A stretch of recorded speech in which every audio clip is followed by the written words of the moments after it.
correctly put it, the country is still mourning the death of former President Mwai Kibaki, and many people have actually eulogized him in different ways. And today we will also have a discussion with the former minister, that is Lena Jebi Kilimo, who actually was part of the first government that President Mwai Kibaki picked while he took reins of power way back in 2002. She has a lot of experience and so much to talk about the late president. Emotions ran high yesterday at Parliament buildings. Yesterday there was a drama though.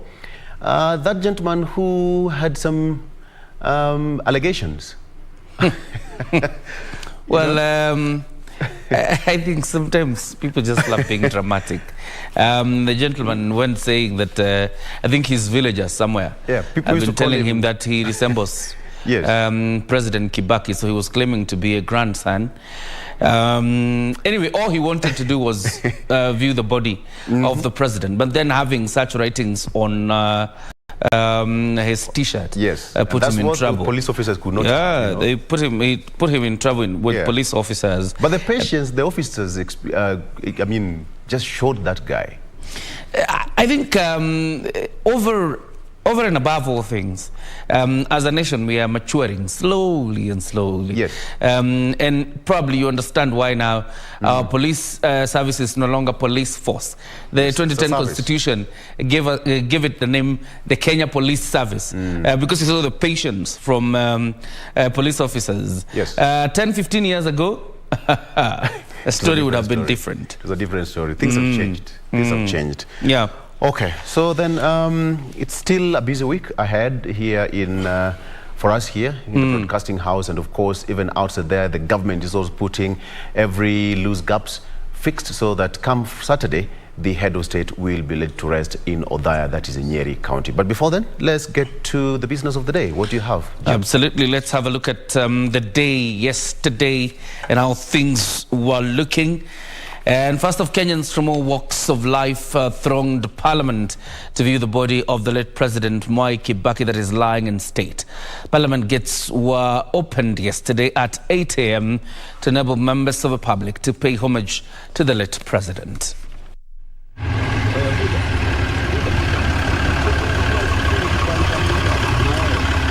6:46 a.m. at the Parliament buildings. The casket bearing the remains of former President Mwai Kibaki arrives for day 2 of public viewing. Moments later, Kenyans started streaming into the Parliament buildings to pay their last respects to the third president of Kenya. People used to see me to call me Kibaki, Muchukua Kibaki, and I've been living with that mentality, knowing that I'm the distant grandchild of Kibaki. This man found himself on the wrong side of the law and was later whisked away by the security officers. The young and the old all were here in one accord, Kenyans eulogizing the late former president as a selfless leader and whose leadership style is worth emulating. Nimefaidika sana na elimu yake ambayo alitupa, free education, na nimefurahia sana kwa maana ametuwezesha, tumesoma, tulianza primary free, tumemaliza mpaka university kwa sasa. Kwa hii Thika superhighway, hii bypass zote tunamkumbuka na hizo barabara zikakamilika, akatuambia tupendane, hakuwa na ukabila, hatujai msikia na hii kuporapora mali ya umma, ati alipatwa na hii ama hii, alikuwa tu mzuri. Alikuwa anatuangalia sana sisi kwa kila kitu, lazima alikuwa anauliza mwananchi atafaidika aje kwa vitu kama hizo. Kwa hivyo hatuna budi ila tukubali pigo ambalo tumepata. Others mourned him as an accommodating leader whose number one agenda was country economic development. He was focused, and I think we owe it to him to make sure we don't disappoint. We owe it to him, some of us who are canvassing for votes and asking that, making big promises as we are being told on the circuit, to make sure that our promises, we deliver on our promises. And Kenya will never be the same again, because once upon a time, Mwai Kibaki was president of Kenya. I'm very proud. And I'm also sad. In the Departmental Committee of Finance and Trade, I was able to relate a lot with the president in terms of budgetary allocations and implementation of the same. And so this is the president that I remember him very well. He was really a true economist. because we were able, the Member of Parliament, depending on how the mood was and the requesting for additional budgetary allocations to be able to do a lot of things that they were able to be pushed by their constituents. President Kibaki really was teaching us. Kibaki loved Kenya. Kibaki was always for Wanjiku, the person bottom up. You know, he never thought of himself as the most important thing in this country, but he thought of others as the most important thing in the country. He believed in the well-being and the lifting up. The retired president's body will be in Parliament for one more day for public viewing. The National Mass is slated for Friday 29th at the Nyayo National Stadium. The burial will take place on Saturday, April 30th at his Othaya home in Nyeri County. And of course, we continue to monitor events at the Lee Funeral Home, where the body is expected to leave the Lee Funeral Home to head towards Parliament. But in the meantime, Interior Cabinet Secretary Dr. Fred Matiang'i Tuesday led senior government officials in signing a condolence book at Harambee House in honor of former President Mwai Kibaki. The late former president will be laid to rest in his rural home in Othaya, Nyeri County, on Saturday. Interior Cabinet Secretary Dr. Fred Matiang'i kicked off the exercise at Harambee House, followed by Head of Public Service Joseph Kinyua, then Interior Principal Secretary Karanja Kibisho. Meanwhile, Health Cabinet Secretary Mutahi Kagwe led former Health Ministry officials who worked with the late President Emilio Mwai Kibaki when he was the Minister for Health in the signing of the condolence book at Afya House, Nairobi. Kagwe said the former president achieved a lot as the Minister for Health during his tenure from 1988 to 1991. When I speak on behalf of the Ministry of Health, I speak also for the many doctors and nurses and health workers who are out there who work hard, but I'm sure they all remember him fondly. They remember him fondly for the things that he has done, not just generally in the other ministries, but in this particular day. The reason why we called everybody here is also to remember what he did for the health state of our nation. In Embu, Eastern Regional Commissioner Evans Achoki, while signing the condolence book, remembered the late president as the one who visualized the Vision 2030 development blueprint that has set the country's journey to prosperity. He said it is President Kibaki who started the Constituency Development Fund, which is credited for turning around development in rural Kenya. Kwa hivyo tunauliza wananchi, viongozi, wafanyi kazi wa serikali waweze kujitokeza na kuja kuandika kitabu cha maombolezi. Rift Valley Regional Commissioner Malim Mohammed said Kibaki worked with technocrats and established a robust structure that subjected the civil service to rigorous performance measurements and public perception tests, which attracted and retained men and women of quality. Tunamkumbuka kwa sababu ni mtu alikuwa anaangalia kazi ya wafanyakazi wa umma na ulikuwa unapewa kupandishwa ngazi kulingana na kazi yako. Kwa hivyo tunamkumbuka kwa hayo mambo ametufanyia kama viongozi katika serikali yetu tukufu. Western Regional Commissioner Isaiah Nakoru led the area residents in paying tribute to the late former president Mwai Kibaki. Coast Regional Commissioner John Elungata described the late president as a selfless man who strived for the development of the country during his 10-year reign, which he termed as the golden decade. Na watu tutamkumbuka kwa kusisitiza juu ya utendaji kazi wa wafanyikazi wa serikali na hata viongozi, na hakuwa na wakati wa kupiga domo ama kuzungumza barabarani ama kupiga siasa ya hivi na vile. Yeye alikuwa ni mtu ambaye alikuwa na haja ya kuona nchi imegeuka.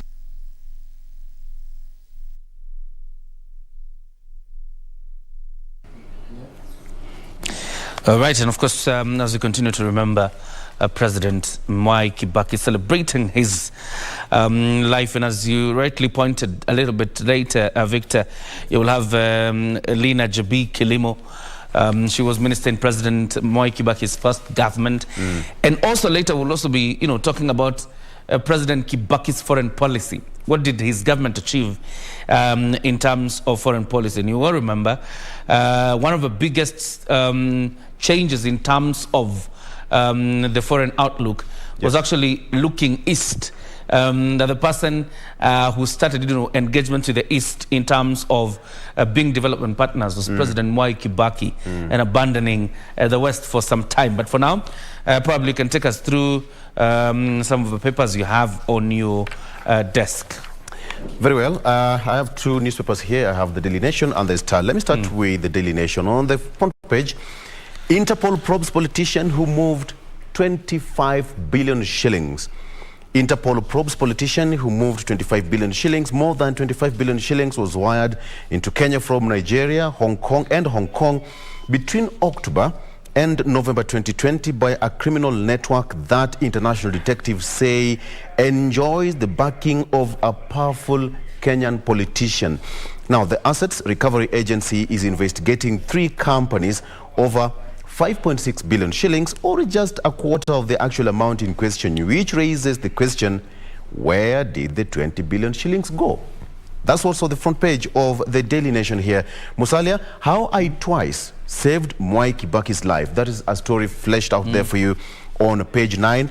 And yesterday there was a meeting by the IBC. Delay tactic fears as aspirants get 20 days to name deputies. The Independent Electoral and Boundaries Commission, pushed to a tight corner by several political parties, agrees to extend deadline to May 16th. Remember, I asked Governor Kabogo yesterday, and he said that for him he was ready to to go with the deadline. That is tomorrow. Slain Stars Model House, a home of trophies. Remember the late Kenyan-born Bahrain runner, that is Damaris Mutua, who was allegedly killed by her Ethiopian lover. There's a story there for you. Very quickly, on to the third page, Interpol seeks to unravel puzzle of laundered 25 billion shillings. It's a full story here. And of course, moving forward, several attributes. People are still talking about President Kenyatta, President Mwai Kibaki, rather beg your pardon, and eulogizing him different ways. Scientists find plastics in human blood. Okay. Plastics found are those commonly used in making disposable water bottles and food packaging. This is traumatizing. So they say that anytime you take a bottled water, chances are that you're consuming a particular amount of plastic. Wow. All right. On the front page of the Star, Raila Ruto deputies, Kenneth Waiguru top. IEBC eases pressure on bigwigs, postpones running mates deadline to May 16th. Again, that's a story which has also been touched here on the Daily Nation. Still on the front page there, we have got mourners in tears as Kibaki's body lie in state for second day, and today being the third day and the final day, the body lying in state at Parliament Building. Civil servant on 32,000 shillings, but with 80 million shillings in bank. Just last week, another one from the correctional facility also had almost a similar story here. Slum dwellers, why COVID was a disease of the rich. And that word "was" is in quotes. Couldn't afford mandatory tests in all hospital before treatment for any condition. That is a story worth reading. So Raila Ruto deputies, Kenneth Waiguru top. The race for deputies is also hotting up. We have got Martha Karua, Kalonzo Musyoka, Rigathi Gachagua and Anne Waiguru topping that list from both sides of the Azimio and Kenya Kwanza Alliance. Kiore, what do you have? I have the standard paper here. Looking at the front page, obviously carrying the story of President Mwai Kibaki, the pallbearers from the Kenya Defence Forces at Parliament buildings. But of course the headline is bittersweet, the Raila Kibaki ties. and it talks about the former premier flies back from the U.S. trip to bury the man who rode on his Kibaki Tosha endorsement. They fell out and were reunited by a forced handshake after the 2008 post-Apo violence. And that story is extended in page 6 of the Standard. And you will see obviously pictures from yesterday's event. And then you have at page 7, Kibaki worked without pay and never asked for and also asked for lifts, and that is from Matere Keriri. You remember he was a State House Comptroller, right? At State House.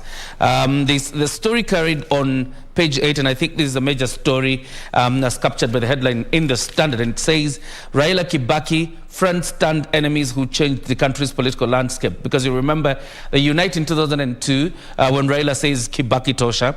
In 2007, then they are bitter rivals, and as the country goes through post-poor violence. But then they unite in that handshake, the National Accord, and they deliver the 2010 Constitution. And that clearly alters the political landscape in the country. But there's a very interesting story here, Victor. Yes. Ex-president never gave tips, loved his privacy while drinking. Do you? The question is, do you? First of all, let's tell people now that at the Lee funeral, that the convoy now is headed towards Parliament. It's just left the Lee funeral home as it heads towards Parliament, and those pictures are on your screen. But just imagine this, and it just reminds me, just the other day we were having some banter with a journalist who's been in the field for some time and actually works for the broadcasting house. And I was saying, at some point, ex-president Mwai Kibaki invited some people for a drink. And of course they enjoyed the drink and ordered as much as they could. When payment time came, President Kibaki said everybody should be given their own bill. And you know what happened after that? Karibu watu wachonga viazi. And that was President Mwai Kibaki for you. It actually really happened in the current world, as we speak, currently. Do you give a tip? Yeah? Do you give a tip in any situation? Well, depends where, but I do. Right. I do. But President Kibaki, being the economist he was, he would never give tips. And there's value for he loved coin. Enjoying his drink in private. Yes, right. We also have on page 9, obviously, as we continue to monitor the events from the Lee funeral and the convoy heading to Parliament. Kibaki never politicked in church, and that is according to Archbishop Peter Kairu, the retired Archbishop of Nyeri Archdiocese. And you know, President Kibaki used to frequent, or rather was a regular attendant at the Consolata church in Nyeri town. The dead confronted Kibaki at a Nyeri bar. That's captured on page 10. It's a very interesting story you would want to read. But other than the story of President Mwai Kibaki, there's a gentleman called Elon Musk who has bought Twitter at 5.1 trillion Kenya shillings. And obviously that is going to change the landscape of Twitter operations. So this is largely going to be a business. You know, the way they have been what you would call gatekeeping on Twitter. There are things you can't say. It's more focused on, you know, world order and issues like that. Yes. I think now Twitter is going to become a fully business platform, and I think that is what it means, you know, for this buyout by Elon Musk. On page 4 of the Standard, the story you had actually talked about, the fuel shortage that is biting, and the state is moving to avert another fuel crisis as it orders farms to cut exports. Now, teachers are also worried about junior secondary school, and you remember we were speaking about it yesterday with the Chief Administrative Secretary in the Ministry of Education, and teachers are worried that children as young as 10 could actually find themselves in junior secondary school. So you could imagine, you know, having to pump the experience of secondary school to a 10-year-old. Teachers are worried that could be an implosion of a kind. And that story is captured on the Standard. You have the Star? All right, and talk of that, let me just give you... Why Kenya Kwanza wants Uhuru to appoint secretary to cabinet official chairs the critical assumption of the office of the President Committee. Meanwhile, on your screen there, we have got that convoy already snaking its way. That should be Valley Road from the Lee Funeral Home. The convoy snaking its way from Lee Funeral Home to Parliament Buildings for the third and last day of the late president's body to lie in state. There you have it. It's the same thing that happened on Monday and yesterday, Tuesday, a replica of the military exercise and ritual that is performed while former head of state dies. So as it is, they are somehow going to save the same time they did yesterday, because yesterday they arrived there few minutes to 7 a.m. and most likely it's going to happen again today. Kenyans, being a nation of last minute, most likely today is going to be a busy day in Parliament. John Curie. Yeah, definitely all monitoring the events from Parliament. And by the way, yesterday, the government released a website on which every Kenyan can actually send in their condolence message or can write up their condolence message to President Mwai Kibaki. And there we go. We are on our way to Parliament now.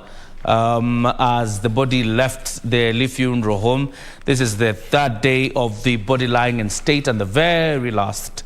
Tomorrow there'll be a bit of a rest, or what you call saying is lying in wait ahead of the interdenominational memorial service that will be held at the Nyayo National Stadium. But it is very important to note, Victor, as part of the military honors from the Lee funeral, President Mwai Kibaki's body will be taken to State House for the very final time. Yes. To State House, Nairobi. And after that, and probably I think you were asking that question on Monday, shall we see a march on foot from State House to Nyayo National Stadium, or it will be on a carriage? Because you remember the other time, soldiers walked on foot from State House, to to the Nyayo National Stadium, as a way of honor. And I don't think it will be any different this time round.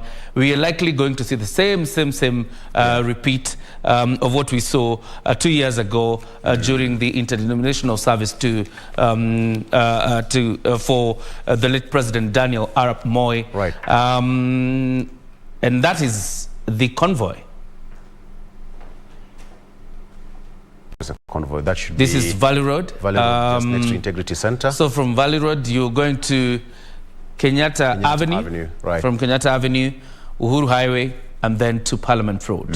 The sitting position, you remember the two flags, remember the presidential standard, then the Kenyan flag on that gun carriage. It's a special lorry, so to speak, that you'll rarely see on our roads. In fact, according to the military, it's only used during artillery, and it's being used at different special functions, such as this one. So the body is also draped in a national flag, as always, and the soldiers there in the rank of colonels taking charge of that exercise. Yes, as you asked, John, many people asked themselves last time during the funeral service of the late President Moi, the kind of resilience and physical fitness that soldiers, have.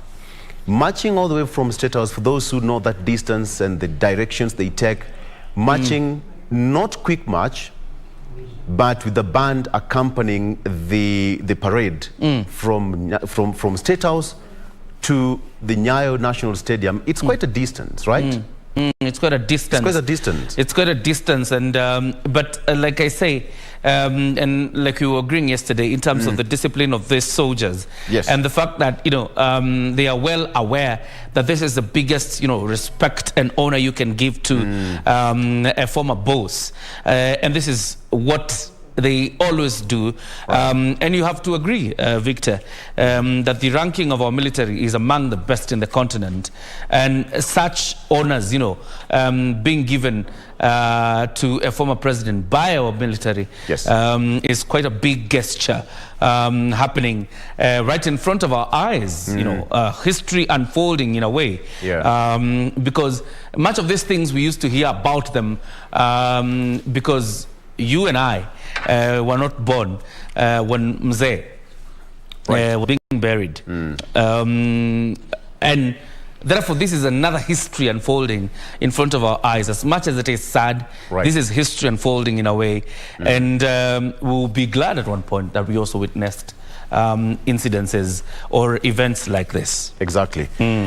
As I said, just a recap, the head of state, actually, only people who are allowed to get presidential, that's a national kind of event. This one, for example, is the state funeral have only been accorded to a few people in this country. That is, of course, the founding father, President Kenyatta, Jomo Kenyatta, Kijana Wamalwa, the former vice president, Wangari Maathai, who was our own Nobel Peace Laureate, and former Nyeri governor, Wahome Gakuru, and as well as Lucy Kibaki, former First Lady.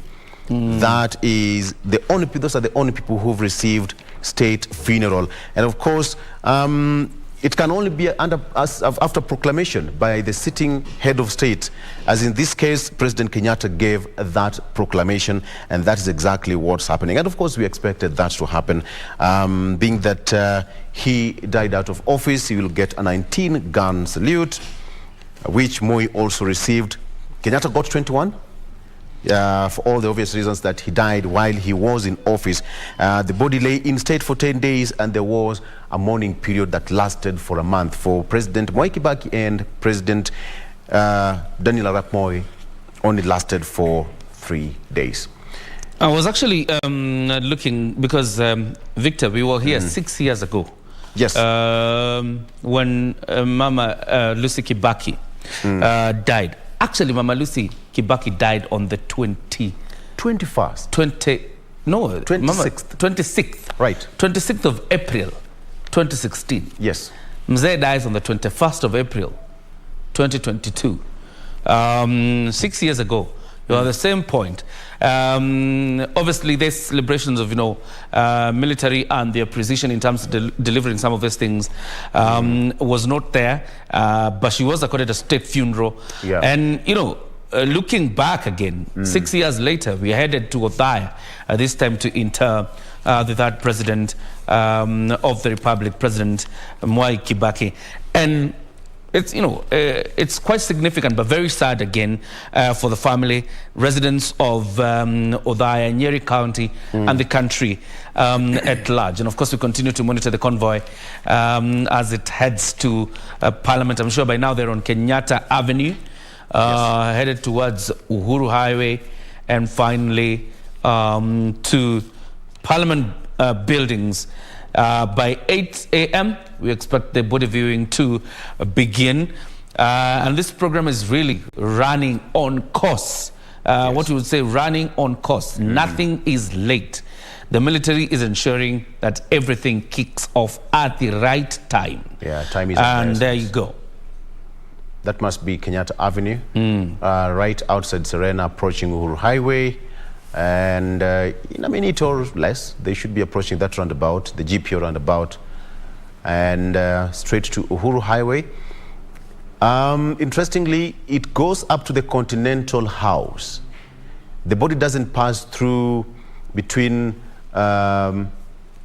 Intercon Hotel and the Kenyatta, the Mausoleum. It goes through Uhuru Highway, then in between Parliament and Intercontinental Building, then into Parliament buildings there. Yeah. Precision and order.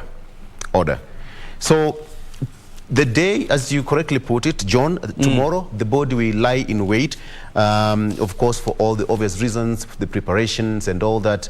And on Friday, the convoy will leave funeral home again to State House. And this will also depend with the program that we'll receive from the National Government Funeral Steering Committee. That will be shared with the media and, of course, public at large. Thereafter, the body will snake its way all the way to the Nyayo National Stadium.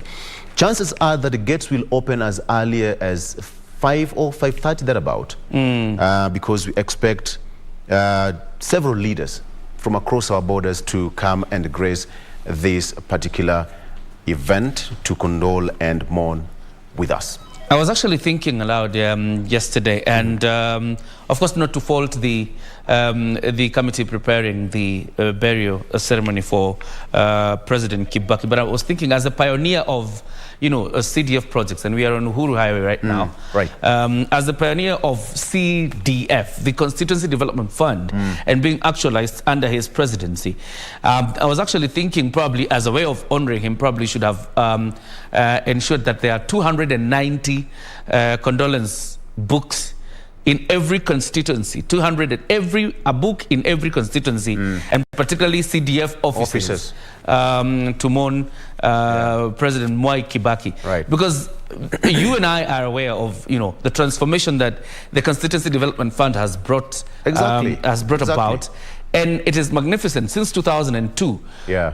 And every year now you hear MPs, talking about CDF, because it has transformed even infrastructural lookout of some of its constituencies, and ensured that, each constituency is almost at par with the other in terms of development. You're very right. We are on Uhuru Highway. Right now. That means in a bit Parliament Road, and finally into Parliament buildings. It's more or less the same time as yesterday. And of course, Monday, there was a bit of some delay because it was the first day and things had to be done differently. But yesterday, time is of the essence. And now, a few minutes to 7 a.m., the body will be at the Parliament buildings. Now, members of the public, if you have time, even before to go to the office, I think your boss will understand. Yes, bosses, please understand. If they tell you that they pass through Parliament, it's that day. Excuse them for today. Right. And it's also important to emphasize that if you don't make it today for the body viewing, that will be it. You have missed out. This is the very last day of the body viewing. After that, the body lies in wait tomorrow. And then on Friday, the interdenominational service at the Nyayo National Stadium. There will be no body viewing there. It's the interdenominational service. And of course, President Uhuru Kenyatta and other dignitaries will be leading the celebration of the life of President Mwai Kibaki. And on Saturday, all roads leading to Othaya, the approved school grounds in Othaya town. That's where another memorial service or the burial ceremony will be held, and then his body will be interred at his home in Othaya. So if you're planning to participate in this process of viewing the body of the late President Mwai Kibaki, you only have between 8 a.m. this morning and 5 p.m. this evening, and that will be it. And therefore, if you are planning to do that, please participate today.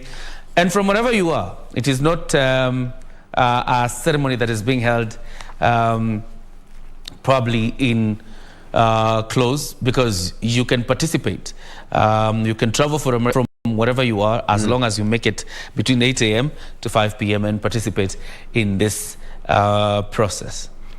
There's a story here on the Star where a gentleman called, I beg your pardon, Kenneth Kimaiwa, who was President Moi and President Mwai Kibaki's cook, is now requesting that he should be given some special allowance for him to attend the burial in Udai.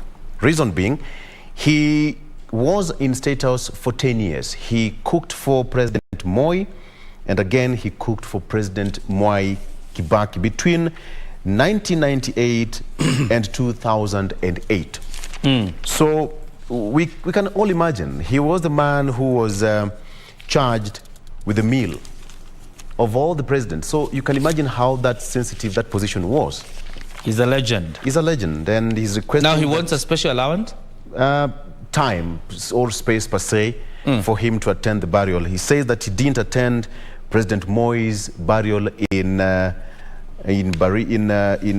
Kabarak, but right now he's requesting that if possible he should be given a chance to attend that burial, because there will be, if I'm not wrong, there will be procedure and of course the permit, and because it will be a controlled area, so there will be a pass for you to get into the dome where the event will be taking place. Why is he now the gentleman who used to make food for this? He's in Baringo. Baringo, right? He's saying he's in Baringo. I think after his retirement, he decided to also to get back home and serve his locals down there. So he's requesting. He said that President Kibaki was a very humble guy who loved his space and enjoyed his meal. He would eat pretty well. All right. I think now we are on Parliament Road now, getting into Parliament. Right. We are almost at the gate of Parliament buildings. And probably from the request that the gentleman is making, I'm sure Waziri Fred Matiang'i can be able to organize for his going to Othaya to say goodbye to President Mwai Kibaki. And of course, as we go into the Parliament buildings, a very interesting story being carried by the People Daily, how senior citizens traveled from far and wide to view President Kibaki's body. From far and wide, senior citizens. But there you will remember, this cash transfer to the elderly citizens is a program also that began under President Mwai Kibaki. So you can understand why senior citizens also can travel from far and wide to come and view the body of the late President Mwai Kibaki. And they were in their numbers yesterday in Parliament buildings to come and bid goodbye to this man who not only thought about economic transformation, but also thought about sustenance of senior citizens in the country. Because, Victor, by playing around with senior citizens, you're also playing around with the history of the country. Because the history of a country, history of a place is passed generation to another. And therefore, without senior citizens, there is a bit of history that is non-existent, and you will find gaps in that history, particularly when it is not passed from one generation to another. And how do you preserve them? How do you keep them? Is ensuring that you sustain them through the cash transfer or the stipend that they get from a government. And it was a step in the right direction. Right. And President Uhuru Kenyatta, to his credit also, has improved on it. Has improved on it. Yes. As a way of keeping our senior citizens in a better place. Exactly. It's 8 minutes to 7. Exactly same time yesterday, the body arrived at the Parliament buildings. There you have it, the gun carriage making its entry into the precincts of Parliament. There you have it. These live pictures coming to you live on KBC Channel 1, and of course, we'll be giving you wall-to-wall coverage throughout the day, and of course, through Saturday. And be sure to get every beat without missing any beat of that. That is Parliament. And of course, now the ritual is going to be happening, the national anthem and the quarter guard parade also going to be mounted again today in honor of the late president. So yes, if you have a minute, as we always say, please make your way to Parliament buildings. With us, we've done our bit, all right? Yeah, and it's good as you go. But I've just remembered of something that we were speaking yesterday. Of course, we're back in Parliament. You can see that now what is going to happen is that the officers in the level of Canal are going to remove the casket from the gun carriage and take it inside Parliament. But before then, there will be national anthem, and obviously we'll hand it to them once that is happening, and then come back. But President Kenyatta's, President Mwai Kibaki's legacy in terms of the transformation of what you would call higher education. You will remember it is under him that the period of joining university was lessened. It used to be quite some time, transition from Form 4 to university. It is under him. And most importantly, the accessibility to education, particularly higher education. Do you know there are places in this country that didn't have universities? In the sense that a person will move county after another and another and another and another and another to go to a university. Right now, I'm sure, Victor, even in your West Kanyamkago ward, you have a university. Yeah? West Kanyamkago, that is in Migori County. I come from Homa Bay County, but do we have a university in Homa Bay County? Yes, we have Rongo University. We have Rongo. Rongo is in Homa Bay. Rongo is in Migori. In Migori County. Yes. Yes, at the border. So in every county, right, has a university. There is every region.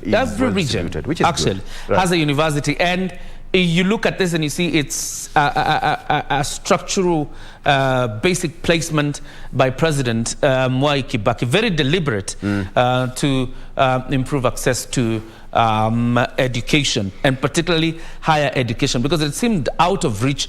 Even this universities could not handle the capacity. The capacity was not enough to handle this number of students. I think we need to listen in a bit on your screen to what is happening. The formation. In Parliament, yes. All right, the formation now. There you have the salute of honor.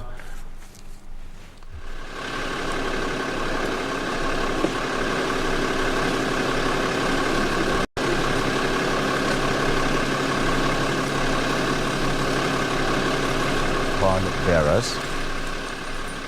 You could call them security, but these are pall bearers, the rank of colonels, and as usual, precision.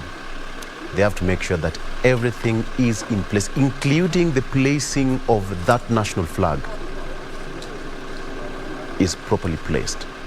The handling of the casket is done in a particular way.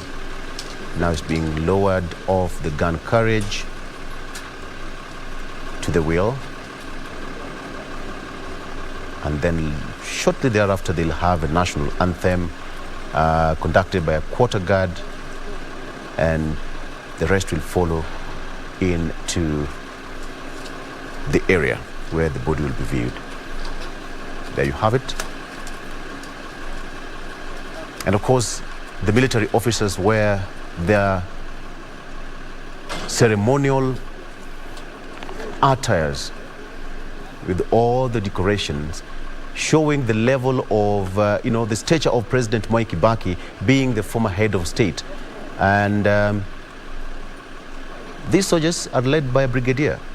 So you can imagine how ranking he was, and how many senior officials are handling this particular exercise. As you said, Kyoria, we are witnessing history unfolding right before our eyes.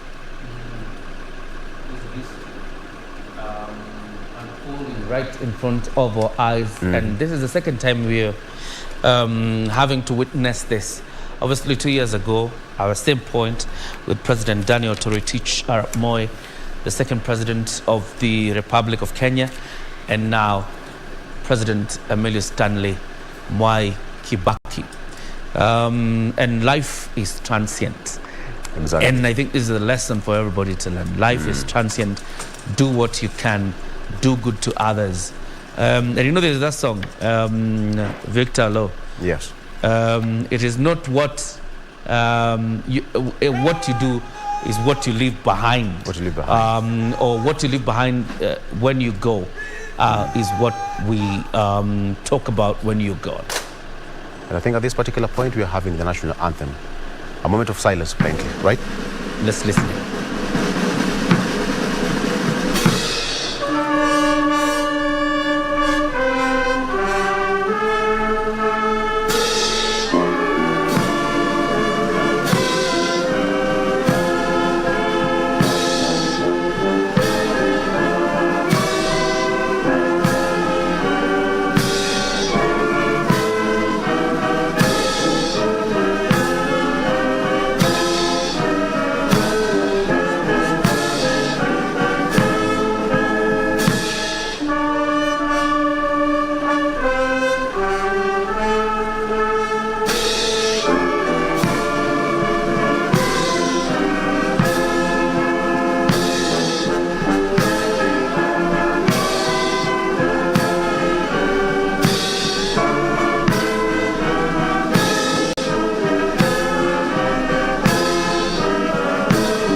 2 minutes past 7 a.m. and the body has already arrived at the Parliament buildings the same time that it happened yesterday. As we said, it's about time management. If at all there's something that we could learn from our military, it's about time management. Time is of the essence. When you're told that it's supposed to be at 6, that's how it is.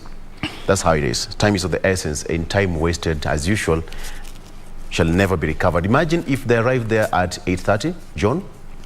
And because this is supposed to begin at 8, at 7 they're already in Parliament. That gives them ample time to prepare 1 hour. For the viewing of the body of the late president. That means by 8 o'clock they are ready for the public to begin the process of viewing the body. And I think, as you're saying, that's a lesson in terms of time management that if anyone could learn, there's a lot you can recover, there's a lot you can cover just by the management of time. And the military is a very disciplined force. So those are pictures from inside Parliament. Obviously, as we continue to await the actual ceremony of body viewing to begin. It begins at 8. Members of the public will be able to begin the viewing for the very last day. And as we were saying, President Kibaki's legacy is so rich. Like they say, it is not what you take when you leave this world behind you. It is what you leave behind you when you go. The gentleman who had the pleasure of doing military fatigues, putting on the ceremonial uniform from the military as commander-in-chief, but never did, even once, for reasons best known to him. And sometimes I found it hard to reconcile the fact that this president who wanted to become a military man, Victor Olo, the man who wanted to become a military officer, did not even once put on his military fatigue or the ceremonial uniform of the military as commander-in-chief. And in fact, the only time when he appeared in public with that golden chain of commander-in-chief was actually during the promulgation of the 2010 Constitution. So for a man who wanted to become a military person, it's quite an interesting one that he chose to not wear this uniform. But of course, we'll begin our conversations. But before we begin our conversations, we'll take a breather.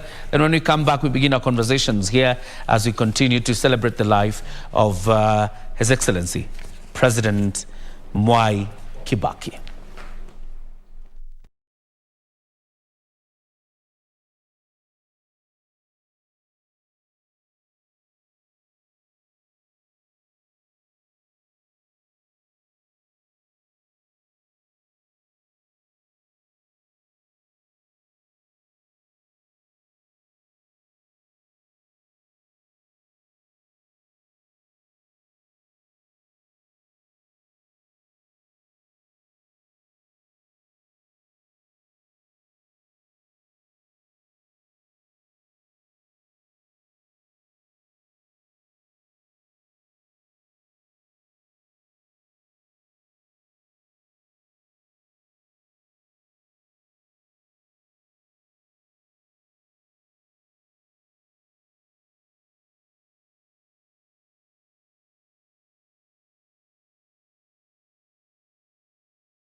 One bag of trash.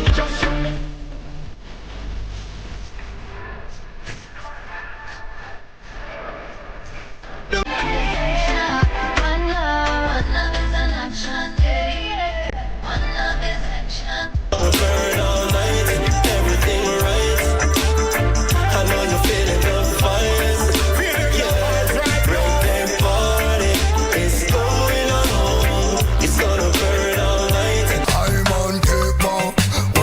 living on the dark corner. And I think about my future. How the system wicked on ya.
Well, we continue with the coverage of the viewing of the body of the late President Mwai Kibaki. If you're just joining us, you're watching KBC Channel 1.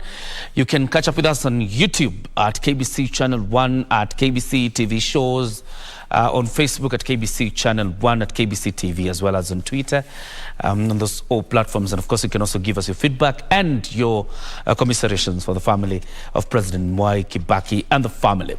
But for now, let's link up with our reporter Purity Museo, who is on standby from Parliament to tell us just about the mood and the feel before the body viewing begins. Purity, good morning.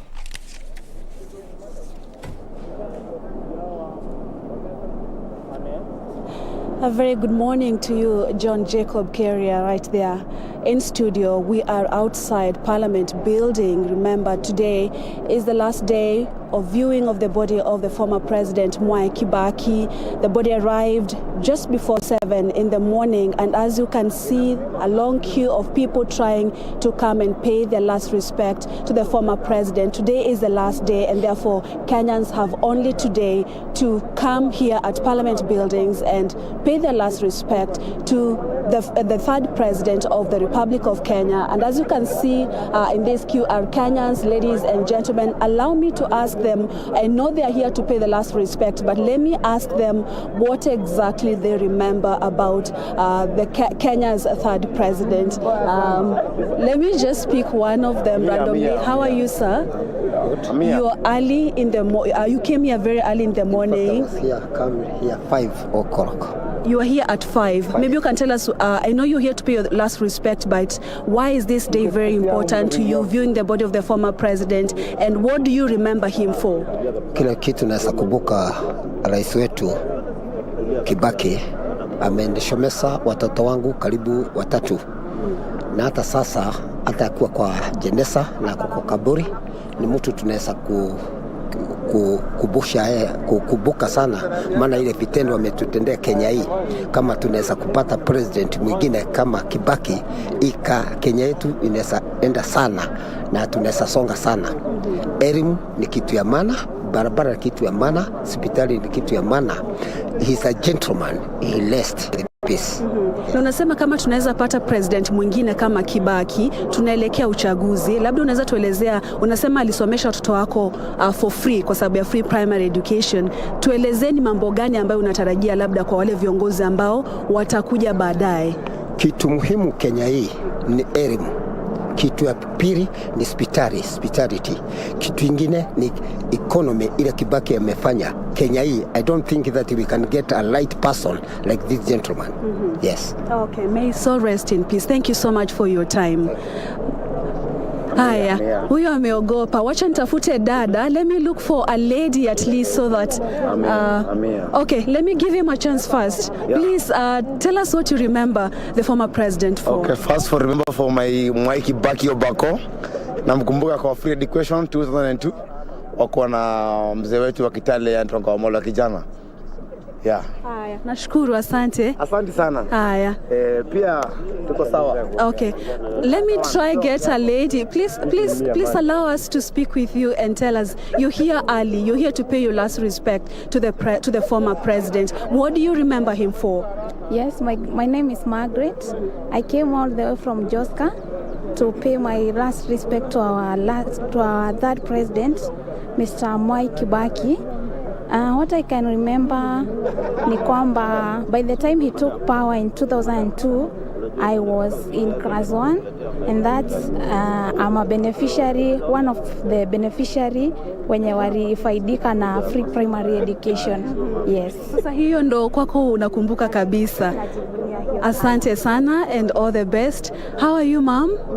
I'm fine. Tafadhali tuelezee tu, umekuja hapa mapema sana, ni nini ambayo imekusukuma uamke mapema uje hapa, na how do you remember the former president? Mimi nimekuwa hapa kuanzia 5 na nimekuja kumpea mkono wa buriani mzee wetu, maana alikuwa mzee mcheshi sana. Alikuwa katika mkutano, hakika mambo yake akizungumza ni mzee mchezi, lazima mtacheka. Alikuwa mzee wa furaha na amefanya mambo mengi, barabara amezijenga kwa utaratibu vizuri. Nashukuru, na ndio maana niko hapa kumpatia mkono wa buriani. Asante sana, ubarikiwe. Karibia hapa, karibia tu hapa.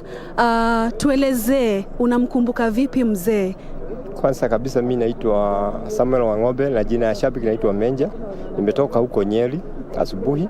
Mimi nakumbuka Rais Kibaki kwa alileta masomo ya bure, akaleta CDF, na tunamkumbuka sana kwa sababu mambo mengi, hata hizi barabara za Thika Road alianza. Tunampenda sana, tena ni jirani huko Nyeri. Tunampenda sana kwa sababu ile kazi amefanya, tutakuwa tukimkumbuka zidani kama kuna president amefanya kazi kuliko President Kibaki. Kwa hivyo tunamkumbuka sana. Lazima nimetoka huko, nitoka saa 10. Nikasema tu nitakuja hapa tu nione mwili yake kwa sababu najua kule Udhaya hatutapata nafasi.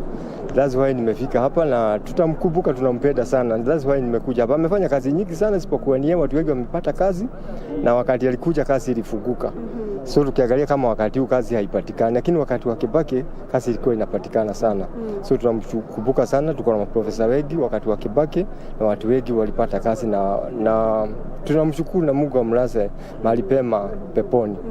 Na unasema unatoka Udhaya, hapo ndipo mzee anapotoka. Labda unaweza tuelezea habari ya kuaga kwake, mlipokea vipi kama watu wa Udhaya? Mimi nimetoka Tetu, lakini tumepakana kwa sababu pale nimetoka wakati wa mpande wa Ndogamano.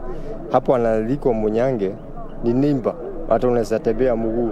So huko nilikuwa huko pale, nimeona amepokelewa mzuri huko, watu wanahuzunika, na tukaona nafasi itakuwa kidogo huko hatutatoshea. Nikasema wacha nikuja hapa Nairobi, hapa nione mwili yake kwa sababu najua kule hatutatoshea. Lakini watu huko wamehuzunika, watu wengi wamesaidiwa na yeye sana. Nimesikia wengi wakisema hata ni yeye amewajengea huko, amewasomeshea watoto. So Kibaki ni rais wa kukumbukwa na kila mtu, na sio kwa Kikuyu, hata kwa kabila zote. Hata ukisikia hapa watu wote kwa Kalaini wanaongea tu kuhusu Kibaki. Kazi yake ni mzuri sana.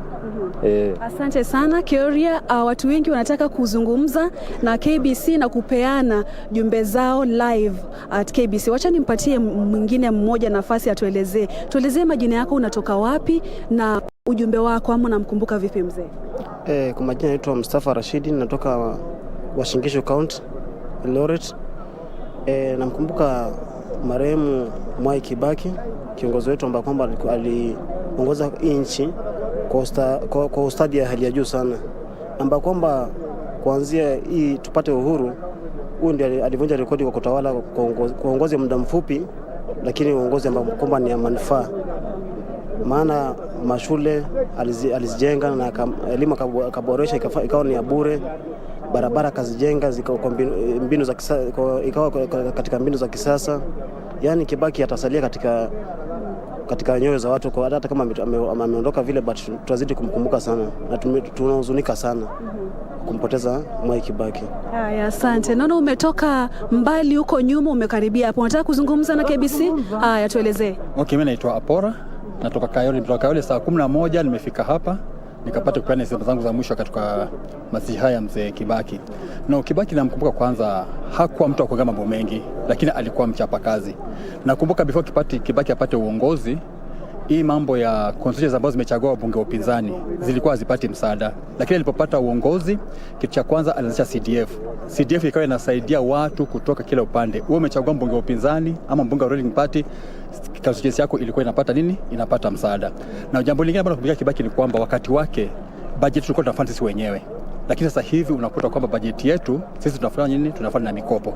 So wakati wake uchumi ulikuwa stable, si kama vile ilivyokuwa sasa. Jambo lingine, mawaziri alikuwa anawapatia nguvu za kufanya kazi. Hakuwa anawafuatafuata eti sijui anamchunga waziri wake. Akupatia kazi, amekupatia kazi, wewe fanya kazi jinsi unavyoelewa kazi yako. So nimekuja hapa nipale simu zangu za mwisho kwake ili ya kwamba anapopumzika apumzike pema peponi. Asante sana. Asante. Can you allow me to speak with one of our special guests this morning? Asante sana mzee kwa kufika hapa.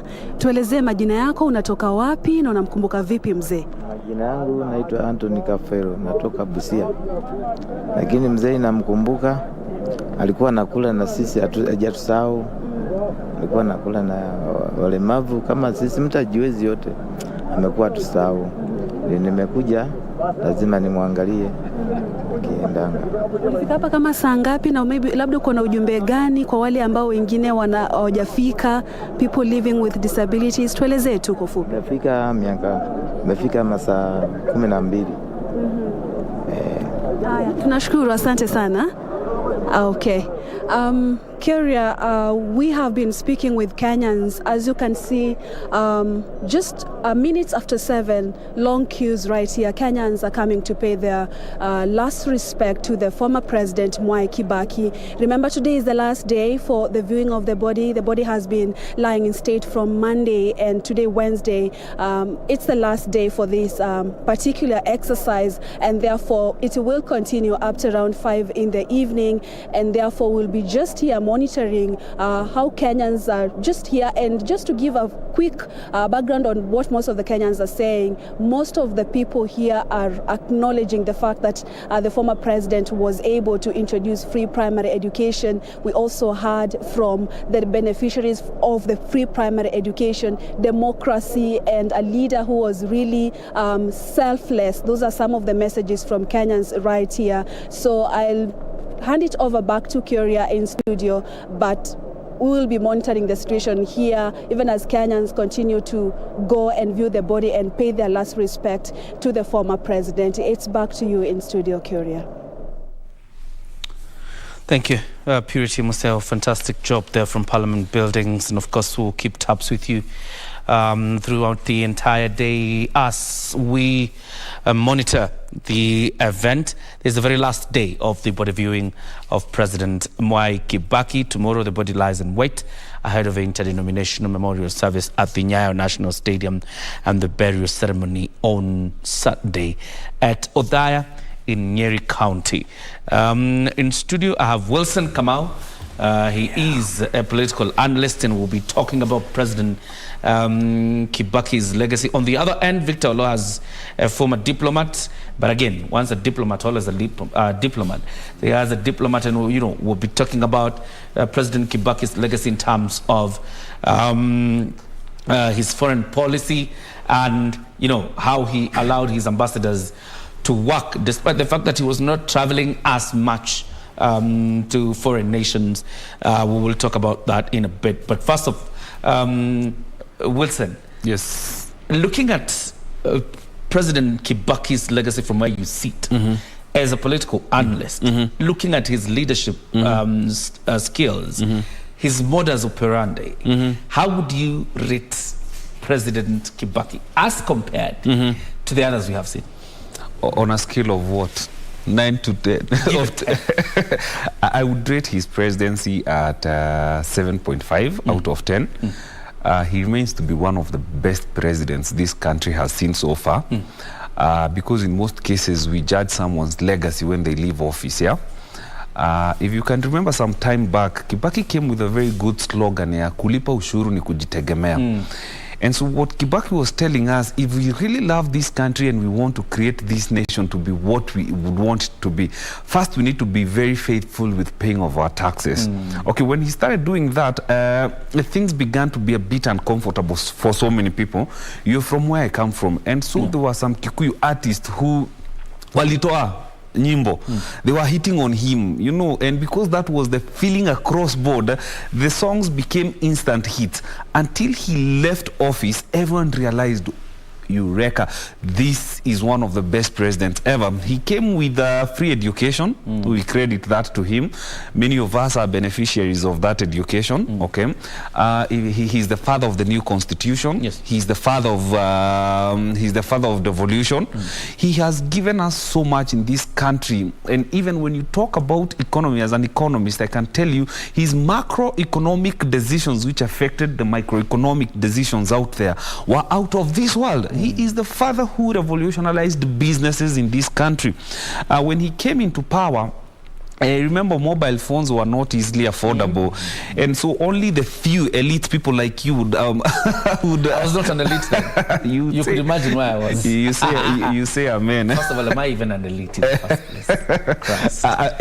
My point is, you know, only a few people could afford mobile phones, and so when he came into power, he realized the importance of having a proper communication infrastructure, which again gave birth to an online money revolution, which is M-Pesa, which has helped businesses run so sufficiently. You know, a long time ago, to send money, you would either give someone, you wait for someone who is going to maybe your reserve, you give them something, go give my mother this. Now you don't need anybody to give that money or send that money via poster. You just send to your mom, or you do business from wherever. And so Kibaki goes down as one of the best presidents this country has ever seen. And a salute to him. May God continue giving him peace, because that's a well-deserved rest. He served his nation greatly, and he's a man who beat the odds. He was a man who did not care about speeches, protocols. He knew the most important thing to do was work. There is no single time I saw him, by the way, you know, the way, what do you call them, reading a speech. In fact, in most cases, he was asking, where is that speech? I don't even know where I've put it. Obviously, unless in public holidays, when he would read his speech, and not for so long. Yes. But 7.5% is what you gave him, which is quite a high score. It is a high score. But I'm just wondering, where is the other 2.5? Of course, no one is perfect. No one can really. If we were talking about a 10, then it means we would be in Singapore today. But what he did, he left a very good foundation to take us to Singapore. Yes, to be a Singapore very soon. I was actually hoping that the 2.5, you would tell me whether there were failures on his end as president. Not really, because in 2007, 2008, at the height of the political year, is when we saw a bloodbath in this country. All right, and there are things we cannot speak on air right now, and so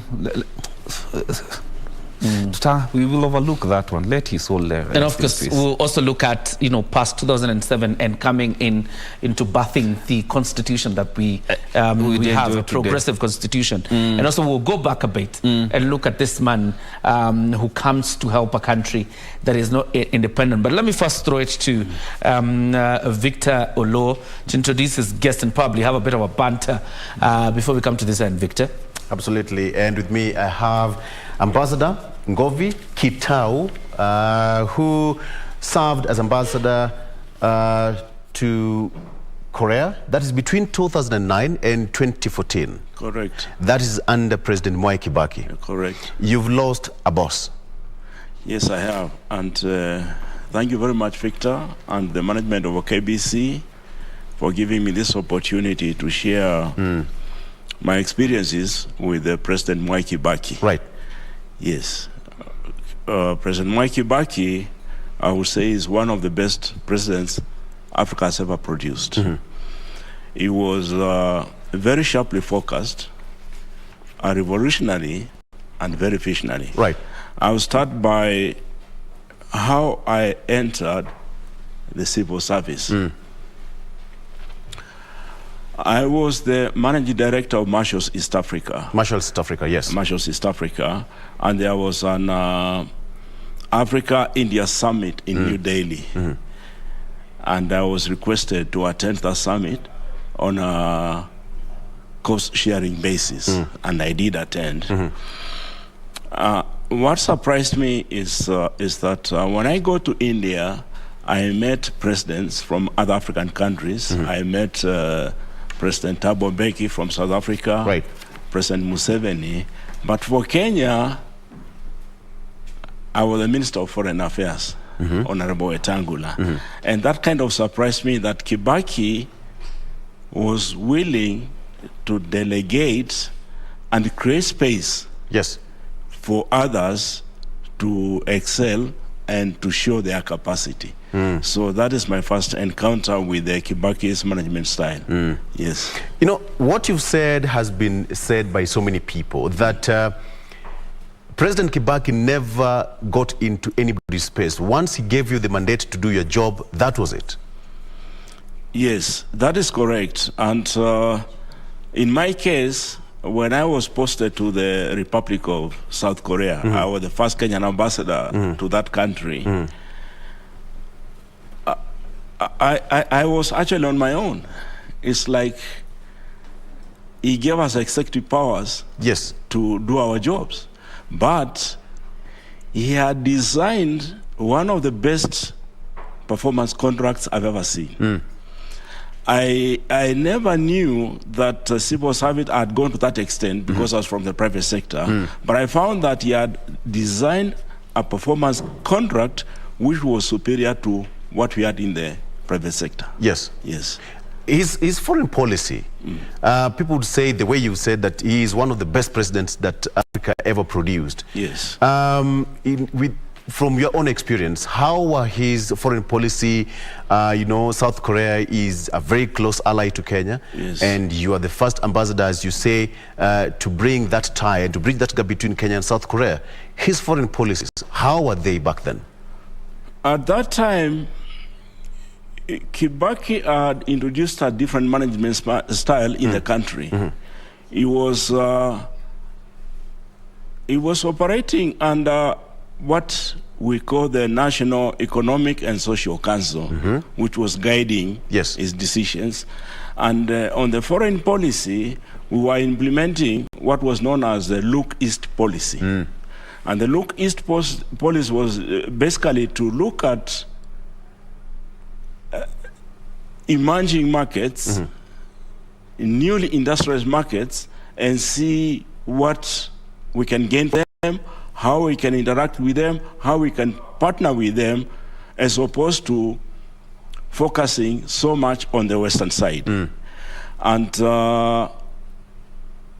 when I go to Korea, my assignment was first to establish why Korea has developed so rapidly, taking into account that at one time, in around 1964, Korea was very poor. They borrowed money from us, and they were not able to pay a small amount like $10,000 for a period of 2 years. Did you get that answer? As you settled in South Korea? Yes, I did.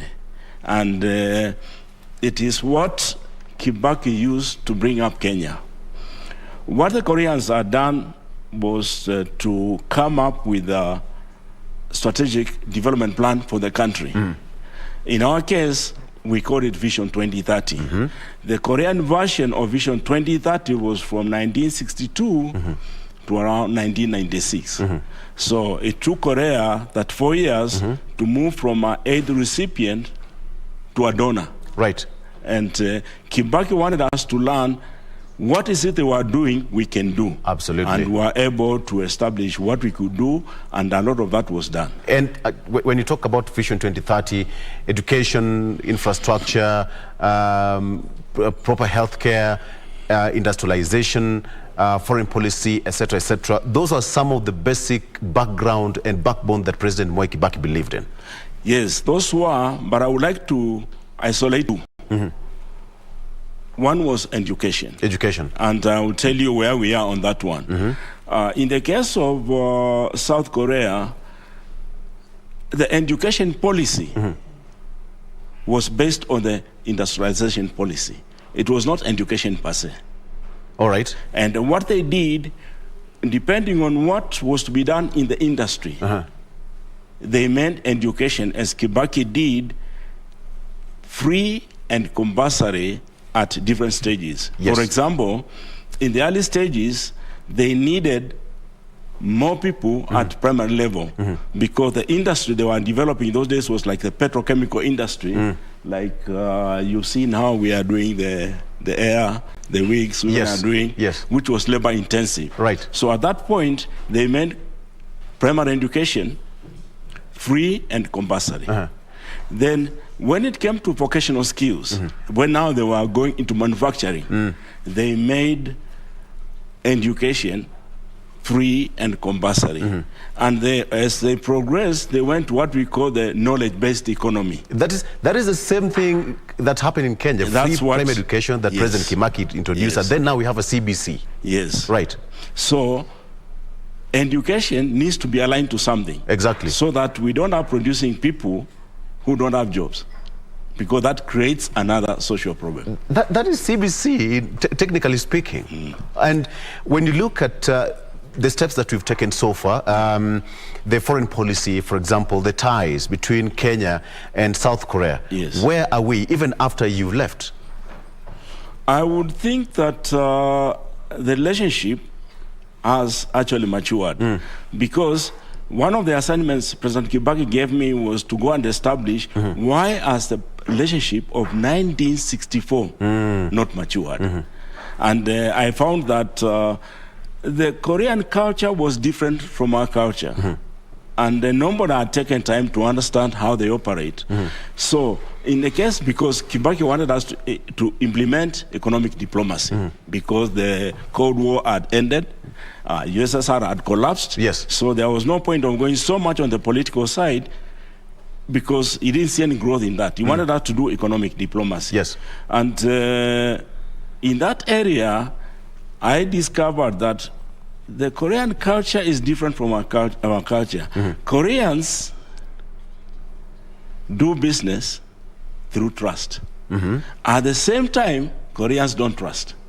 So that became a problem. That's tricky. So we had to find our way. What is it we can do with the Koreans where they can trust us? And that was to bring on board some Koreans to work with us. And if you remember the National Economic and Social Council, we had a Korean on board, Professor Kun Mo-chong, who was able to guide us on issues of Korea. And from there, we were able to get a lot of scholarships, which Kibaki was very happy with. We were able to do the ongoing project at Konsa, the KAIST. The Konsa City. The Konsa City, both the urban planning and the education. And we were also able to train a lot of scientists up to PhD level on the nuclear energy. All right. Yes. Ambassador, just hold on a bit, stay with me, because I still have much more to cover, because we cannot talk about President Kibaki, within 15-20 minutes, but we'll try and squeeze as much as possible. Okay. Kioria, you've had it. So Vision 2030 is more or less the same as the Korean kind of system, early childhood development, which Ambassador also said that was borrowed from South Korea. So we are making baby steps. We will be there someday, right? Absolutely. And it's very interesting to see, the steps we're making towards achieving that Vision 20, that I would want to hear his opinion about the same and whether we are in a good place. But of course, also when we come back, probably also get to discuss the interest of Pyongyang, North Korea, and South Korea, and how Kenya reacted to some of these things. But still I have Wilson. And I'm looking at the year 1961. Yes. When President Kibaki is plucked from Makerere University, a newly married gentleman. The sacrifices he makes to join his country in planning for independence, even writing an independent constitution, and to solve the problems, particularly the economic plunder that the colonial government has done. It's a very rare sacrifice, particularly that we don't see from the current crop of politicians. Kibaki was a peculiar man in so many ways, okay? He's actually one of the longest, if not the longest serving member of parliament, which he is, by the way, in the area, meaning that he got into politics at a very early age. And if only Kenyans would have given him power when he first sought it, you remember when that was in 1992. If we had believed in him, because he was not a political politician in terms of what we would call politics, because we love people who lie the best. We love people who love telling stories when they are looking for votes. Kibaki was such a gentleman that if he said it's doable, it's doable. If it's not doable, it's not doable. And so he was called so many names, and I wish that Kenyans believed in him. But today, only 10 years of his presidency defined this nation. And so having someone like Kibaki, moving forward, we can pick so much from him. Let us not even look at how political you are. Let us concentrate more on how agenda-oriented of a person you are. Because if we had gotten Kibaki to be president like 20, 30 years ago, then if we borrowed this the economic model from South Korea, then it means we could be somewhere near South Korea. What is South Korea known for? Look, it is all the things that Kibaki stood for. Industrialization, quality education, infrastructures, good manufacturing. And when you look at the things Kibaki was doing are not political, those are the things that he implemented. And so I wish that moving forward we shall be able to pick a Kibaki who is not a political but a more an economic-oriented person. Yes. And looking at pre-independence Kenya and a bit of post-independence, because the people who actually got to get Kibaki from Makerere are the late Tom Mboya, yes, and Mzee Jaramogi Oginga Odinga. Yes. It appeared like merit mattered to a pre-independence Kenya than it does now. Yes, yes. Because all we consider today is tribe, other than the capabilities of people. Yes. I think back then common sense was very common to so many people. Merit mattered, and they were able to pick brains. It did not matter from what tribe you came from. They picked brain because we were a young nation. We were just learning how to crawl, not even walk. And so they needed every other brain out there to come and serve this nation. And I don't know at what point we are ever going to go back there, because today it is even impossible for you to get into power without a godfather. This godfather has to speak the same language as you, either corruption, he has to speak the same language where you come from, And so I wish that we would be able, I don't know, they say the more things change, the more they remain the same. But in this country, the more things are changing, the more they are changing for us. I wish we could be able now to go for brains. We are in a place in this country that only brains and character can save us. And so we need to start even as voters looking for such kind of people. Because if we expect these godfathers who are at the helm of this country to pick these brains for us, who do not, you don't have a good name, whose son are you, where do you come from, who is your father? If we're able now to pick someone who can be able to help this nation, I think that is the way to go. Yes, we need to do that. Among the most recorded times of economic prosperity, of course, other than when he takes power as president, is when he's serving as Minister for Finance and Economic Planning.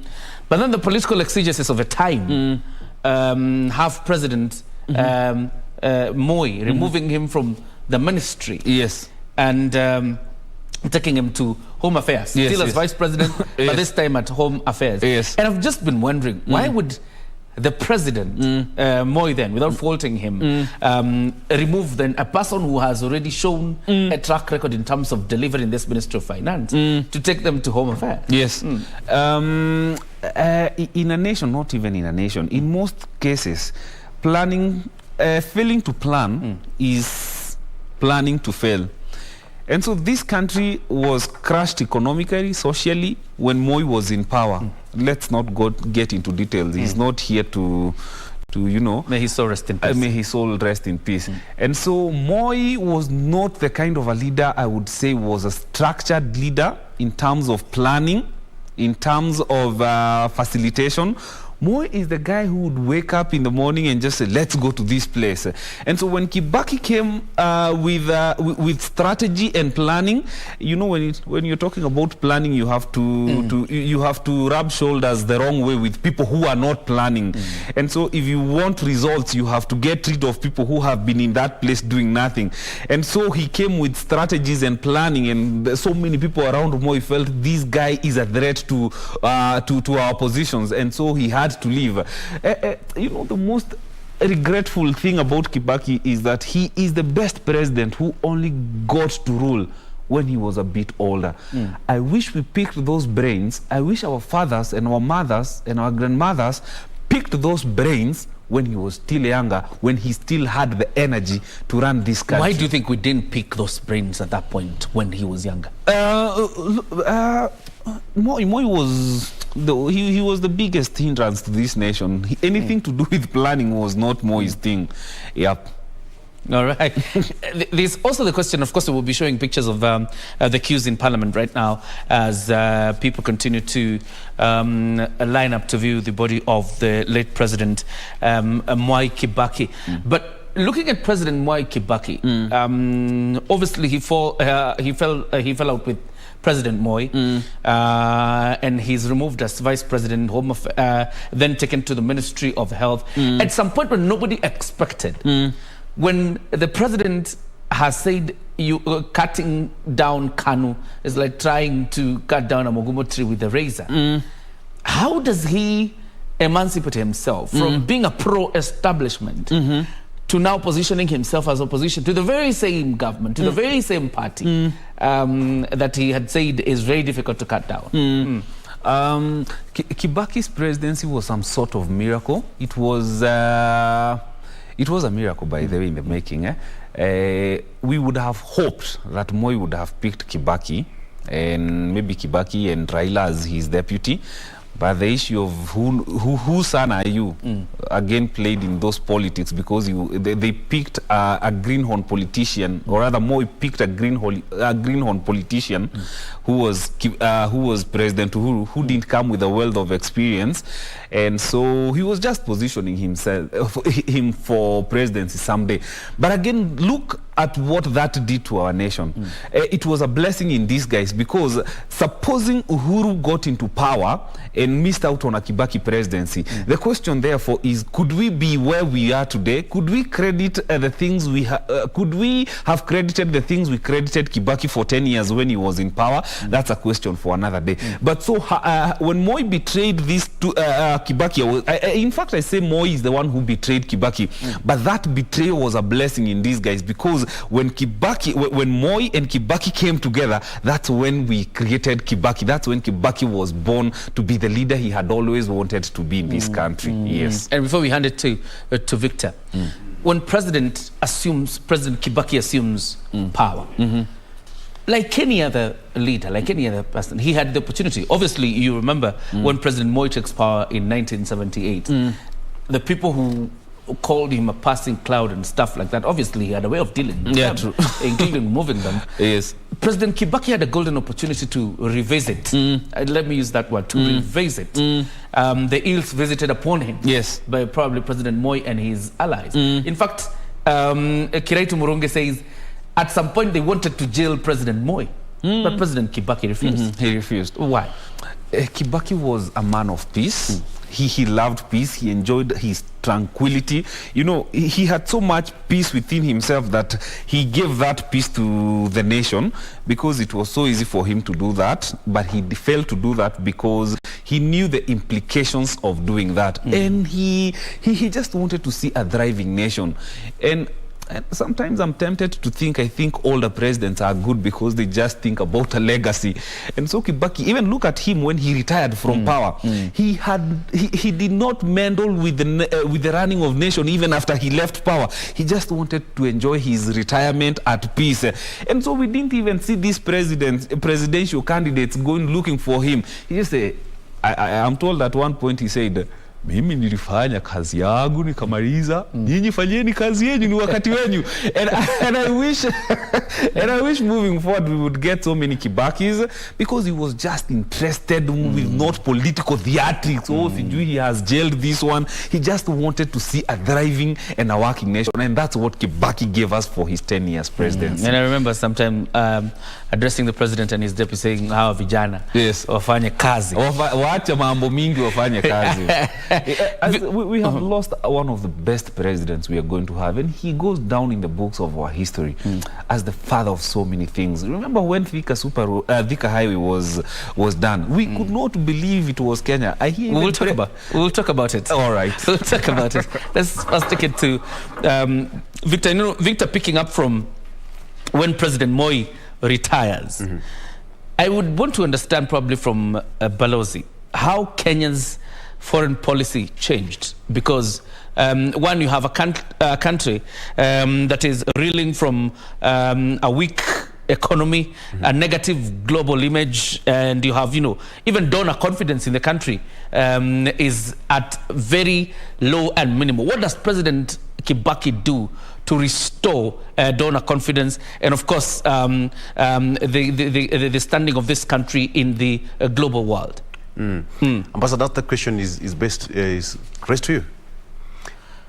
Yeah, well, thank you very much for that question. I'll say that when Kibaki took over the leadership of this country, the economy was not in line with the expectations of the Kenyans. And without being critical, I think Kibaki came up with a very clear plan on how to transform the economy in terms of manufacturing, international trade, and employment. And I do remember that time we were given an assignment to try to understand, like in my case in Korea, how the foreign policy of South Korea relates to the trade policy. Yes. And I was very surprised to find out that the Korean foreign policy was actually the trade policy. The trade policy. It was the trade policy. Yes. Their job was to go out there and create market for the Koreans in everywhere in the world. So they had segmented the market, which is something we also try to copy, where their focus was on advanced economies where they could produce products for those markets which are of high quality and good profits. Then the second category was large emerging markets like Brazil, South Africa, and then finally the resource-rich countries. Now, that was a problem for us when it came to relating with Korea, because we could not fall in those categories. Right. But on our side, Kibaki said, we do have products. And one of them was coffee. Coffee. In fact, when you talk about trade and coffee, President Mwai Kibaki opened the market, the gates of, exports. Yeah. And Kenya is a serious exporter when you talk about coffee. Our tea is one of the best, again, in the world. How was the Kenyan market expanding way back then when immediately President Mwai Kibaki took reins of power? Yeah, let me talk about coffee. When Kibaki took over, our exports of coffee to South Korea, the value was like $1 million per annum, despite the fact that we had so much coffee. Yes. Then we embarked on a strategy to get Koreans to test Kenyan coffee and compare with others. And I remember the market entry strategy we used was, there was a big exhibition where the president of Korea was visiting. And we insisted that the president of Korea should test Kenyan coffee and the prime minister. And the moment they did that, the market opened. And Kibaki was very happy because in the following year, the value of our coffee exports to Korea jumped from 1 million to 6 million and then finally to $25 million a year. And in honor of Kibaki, before I came back, I introduced many brands of Kenyan coffee in Korea, including Kiambu Coffee, Masai Coffee, Mount Kenya, Nairobi. The last branding I introduced Odaya Coffee through a supermarket chain called E-Mart. E-Mart. Yeah, that was in honor of Kibaki. How is the consumption currently? Sorry? The introduction, the sets of coffee that you introduced. How is the market rate right now? The Korean market keeps on rising. How is it performing? And as the end of last year, the Korean consumption of coffee has reached 100,000 tons, metric tons. Unfortunately, our production of coffee has dropped from 128,000 tons a year to 35. All right.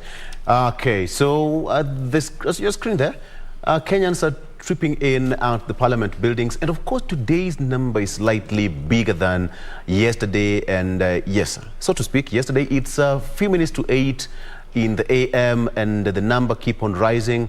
Of course, being the last day, we would expect a lot of activity. Kenyans coming there in droves. There's a gentleman who said that he left Nyeri in the morning, or there to be precise, just to come and pay his last homage to the late President Mwai Kibaki. Today is going to be a very busy day at Parliament building. So yes, it's open to the public. It's your chance to have that one moment that perhaps, you know, many people did not have a time to meet him face to face when he was still alive. But that is life. That is life. As Kiora said, that life is transient, and so we have to appreciate it. Kiora, as you pick it from there, let me ask this way. At some point, Kiraitu Mourning, who is now the governor, said that they were ready to pick charges against President Moi when Kibaki took over power. But it is President Kibaki who said, you know, it doesn't have to work like that. Perhaps if you can just shoot that question. How was President Mwai Kibaki when he even invited President Moi to State House 6 months down the line? And President Moi was a bit, you know, jittery. He wasn't so comfortable with it. But nonetheless, they still met.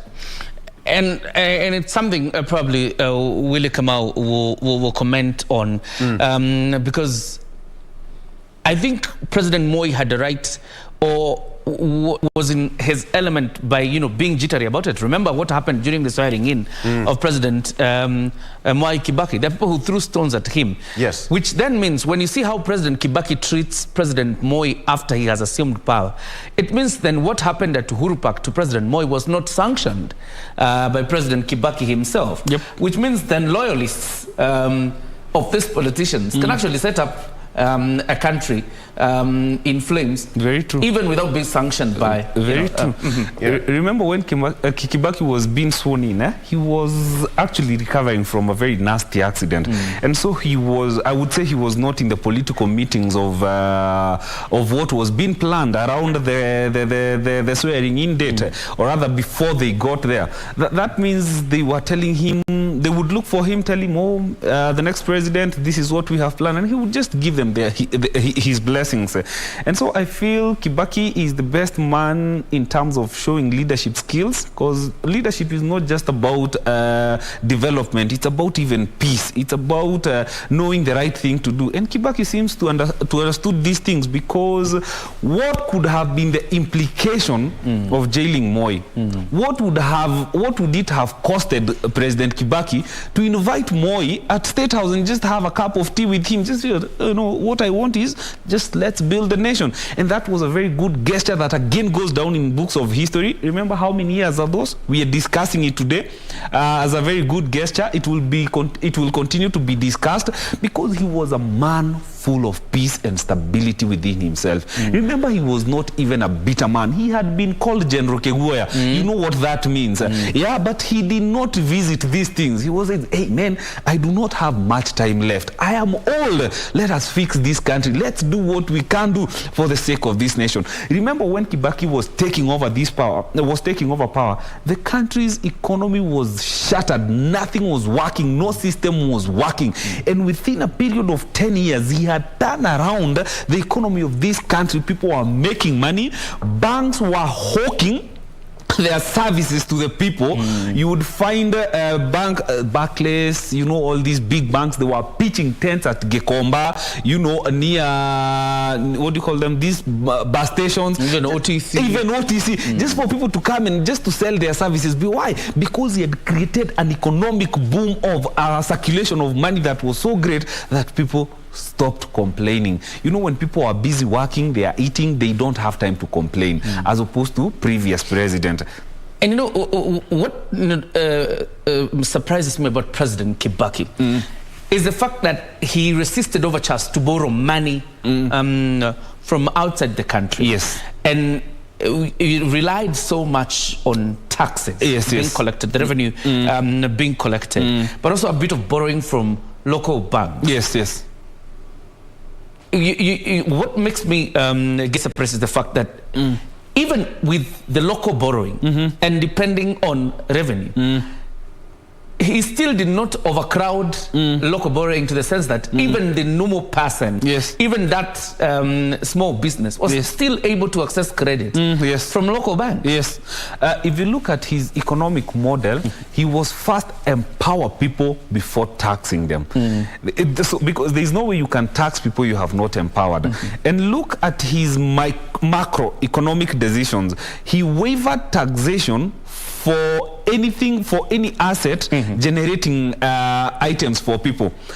One, he created a communication, an infrastructure communication that enabled people to do business from whatever part of the world, of Kenya, by waiving taxation for mobile phones. And so mobile phones created a job like no other for the people who imported and brought in the mobile phones, the services these mobile phones were offering to Kenyans.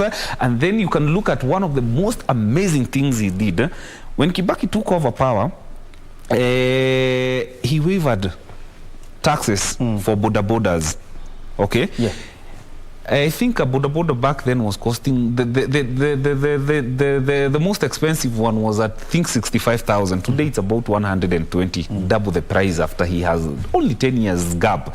And so young people created jobs out of these bodabodas. And so these guys are making money. So where do they take the money? Banks like Equity Bank come in and they start growing exponentially. So actually, Equity started as Equity Building Society. Exactly. Under Kibaki. Yes. And then finally becomes a bank. Exactly. Why? Because the people down there were economically empowered by Kibaki so much that they started saving. And so when you save this money, what does the bank do? Hey, government, do you want money? Yes, we have money. So, and you know, the banks will always prefer to work with banks more than even giving you money. And so Kibaki understood the importance of empowering these people to save money in these banks, just like China and South Korea, what they do, by the way. These countries are built by savings. When people save a lot of money, there is so much circulation of money such that the bank borrows this money, puts it in investments, and these investments are money still that is circulating within the economy. And so everybody who was working in Kibaki's time had means of making money. So one of the things I remember Kibaki, we will always remember Kibaki, is that he did not tax people without empowering them first. He first empowered them to tax them, and that's why we saw an economic boom and growth in this country. If you look at his GDP growth, man, it's only the only time we were affected was between 2007 to 2008. That's when our scales of economy went down. But as far as growing the economy, Kibaki knew how to do it, and he grew the economy by not taxing people but lowering taxes for people. All right. The Standard today talks about the bittersweet, the Raila Kibaki ties, and we'll talk about their ties. Yesterday, the papers had aptly captured the moment of 2002, a rising nation, a nation with hope. But there was a name OU between President Kibaki and his partners in the NAC coalition. Mwenge used to be called Mwenge. Yes. And the papers are trying to paint a situation where this was a very big moment for the Republic that President Mwai Kibaki squandered in terms of ensuring cohesion and political stability. Do you think so? No, I don't think so. Kibaki was a man wise in so many ways. And remember, all these are politicians. He had seen what politics can do to a nation. And so Kibaki had to betray some things for the sake of this nation.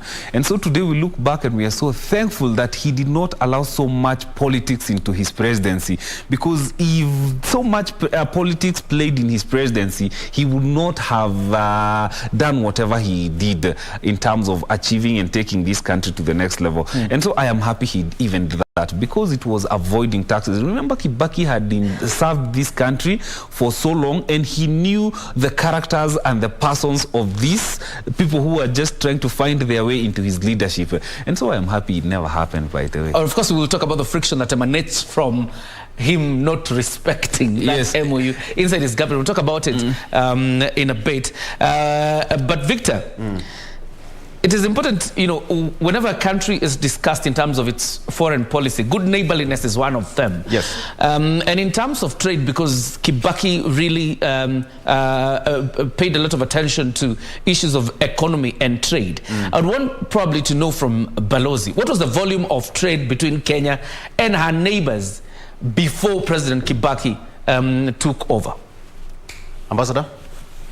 Sorry, repeat that question. How was the trade between Kenya and our neighbors during Moi's regime, and probably just to add, after Moi's regime when President Kibaki took power? Yeah, when Kibaki took over power, he brought in the enablers, the infrastructure, and that saw an exponential growth of our trade with our neighbors, and especially Uganda. Yes.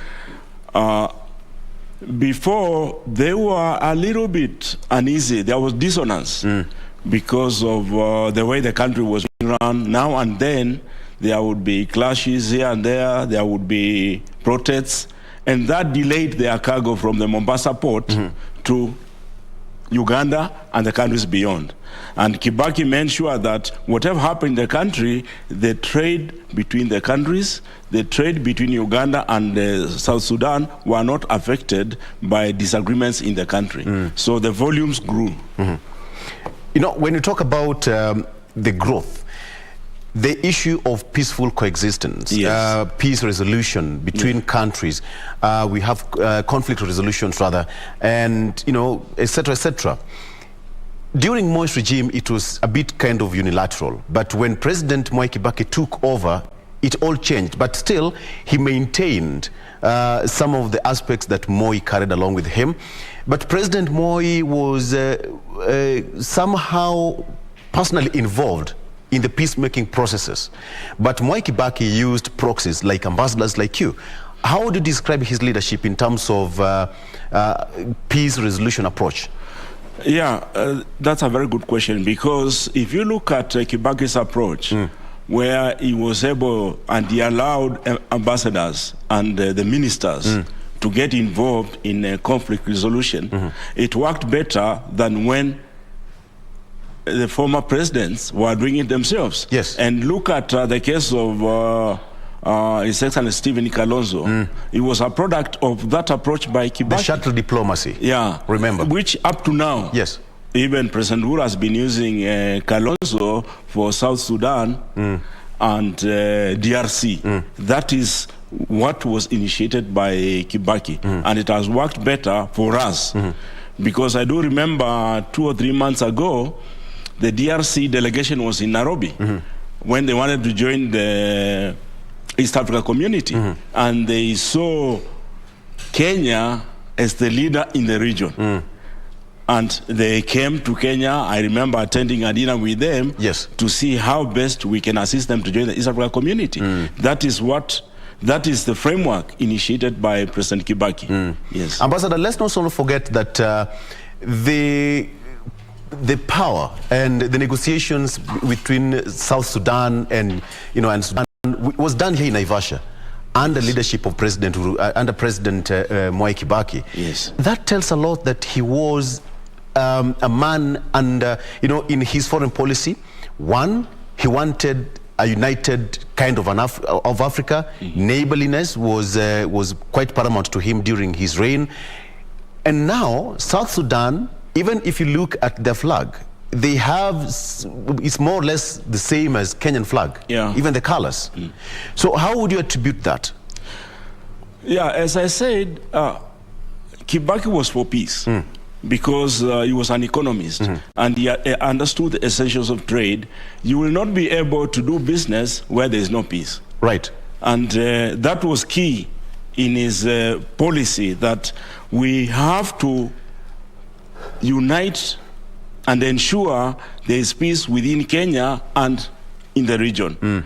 And the other aspect of that was the initiation of the project of LAPSET, where now it would be able to link the countries, our neighbors, and all the way to West Africa. I think that we should give credit to Kibaki for that commendable effort. Ambassador, at what point did your phone ring while you're in South Korea? President calling. Sorry? Did your phone ever ring? President Mwai Kibaki calling? I will tell you, and I'm being very honest with you, Kibaki has never called me.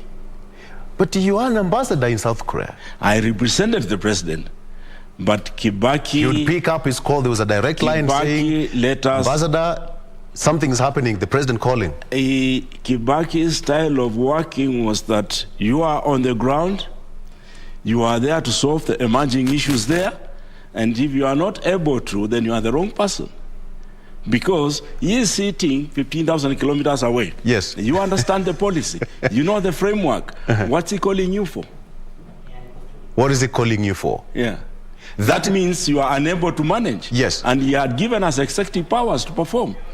The only time I saw Kibaki get involved is like he was getting unhappy with the progress in the energy sector. Because Kibaki was switched on manufacturing. Right. And the cost of energy was slowing us down. And he got all the ambassadors and took them to Kitui, to the Mwai place, to see the coal which is there. And he told us to go and look for investors so that we can harvest this coal and get cheaper energy. A leader extraordinaire. His phone or your phone never rang during President Kibaki's tenure. I don't think he had time for such things. Oh my goodness, quite an interesting person. Jacob, a lot has been said about President Mwai Kibaki, and as you can see on the left, on your screen there, happenings at Parliament buildings. Today is a double line. Jacob. Yeah, it looks like it will be a tough day for security officers keeping guard because the line is way too big today. It's not like yesterday, but you know the typical Kenyan style of using the very last day of making hay while the sun shines. And that is what exactly we're doing. Of course, you can see the exercise of viewing the body has started at the Parliament buildings. And therefore, if you still want to participate in the exercise, you can still run there. And of course, join fellow Kenyans. You saw, you know, the people Purity Musea was talking to this morning, exuding hope that they will be able to view the body, but most importantly, celebrating the life and times of President Mwai Kibaki, who served this nation for too long, and again 10 years as President of the Republic of Kenya in various capacities before becoming President, including being Vice President. And those are live pictures from Parliament, and that is what we'll be doing for the entire day today. By the way, there was supposed to be a sitting of the National Assembly today. I've not seen any gazette notice avoiding the same, so probably there will be a sitting that will allow for an adjournment today, to allow for an adjournment of the National Assembly, because we're supposed to be resuming today, and probably even get time to mourn President Kibaki. Yeah? On Monday. Yes. Special sitting, that's at 2:30 p.m. Today at National Assembly main chambers.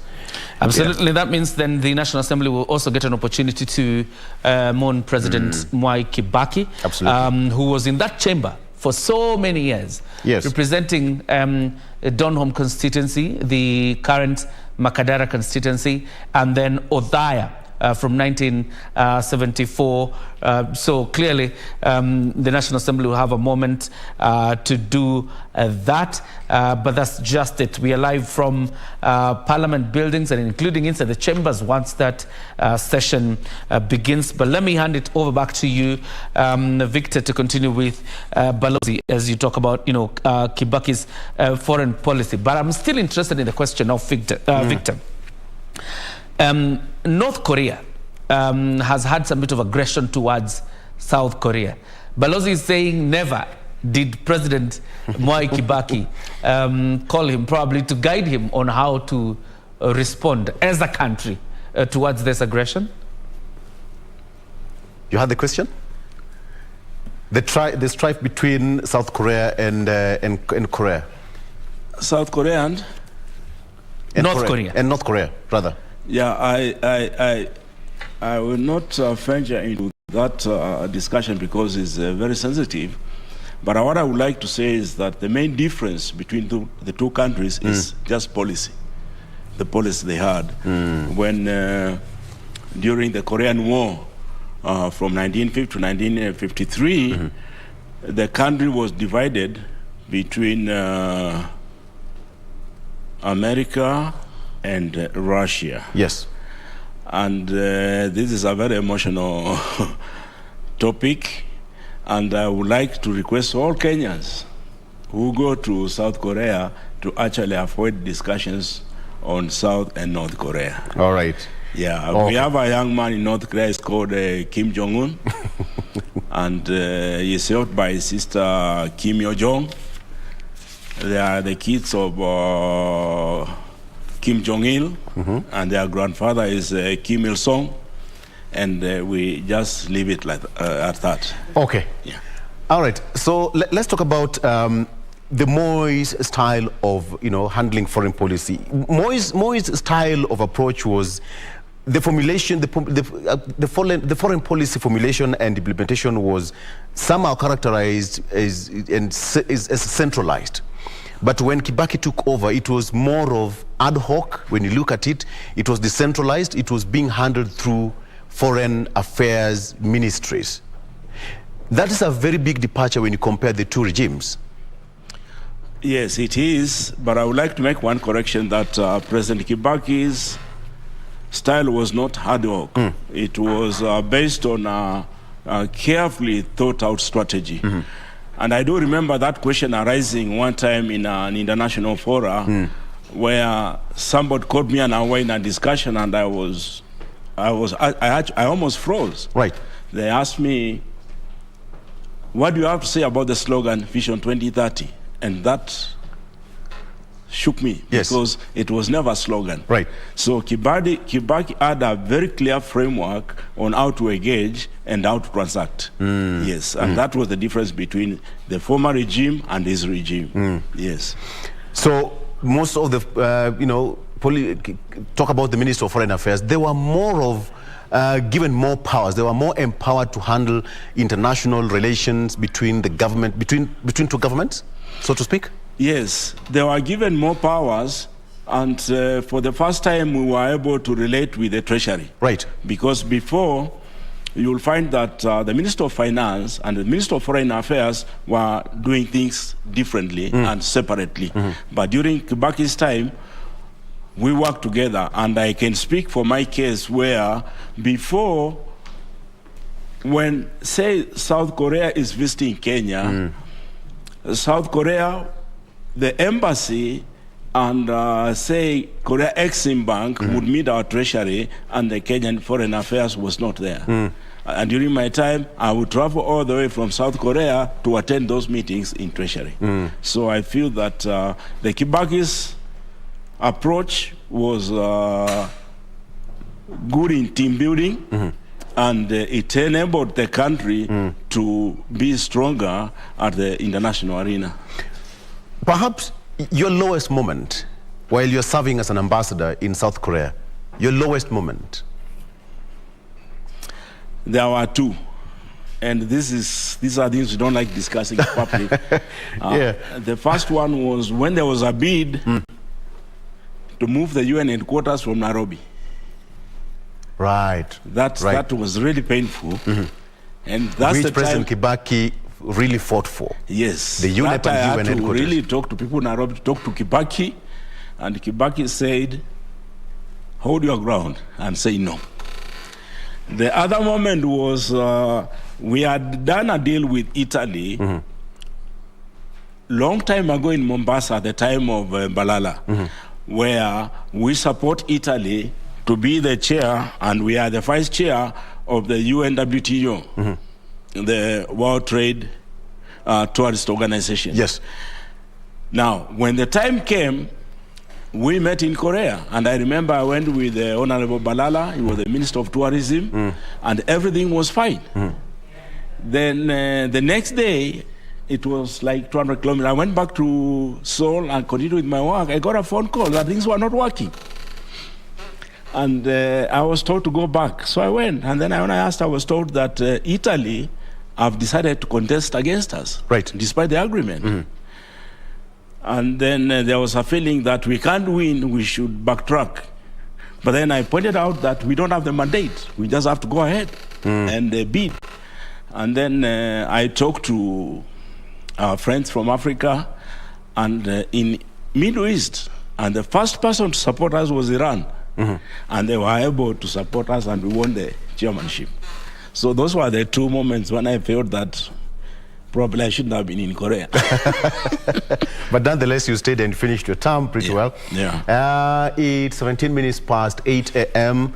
Viewing of the body still continuing at Parliament buildings. There you have it. And yes, if you have got a minute or two, it's open to the public. Make your way there. Today is the last day. At 5 p.m. the body will be taken back to Lee Funeral Home, and it will lie in wait tomorrow. And then on Friday, the next chapter will take place on Friday. The body will be taken to Nyayo National Stadium for interdenominational prayer ahead of the final burial rite on Saturday. The body will be flown by the military chopper to Nyeri.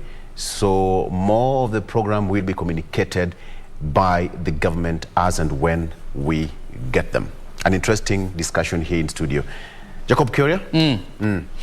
Well, of course, I'm also joined by Mama Lina Jabi Kilimo. You, of course, understand one of the biggest legacies is that her work at the anti-FGM board, but then worked directly with President Mwai Kibaki. And it's also very important to understand, being part of his first cabinet after forming government, how it was like. But first of all, Mama Lina, karibu sana. You're welcome. You know, let's start by looking at days before the formation of the NAC government. First of all, you decide to vie on a NAC ticket when Rift Valley is Kano. What was happening? Thank you very much. I vied on a DP ticket. On a DP ticket. It became NAC. You know, NAC was just an umbrella of many parties together. But I vied on a Democratic Party ticket. All right, hold on a bit. So we put on your microphone so we pick up the story of Lina Jabi Kilimo, obviously going against the grain in Rift Valley and probably starting her political career. You realize she's a person who goes against the grain in most of the times. So you vied on a DP ticket. Yes, I vied on a DP ticket, and this was informed by the fact that when I looked at his manifesto, it spoke directly to the needs of Marakwet. And I had tried in 97 and did not make it. But this time in 2002, I sought opinion of other women leaders ahead of me. And so I sought the opinion of Zipporah Kitony, Senator Zipporah Kitony, who was then a nominated Kano and yet in Maendeleo ya Wanawake. And she actually told me I try somewhere else. She directed me to Ambassador Tabitha Sei that maybe there is an opportunity in DP and not in Kano. And I'm so grateful that despite her being a Kano person, she looked out for where an opportunity could present itself for me. And so vying, it was very tough vying in the opposition then in Rift Valley. Especially on ADP, and everyone else was Kano. Most of my meetings I had to do them at night so that the chiefs, you know, they were very tough, so they can come and derail your meeting. Then, of course, then when he got an accident, he never managed to come and campaign for us. I'm grateful that the Right Honorable Raila Odinga took that mantle and he went everywhere. Where there was a candidate for NAC, the coalition, then he came there. So he came to my constituency. By the time you're vying, you say you're looking at the manifesto of President Kibaki. Yes. Which is good for Marakwet. Yeah. Have you met him personally at this time? No. You haven't met him? No, we haven't. Okay. We never met. The first time I met him is when we were being sworn in. Yes. As ministers or being sworn in as, or him being sworn as president? As being sworn in as ministers. Because, I mean, even as president, he's very far, isn't it? But now when we went to State House to be sworn in as ministers, that's the first time I came close to him. Wow. So I believe he had a strong team. Apart from Right Honorable Raila Odinga, even Mudia War, yes, kept on checking how I was doing. And of course, many of his supporters came and trained us. the late Alex Mureithi, yes, actually kept in touch with me. He actually trained me on how to win elections and all that. Professor Wanjohi. So he had a team that looked out for the aspirants to build their capacity. I would want to know, and that's a very interesting story. Let's first head over to Parliament and link up with our reporters. But of course, when we come back, yes, for a lady who has not met the president, yes, and then you hear your name is in cabinet, I nearly collapsed. We'll talk about it. We'll talk about it. Let's first head over to Parliament and link up with Purity Museo and Ben Chumba, who are in Parliament. Purity and Ben, if you can hear me.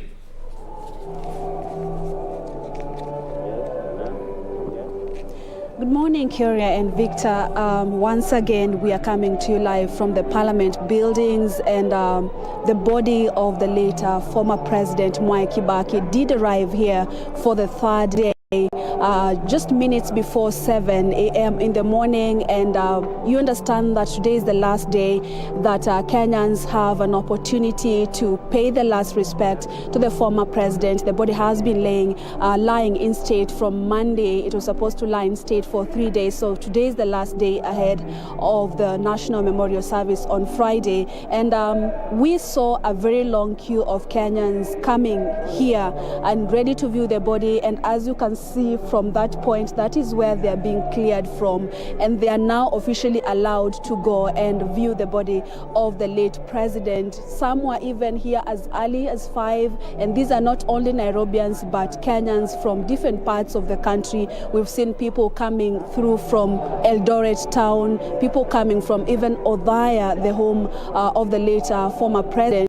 And therefore, today is the last day that they are expected to view the body of the former president. The exercise is expected to continue up to until 5, and tomorrow there will be no body viewing. Therefore, there is no one who will be expected here tomorrow. And right now, yes, the viewing of the body is ongoing inside the Parliament building, and it's a very orderly exercise. Clearance right there and clearance right here at the entrance to the Parliament buildings, and once Kenyans view the body, then they're allowed to go out. So it's a very smooth exercise that began at around 7 a.m. in the morning, and therefore the exercise will continue. And as you can see, they're just walking into the Parliament building where they will be allowed to view the body of Kenya's third president, former President Mwai Kibaki. And actually, I'm joined by my colleague, Ben Chumba. We are here together. Ben, we thought we were early, but trust me, there are Kenyans who are here as early as 5 in the morning, remembering the former president. And most of them are saying that they are beneficiaries of the free primary education. Others are parents who say that, Kibaki helped us take our children through education. Maybe as also a Kenyan, what do you think about the former president? Labda nitumie lugha ya Kiswahili. Labda tu kwangu nitasema kwamba awali niliweza kushuhudia safu ikiwa ndefu sana nyakati za asubuhi na mapema, lakini pindi muda unapozidi kusonga unaona kwamba safu inapungua, alafu kidogo kidogo tena unaona Wakenya wamekuja kwa wingi, alafu safu inakuwa ndefu na tena inapungua. Nadhani hii ni kutokana na jinsi ambavyo ulieleza hapo awali kwamba wakati watu wanapoingia ndani shughuli ni haraka, hakuna kusimama, unatembea, unaona mwili wa mwenda zake Kibaki na unaondoka. Nadhani hiyo imesaidia sana pakubwa kuhakikisha kwamba Wakenya wengi wanaweza kutazama mwili, kutoa heshima zao za mwisho na kuondoka kwa upesi. Licha labda ya kusongamana katika lango hili, na jinsi ambavyo pia umeangazia swala la usalama, jinsi ambavyo usalama ulikuwa umedumishwa siku ya Jumatatu, naona usalama pia bado umeimarishwa. Na labda tu kuongezea ni kwamba kutakuwepo labda na baadhi ya viongozi ambao huenda bado watafika eneo hili ikiwa bado hata siku ya 3. Utakumbuka kwamba kiongozi wa chama cha ODM Raila Odinga amekuwa katika ziara yake Marekani, na hivyo basi hapo jana alisema kwamba ataweza kukatiza ile safari yake ya Marekani anga kuweza kuja kutoa rambirambi zake na pia kutoa pole kwa familia ya mwenda zake Mwai Kibaki. Kwa hivyo kwa wakati wowote huenda labda akafika na pia naye pia akajitosa katika eneo hili kuweza kuona mwili wa mwenda zake Mwai Kibaki. Ndio manake the first day tuliona viongozi walijitokeza sana wakiongozwa na Rais Uhuru Kenyatta. Kwa hivyo labda leo, manake anarudi leo kiongozi wa ODM Raila Odinga, labda anatarajiwa kufika hapa, lakini tutakaa hapa tuone ni viongozi wagani ambao hawajafika watafika, na pia Wakenya wanaendelea kuingia mahali hapa. And vile unavyosema, the smooth exercise, you know, this is the second time that we are having this exercise. Remember in 2020 when the Kenya's second president, the late President Mwai, died, it was the first time, and we're experiencing long queues here. But like we have witnessed, there are 2 points. So once they are clear, that is why there is no much crowd outside the parliament, because they are being cleared from that point. And so when you come at the gates here, there is no clearance, so you're just getting in. So this making the process really fast, even for Kenyans. They are able to view the body of the late president and then just go back to work. So it's a smooth exercise. The turnout, I would say, it's really huge, because the officers there, they are trying to, you know, there's a number of people that they're clearing at once, and therefore once they are cleared, then the next group is cleared. And so that is what we've been able to witness since morning. Thank you so much. So that is what is going on here, Victor and Kioria.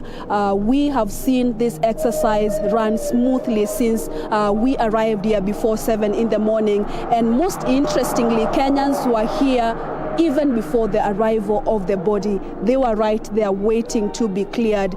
The late president, Kenya's third president, Mwai Kibaki, being remembered as a humble leader, as a leader, most Kenyans saying that he helped us go through education, free primary education, the best CEO most Kenyans that are describing him as, because they're saying that during his time, our economy was really, really stable, and they're looking forward to even having issues like the cost of living being addressed in the next administration after elections, of course, August polls. And therefore, Kioria and Victor, we are here monitoring the situation for you.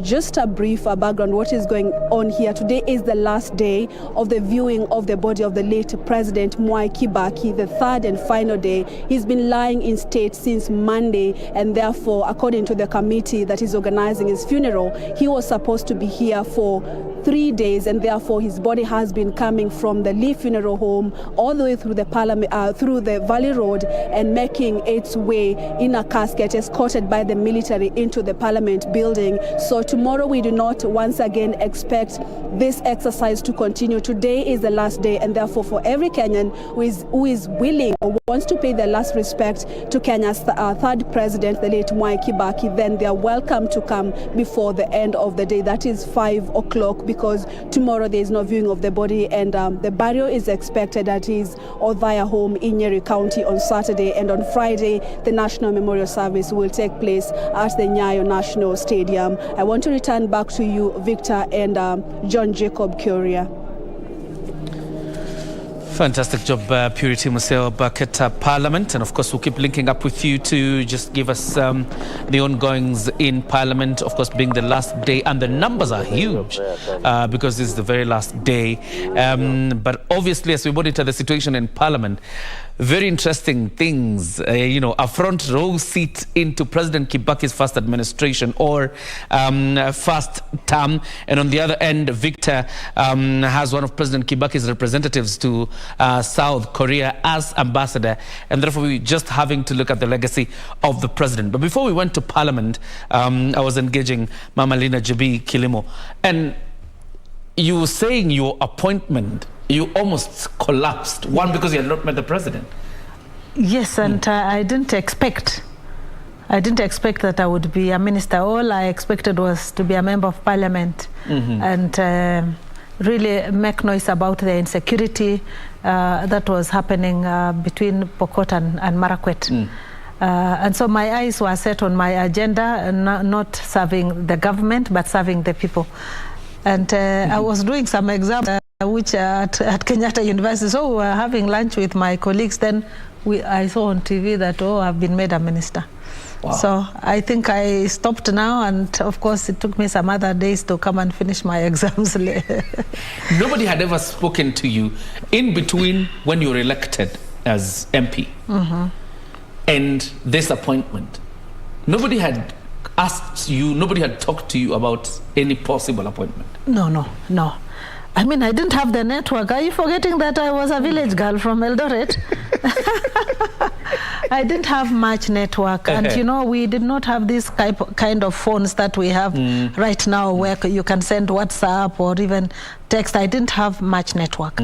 Yes, the network that I had was just, as I said, Professor Wanjohi and the late Alex Muriithi. They actually trained us on how to win elections and how to evade also being arrested, that we must be wise all the time. I must say that he had a strong team. And if we needed publicity, of course, then the Right Honorable Raila Odinga came.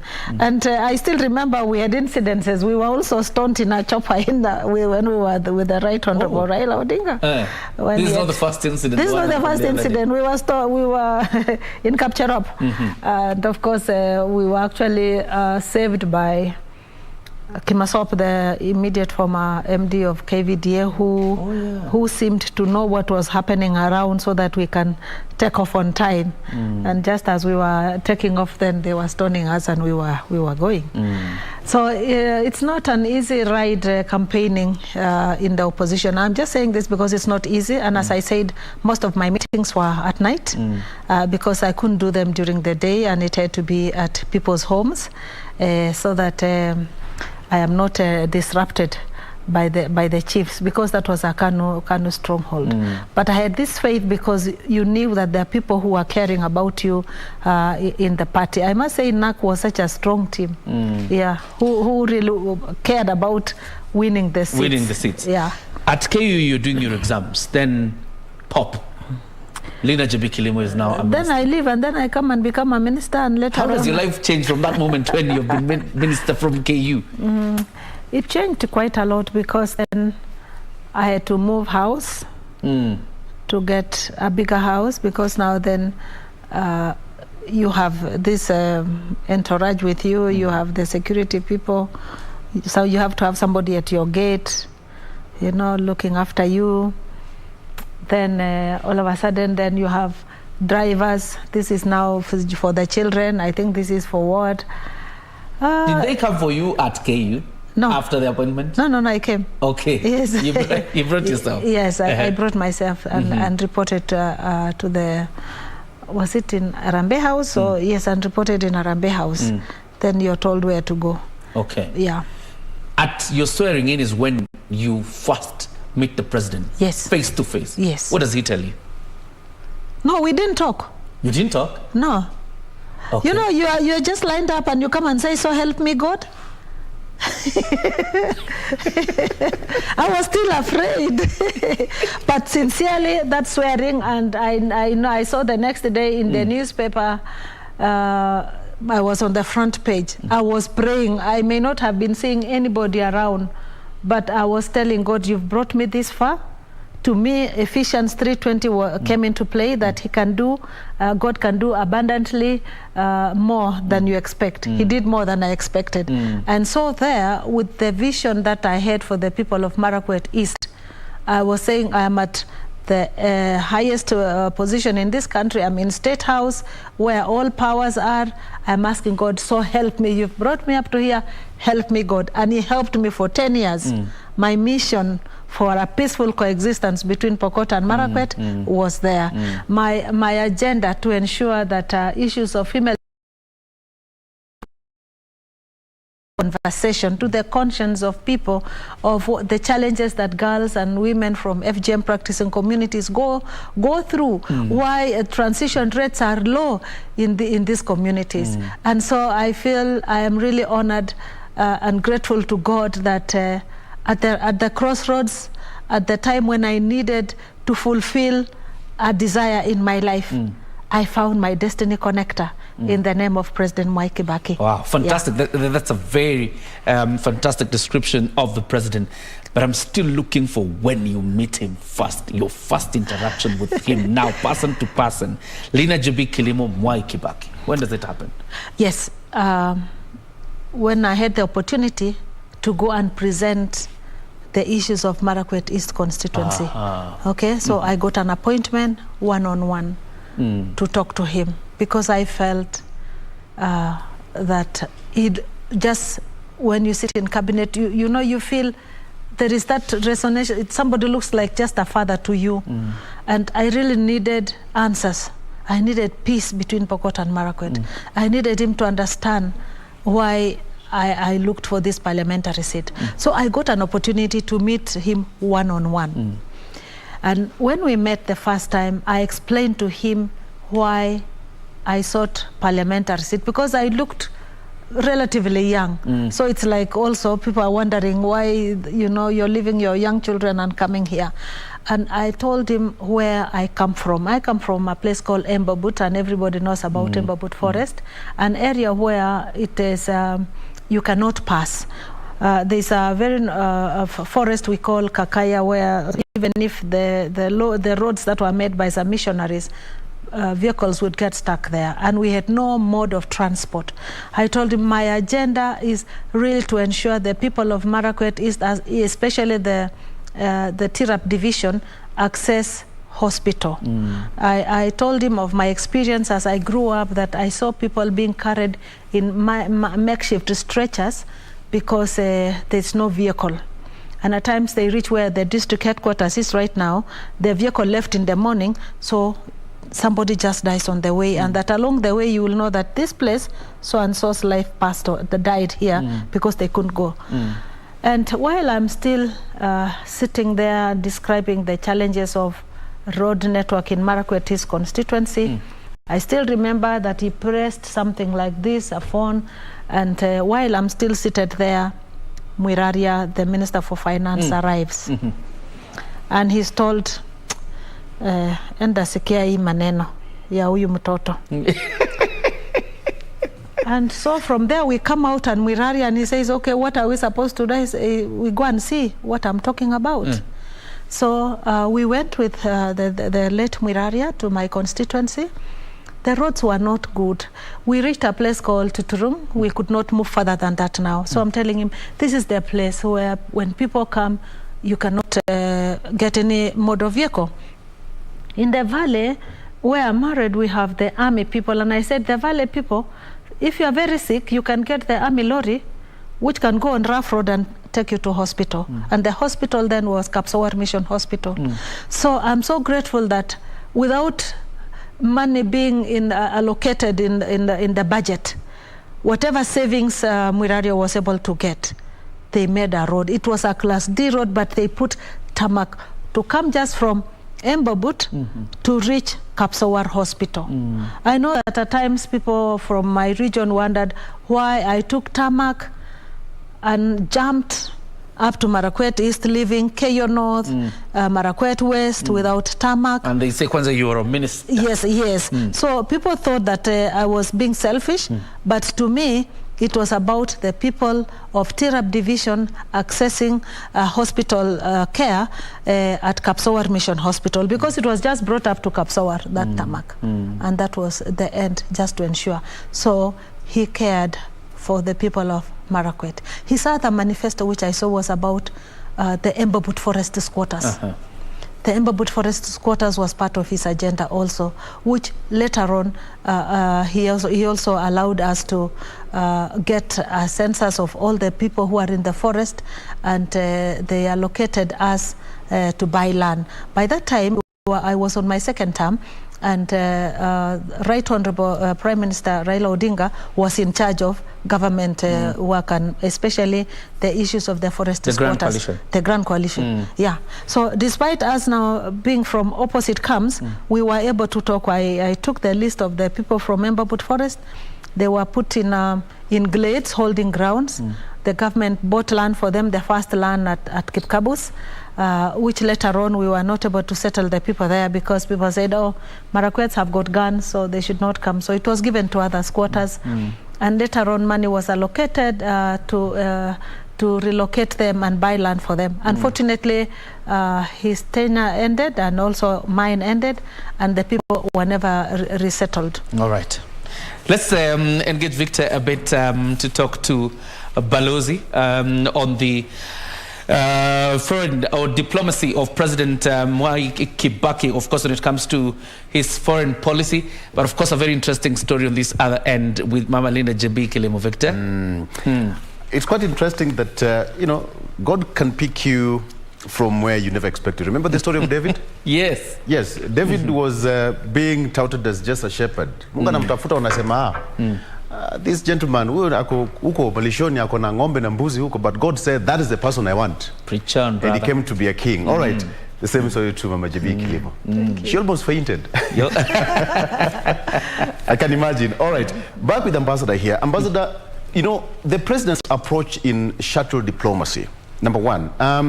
Remember, by the time Kenya was fighting the issue of ICC, President Mwai Kibaki he took somehow a low profile in that approach. He made different approaches. He used Vice President Kalonzo Musyoka then to rally different nations, you know, to help Kenya to go through the process of ICC. It was a very tough moment for Kenya. But when you look at President Mwai was somehow thick in the management of, you know, international relations and in management of foreign policy. How do you describe the two gentlemen? Thank you very much, Victor. I think we need to avoid discussions of comparing people, but nonetheless, they were from different schools of thought. And let's just focus on Kibaki, because that is the essence of our discussion today. Right. Kibaki had structures in place and institutions in place on how to manage foreign policy.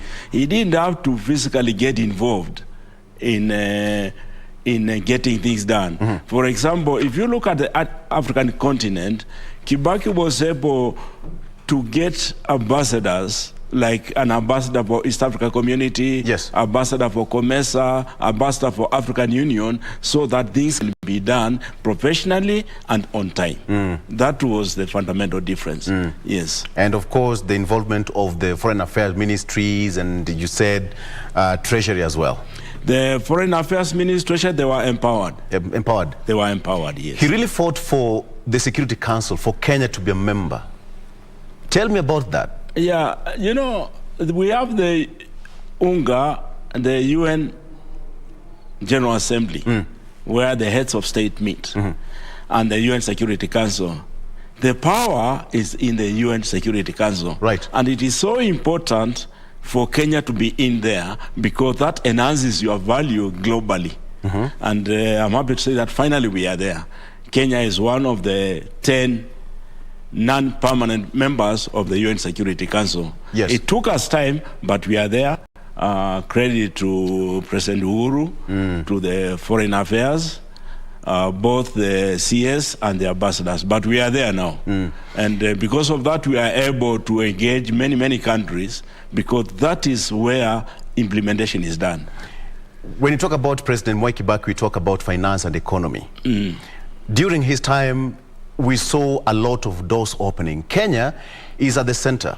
Yeah. When you look at South Sudan, when you look at Uganda, Tanzania, most of these countries are landlocked. But the port of Mombasa was open for all these other countries during Kibaki's regime.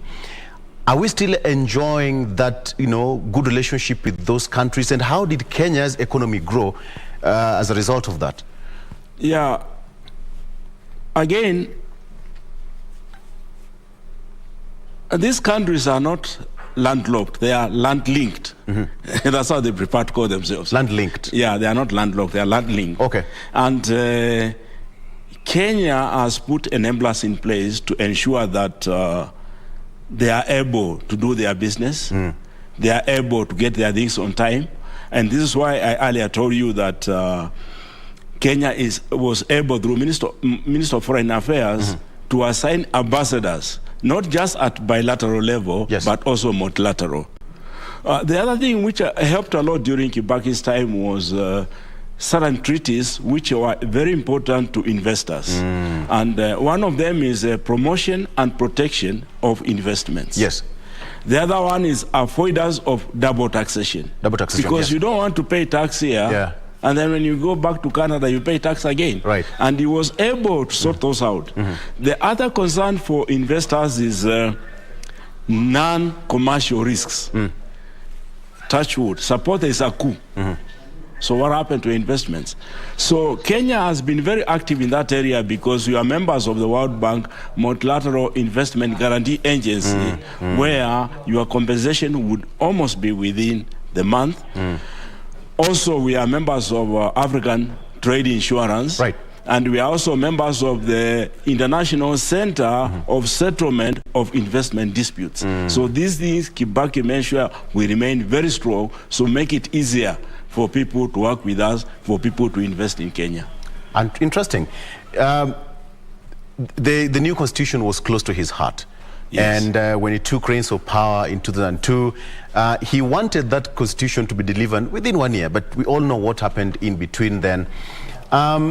Before I come back to that, because I want us to understand how the promulgation of the new constitution also spurred the economy of Kenya, number one, and two, how expanded the foreign policy and, the relationship between Kenya and other states after the promulgation of the new constitution. But before then, let's go to Jacob Kiora. Let's hear from Mama GB and hear how things happened way back then. Jacob. Absolutely. It's a very interesting story here with Mama Lina Jabi Kilima. But of course, before I engage her in a bit, let's talk to Michael Mwandiga, a reporter who is in Mombasa, again to understand how the coast is and the morning at the coast. Michael Mwandiga, good morning. Well, good morning to you, John Jacob Kiori. Of course, we're coming to you live from the Likoni Crossing channel. This is in Mombasa County, and we're here to get views from the wananchi on how they're mourning and how they remember the late President Mzee Mwai Kibaki. Late President Mwai Kibaki was the third president of the Republic of Kenya, and I'm hereby joined by the wananchi just to give me their views on how they remember Mzee Kibaki. Ndugu, habari ya leo? Utakuwa tu unaniambia majina yako, unaitwa nani, utatizama kamera afu niambie unamkumbuka vipi Mzee Kibaki? Kwa majina naitwa Gabriel Obukuya Mojong, ni mkazi wa Mombasa Likoni. So nashukuru sana Mzee Kibaki. Mwanzo nashukuru alimaliza jamu ya pale feri kwa kuleta feri mbili, na sisi kama watu wa chini kama bodaboda akatupea usafiri mzuri, bodaboda sikaja. Sasa hivi tunasomesha turu bodaboda. So tunakumbuka Kibaki kwa mambo mazuri ambayo alifanya. Asante. Na pia kuhusiana na masuala ya uongozi, unamkumbuka vipi kiongozi huyu wa taifa? Masuala ya uongozi, kweli mzee alipeleka nchi kwa njia mzuri ya amani na usalama, tu kuona shida yote. Mzee alikuwa mtu mzuri, mpole, na alikabidi kila mtu kazi yake, afanye nafasi yake. So mzee hakuwa ni mtu wa kusumbua, na ni mzee tunashukuru sana. Nashukuru. Na pia vile pia tukianzia kuhusiana na masuala, kulikuwa na masuala ya elimu ya bure. Labda unazungumziaje kuhusiana na jinsi alivyoweza kuweka mikakati ya elimu ya bure? Elimu ya bure mpaka sasa hivi tunajaribu, tunafurahia kwa sababu yeye ndiye alileta na mpaka tukaona mafanikio. So tunashukuru, watoto wanaenda shule bure, vitabu shuleni wanapewa. So tunashukuru sana mzee kwa ile uongozi wake. Well, of course, John Jacob Kiori, those are the sentiments here at Likoni Crossing Channel, thus remembering the late President Mwai Kibaki. As you can remember that the late President Mwai Kibaki, he is the one, during his regime, it's when the branch of the CDF was enacted just to ensure that those who are at the constituency level get to get the development and the development ideas which he had put. And I'm also joined by also another resident in Mombasa County, just to tell us how does he remember the late President Mwai Kibaki. Ndugu, habari ya leo, na unamkumbuka vipi hayati Mzee Mwai Kibaki? Hayati Mzee Mwai Kibaki tunamkumbuka vizuri kwa sababu yeye ndio ametusaidia kama bodaboda kutuajiri kazi. Manake kama sio yeye, labda bodaboda hazingeruhusiwa kuingia Kenya. Lakini yeye aliruhusu bodaboda zikaingia Kenya, tukapata kazi. Mpaka leo mimi ni chairman wa feri ambaye ninasimamia bodaboda zote za feri. Na kwa kusema ukweli aliongoza vizuri, na mtu ambaye alisaidiana naye kushikana mkono ni Raila Amolo Odinga, ambapo kama si yeye labda pengine hakungekuwa na uongozi bora. Na tuangazie leo kuhusiana na masuala kwamba ya uchumi na kujenga uchumi wa taifa. Unakumbuka vipi masuala ya kuhusiana na uongozi wake na mambo ya uchumi? Upande wa uchumi nashukuru kwa sababu alikuwa anaongoza uchumi vizuri, manake vitu wakati huo vilikuwa bei ya chini, lakini sasa hii nimeona vitu vingi vimepanda sana kuonyesha kwamba uchumi umeharibika, lakini wakati alipokuweko uchumi ulikuwa mzuri sana. Na mnatuangazie pia kuhusiana na masuala ya maendeleo, ukitizama kwamba kwa sasa pia vile kumekuwa na ile maendeleo ya mabilioni ya pesa, zipo barabara kubwa ambazo zimeweza kujengwa, ni mikakati ambayo ilikuwa imeweza kuwekwa. Labda mikakati hivi ilikuwa imeweza kuweka, mnaona taifa likiwa limevuna nini hasa kutoka kwa kiongozi huyu? Kiongozi huu taifa lilikuwa limevuna kulingana na uongozi bora na pia maendeleo. Tulikuwa na maendeleo wakati wa Mwai Kibaki, lakini sasa hii maendeleo yamerudi chini kwa sababu tukiangalia tunadaiwa madeni mengi na wakati ule ilikuwa madeni yako kidogo. Naam, lakini tuangazie tu labda kuhusiana sasa kwamba hayati mwenda zake itakumbuka pia vile aliweza kuweka mikakati mizuri kuhusiana na masuala ya elimu, pia vile akaweza kuweka mikakati kuhusiana na mbinu. Labda kwa upande wako wewe kuhusiana na masuala ya masomo utamkumbuka vipi? Mimi kwa upande wa masuala masomo nashukuru kwa sababu aliweka skuli ya bure na watoto wangu walisoma bure na mpaka sasa wanaendelea na mfumo huo wa shule ya bure. Naam, shukran sana. Those are just some of the sentiments from the residents here, and I'm also joined by one of the boda riders who are just stationed here at the Likoni Crossing Channel. Ndugu, unamkumbuka vipi hayati mwenda zake mzee Mwai Kibaki? Okay, mimi namkumbukia pale alipoweka pikipiki zikuwe free, zikawa kwa wingi pikipiki. Kidogo alisaidia upande wa transport, kwa transport imeshuka chini, kulikuwa na sehemu za mashinani kwako ni ngumu sana kuweza kwa accessible, lakini pikipiki zilivomwagwa ikawa sasa hata kule sehemu za bara kule watu kutembea karibu kilomita 50 sijui wapi utakosa sasa dakika 15 umefika, dakika ngapi umefika.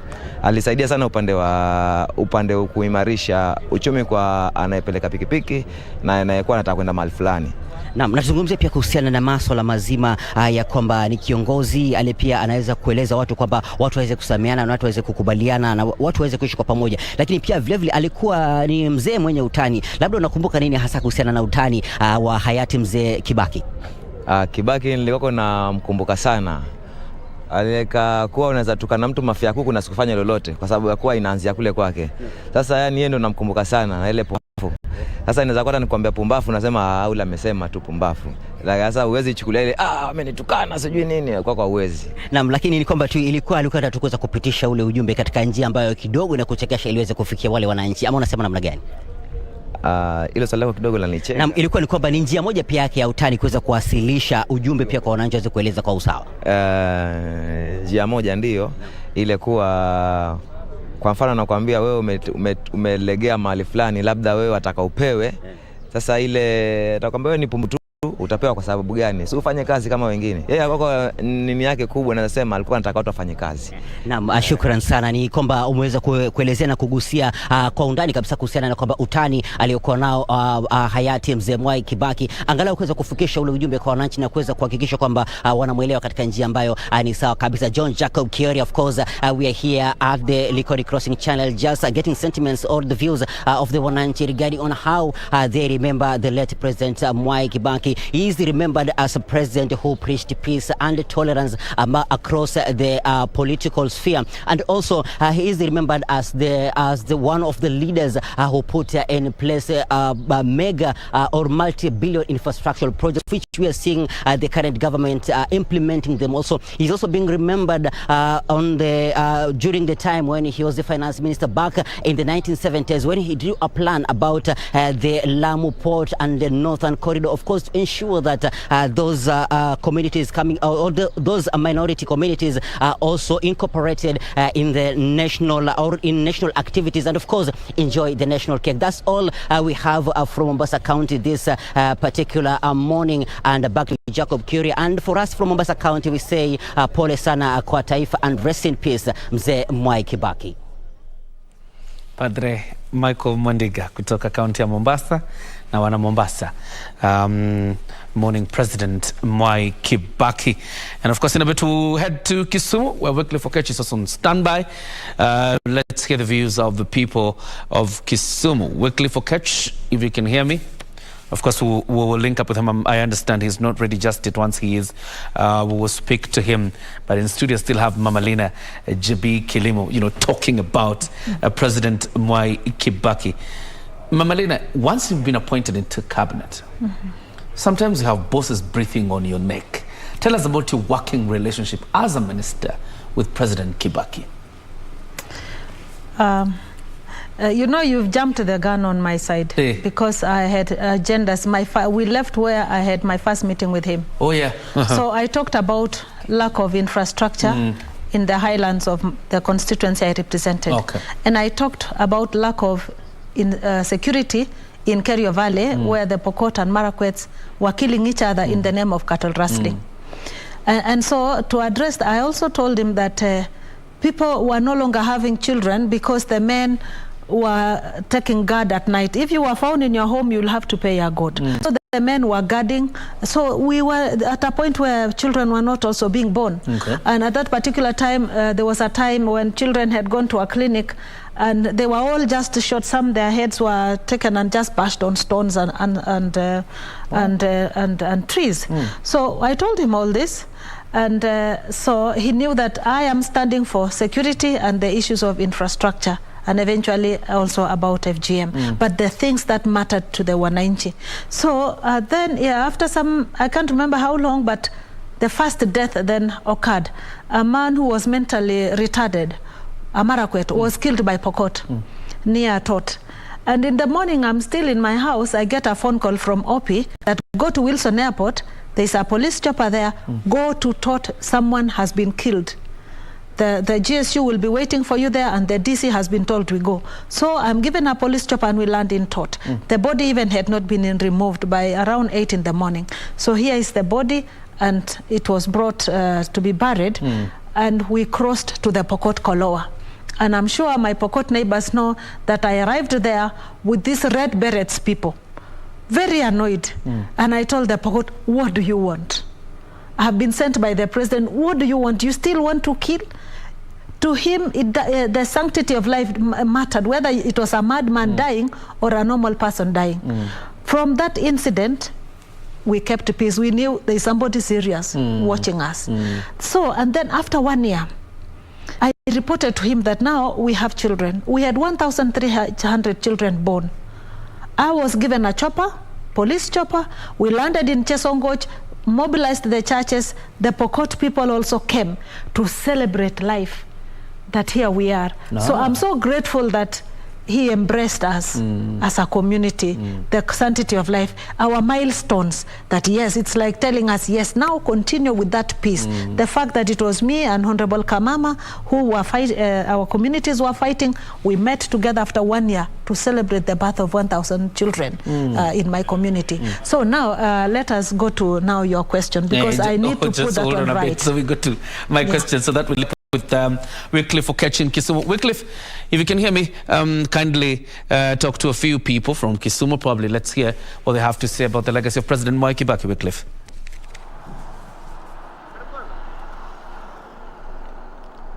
Well, thank you so much, JJ Kioria. We are, of course, in Kisumu here, and we continue to share in the grief following the loss of the departed President Mwai Kibaki. And since the passing on of President Kibaki, we have been speaking with the residents from this region, and they also equally share in the grief. They mentioned quite a few, just lots of things, positive elements to associate with the departed President Mwai Kibaki. Recently, just a day ago, I was speaking with former Commissioner of Sports, that is Gordon Oluoch, who had a lot of positivities to mention about the departed president in so regards the sports department. You remember now it's during Kibaki's time that the Ministry of Sports, Heritage, Culture and Social Services was created. That is in 2003 under Najib Balala, and just so on, continue to streamline the sports department. And later that alone, you remember that in 2002 the departed president worked closely with the ODM leader Raila Odinga. Raila Odinga is actually the de facto leader in this region, and being that he worked so closely with Kibaki to deliver the presidency in 2002, that now means the residents from this region remember him vividly for so much. And apart from that, there is the free education that the people have been mentioning all along. The free primary education. Talk about the economy, the way he steered the economy to the level that many people cherish. Actually, even aside from that, the 2010 constitution, the constitution that we now use right now. He initiated the promulgation, and the people remember that vividly well. But could there be something else that maybe the residents of this region maybe remember the departed president for? And JJ, that is what I'm going to, that's the question I'm going to pose to one of the residents here, maybe to share with us what he thinks about the departed president, as being that this is the last public viewing day as the body of the late lies in state. Brother, you'll explain, you'll introduce yourself. You're live on KBC. You'll introduce yourself. And as we continue to share the grief following the passing on President Kibaki, people have spoken about the free primary education. People have spoken about the economy, infrastructure. As you introduce yourself, what more maybe could you remember the departed president for? Okay, my name is Bruce Michael Bongo. I'm a resident of Kisumu. And so far I would want to say that President Mwai Kibaki was the best that we ever had. There is one man who ensured that, well, you want to tax a country, when you want to tax your citizenry, you first empower them. This president first enlarged the brackets of taxation first, and then he ensured that he empowered the Kenyan populace first before he taxed them. So we were not feeling the pinch. Secondly, I'm a beneficiary of the departed president, Mwai Kibaki program in terms of free primary education. Because I came from a humble background, and I remember it was a very big reprieve to my parents. And that's the reason why we have more literates today in this country. Third, I would want to also congratulate the former president, Mwai Kibaki, because he's the one who declared HIV and AIDS a national disaster. As you know, in the lakeside, this is a place that is predominant with the HIV prevalence in the country. And when he did this, he gave ARVs for free to the populace. And that is why so many of us today live. We have reduced number of people becoming orphans today. I also thank Kibaki for infrastructure. I also thank him for his aptitude when it comes to the new constitution. This is something that was started before, when Moi was clearing his regime, and Kibaki took it over and he ensured this promulgation. And all that devolved system of governance today, we give the credit to Mwai Kibaki, of which even the bottom-up economic model is embedded. So I think he's a man that will go in history lens as the best president that we ever had. We also liked his ideologies when it came to governance and peace, because without putting Kenya forward, he could have not accented to having a handshake with the former Prime Minister Raila Amolo Odinga. And we had peace at a country, and we moved, and we had a number of projects being done. My route to home, the Kindu Bay Homa Bay route, was done by Kibaki's regime. A place that could take me 4 hours, today I can go there driving in less than 1 hour. So he's a president who did all that he could without segregating a people. That this is opposition and the other side really was on my end. We also thank him because in his own regime, we remember we had great industries that has now stalled, working proficiently. Mumias was working, for example, and was doing so much in the country. And we thank him so much for the SMEs. In Kibaki's time, we could see a number of banks, be it Barclays, be it Cooperative, be it Equity. They were coming up and setting tents. Like where I am, you could find a bank that set a tent, giving people loans. There was too much of circulation of money. We remember Kibaki because he, in his regime, brought these motorbikes, the border borders that are passing here, that has today employed the majority of Kenyan youth. So, and I remember he left when the most expensive motorbike in Kenya was around 65,000. Look at it today, it is over, in fact, they are clocking to 200,000 shillings. And the taxation is so much high. And we did not even see the crackdown that we just saw recently being done to our people. So I think Kibaki was a great man, a great patriot of this country who will go down the memory lane as our best. And if I may ask you, what are some of the specific elements that probably the current crop of leadership or political leadership can emulate from the departed president? Number one is humility. This is a president who was not there in the media trying to, be so popular, trying to trigger. He was a man who was hands down. He could work so hard. I remember one time when his entourage was passing, he gave us the most, a very different kind of a statement that we expected. In Swahili said, mbona mko hapa na mnarega baada ya kuenda kazi zenu? Mimi niko shughuli zangu. He's a president who really valued the work which people do. And that's the same thing that I think the current government should do. Instead of putting people in the political mood all the time, our president should sit down and work and, raise the economy, as Kibaki did it, without just going on putting us in a conundrum of too much politics all the time. And I also think the other thing that they should know is that during Kibaki's time, appointments in the government was based purely on merits. And he is one man who ensured that talent was tapped in the country. I remember Alfred Mutua, at the age of 32, became the government spokesperson because of merits. As opposed to today, if you want to have an appointment in the government, it's a matter of whom do you know, how connected are you. So I think Kibaki, he should have just written his memoir, a book where all the potential presidents to come could read and tap from. Thank you. Thank you so much.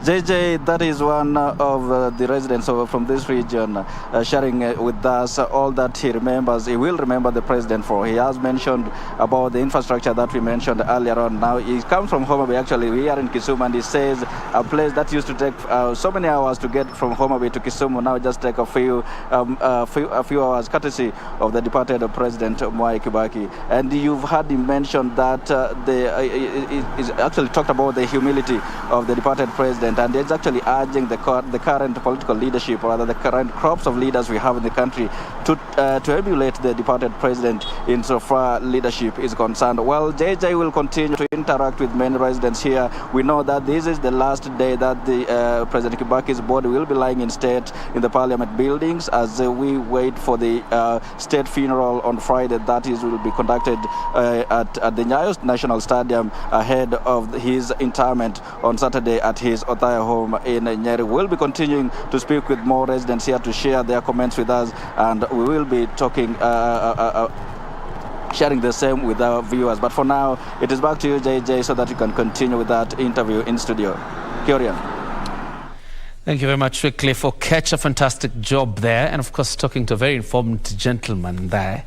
Has been able to describe in a nutshell the legacy of President Mwai Kibaki, and at the same time paint our problems as they are in the current society. But Mama Lina, you were speaking about the legacy of President Kibaki in terms of solving the problems of Marakwet East. Yes. And now there was the question of you as minister and your working relationship with the president. Yes, you also asked whether at some point I felt there was the boss or any disagreement. I must count myself lucky because I never saw him getting angry with me. Even when I voted against the Constitution in 2005, of course I had to explain why I voted that way, because my constituents were against it, and so I had to follow, because I am their voice and their mouth in everything that they say. I didn't see him get annoyed with me, because later on he still appointed me as his assistant minister in the Nusumkate government later on. And I must say, I still enjoyed other facilities. I just want to you people to know that I feel that he was my network in government. Remember, I come to Nairobi, I don't know many people, I don't know left or right. it's like he's the one who connected me, and that's why I think I went and reported to him all the agendas that I had. Even voting no, I made sure that he knew it, and I think I was just lucky. I didn't see him get annoyed with me. He visited my constituency. I feel that I had his support, to which I am grateful up to now, and that's why I had said earlier, he is my destiny connector. Yeah, I am where I am today because of that platform that he gave me to serve in his government. There's that low moment in his administration when you and several ministers of his cabinet are involved in a plane crash as you head towards Funyula. Yeah. Talk to us about, you know, as we leave Funyula. As we leave Funyula. Yes. Tell us about that day and how it was received in government. Now, you should be telling me how it was received in government, because I was involved in the accident. I wouldn't say how it was received on government, but I recall that we had either the military choppers and the police chopper to transport us. To me, it was my lowest moment because I was the last one to be found, and unfortunately, I was in the chopper with the dead. When we were being brought, because I was the last one to be picked, and the rest had been taken because I was trapped under. I was trapped under near the wing, and people were passing over, and so someone had to come and cut the belt because I was tired. I couldn't open myself. I was there with the late Wanjiro Kihoro. Kihoro, yeah. So then I was taken to a mission hospital. So by that time, everyone had been taken, and those who tell me they remember, they were saying that I was missing, but later on we were brought in later. I was among the last ones, in the chopper. But I'm grateful that we were all taken care of by the government later on. I'm sure definitely it was a sad moment for him. I'm just imagining what he would have felt, because we were several of us, and we had gone to celebrate Mudi Awori, Uncle Mudi. And to me, it was more personal to go and celebrate Uncle Mudi, because he was one of those who kept in touch with me during my campaigns to find out, how are you doing well? What are the challenges, knowing that I was in a very, very difficult area. Yeah, the people who really kept in touch with me, Right Honorable Raila Odinga and Uncle Mudi, as my campaign, and of course Kipruto Kirwa also from that area. So I could say those are just the network I knew, but as to network of government, I got to know through the president, Mwai Kibaki. And this is not the only sad incident that happens under his first term. There's another, like Geoffrey Papai, is also a minister who dies under President Kibaki's first, even his vice president. What was the mood in cabinet when, you know, you're losing a colleague and another? I think you couldn't read his body language. You know, he was one person, you can't read his body language. Yeah, he internalized most of the things, and you may not even get the answer to your answer to what you've talked about or requested, but you will see work being done.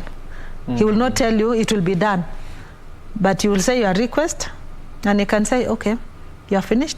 But one thing that you would notice, if there was something he was thinking out, is it like his lips, as though he's mumbling his lips just like that, and maybe he was internalizing. But it was of course, I'm sure he went through so much, losing so many people, until at some point some of us from the Christian perspective were saying, and I raised it in the cabinet, is, should we be saying we are unbogable? God is here boggering us with all these deaths. Maybe we shouldn't be saying we are unbogable. Victor, those are things you've never had before, have you? Absolutely. And you know, during that time when there was that plane accident, people said that President Mwai Kibaki's regime started on a wrong footing. But see where we are today. We are all here to, you know, to talk all the goods about President Mwai Kibaki. And I think it's not too late to say sorry, Madam GB, for that accident. It's never too late. All right. Yeah, definitely. There is this question with me here. I still have Ambassador with me here. Ambassador, how did the promulgation of the new constitution make Kenya to be seen out there in the global map? Yeah, thank you, Victor. It did that in two ways. Despite the fact that we had the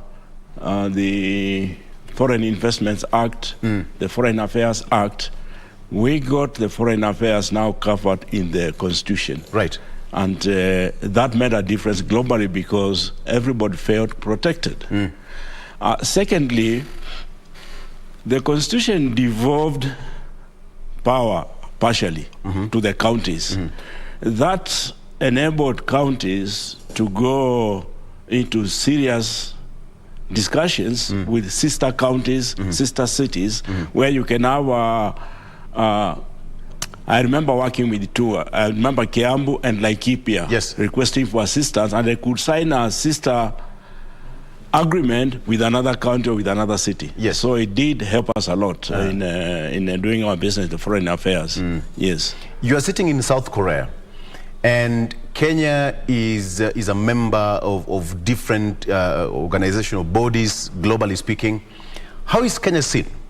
The moment you are in New York, you are in the United States there, you are in London, you are in South Korea, how is Kenya seen when the name is called? Yeah, Kenya is more than just a territorial destination because of, one, the historical aspects. Kenya has been a leader in this region for a very long time. Yeah. And also, Kenya has been able to produce some of the best brains in the world. If you look at the people running key organizations, including NASA, you will find Kenyans in there. So Kenyans are held in very high esteem, and Kenyans are very, very respected, and Kenyans are seen as real leaders in Africa. Real leaders in Africa. Yeah. And you said that, you know, President Mwai Kibaki is seen as one of the best president Africa. President Kibaki was one of the best. He was very pragmatic. He was very strategic and very visionary.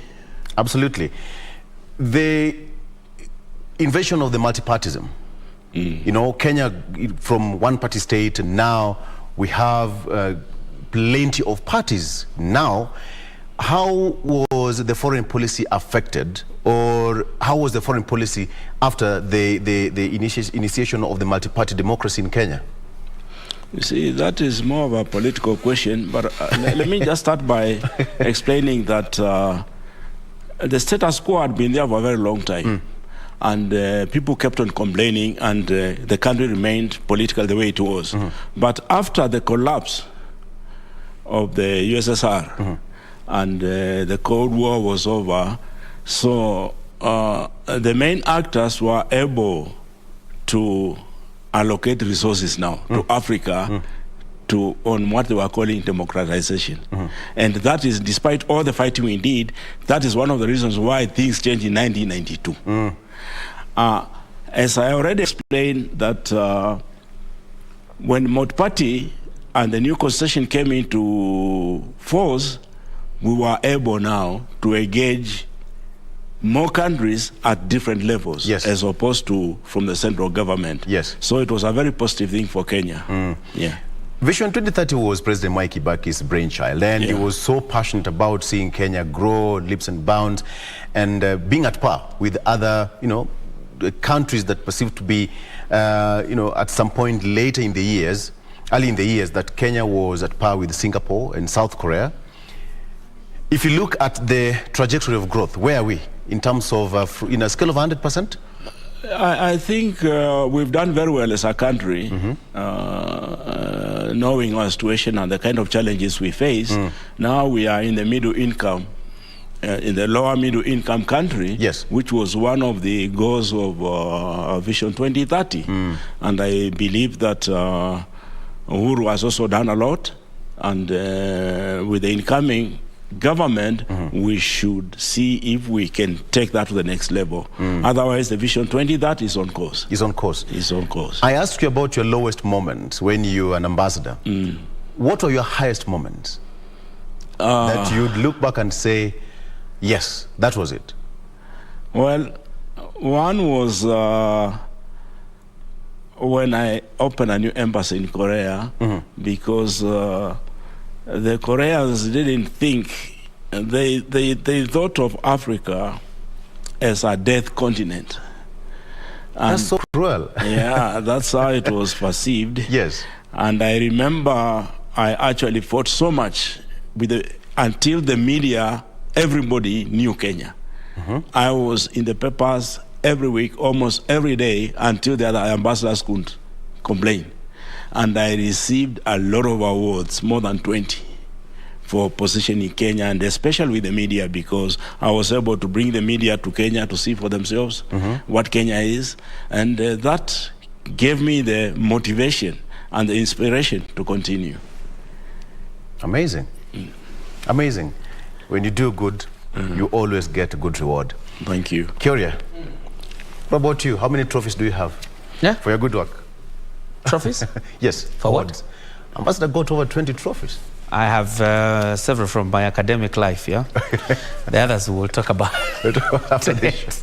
Okay. When I'm done. All right. But at this other end, still have Mama Lina Jabi Kilimo. We're still talking about her experience and shaping the legacy of President Mwai Kibaki. And you were talking about when you went against the government position to oppose the 2005 referendum. Yes. Yet this is the man who had actually, who has been your connection in government. Yes. He probably doesn't even understand because he fires you from cabinet after that. He fired, yes, but our relationship never went sour. Ah, okay. Yes. Yeah, because I would still get communication from his ministers, those who remained inside. And I did explain why I voted no to the Constitution. I'm still grateful that at some point he would always pass information to me like this and like that. He really advised me as a father. But you see, I also have my trophy. My trophy and the highest moment was when he ascended into the bill banning female genital mutilation in 2011. Remember, this was one of my agendas also, to ensure that we bring the conversation about the effects of female genital mutilation. That was I would call that the trophy I have, is the anti-female genital mutilation board in our country, which is there now. It may not be something I can see, but I know that the girls one day will be free from FGM, and I'm grateful that he ascended to that law. Let me take you back as a participant in the 2002 moment. And I was asking the previous guest before you about the same, because the papers today refer to the 2002 moment. And also yesterday, the papers were aptly trying to say that the president squandered a moment in terms of uniting the republic, owing to the MOU that had been signed between the parties that had formed NAC, having served as his cabinet minister and being a political player then. Do you think there's a moment we lost after the failure to implement the MOU?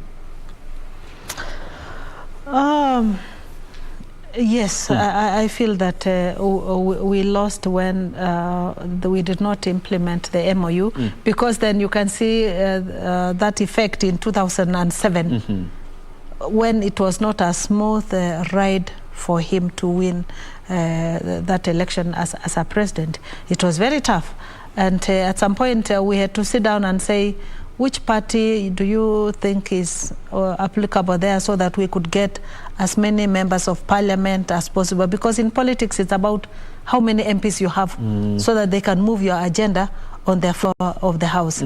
So maybe not as a country, but as a person of the presidency who needed more members of parliament, I think he made that not implementing the MOU complicated, or made his second election to be very difficult. Do you think the 2007-2008 post-poll violence, because out there, and particularly I've seen international media trying to do so, trying to say that that moment, that particular moment, blotted his legacy as president?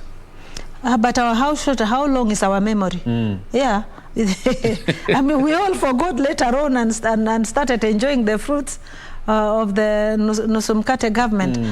And I think that must be his lowest moment. Now that you have reminded me that one. It may not have been those other accidents and others. I think his lowest moment was when he saw Kenyans killing one another. Remember that they just, a madman was killed in my constituency, and he took it very seriously.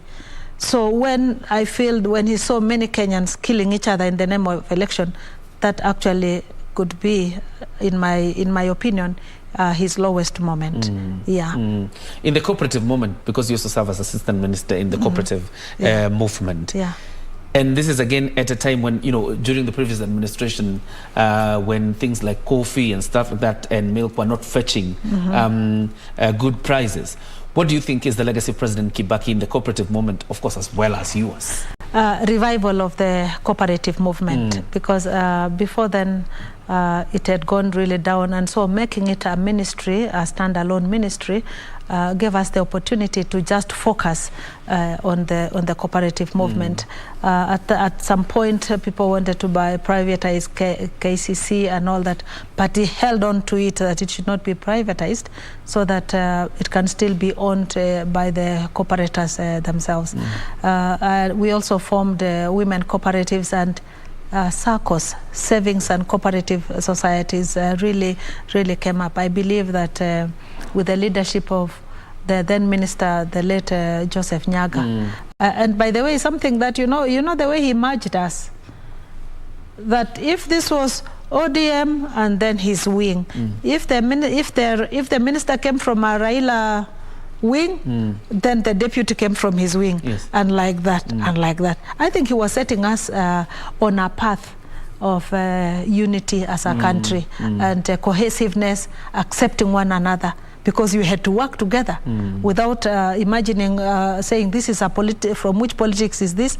You had to deliver as a ministry. I want us to take a breather. When we come back, we'll talk about the 2010 Constitution. And as part of his cabinet again, you have taken a collective decision to support the 2010 Constitution. First of all, you tell us why you opposed the 2005 referendum and why you support the 2010. But still, the cabinet ministers will oppose, but this time he fires none. We'll talk about it when we come back. So we take a small breather. We'll be back. Don't go too far.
Promise me to take good care of my sister. You can count on me. I can't bring myself to accept that my only son and my daughter are going to get married. I can't do it. I'll do my best to get the company back on its feet. Please calm down. Give me a bit more time. Your best choice is to transfer the ownership of Shufeng to me. What?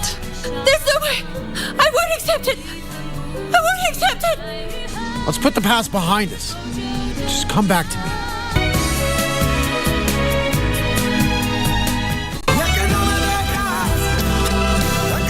Hit him again. Ina.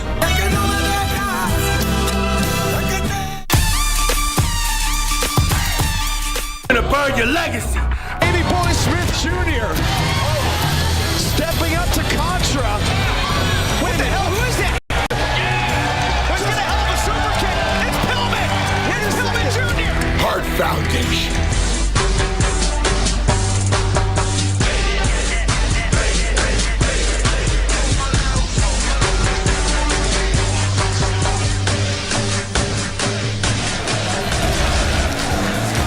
Weighing in this evening at 190 pounds, from Atlanta.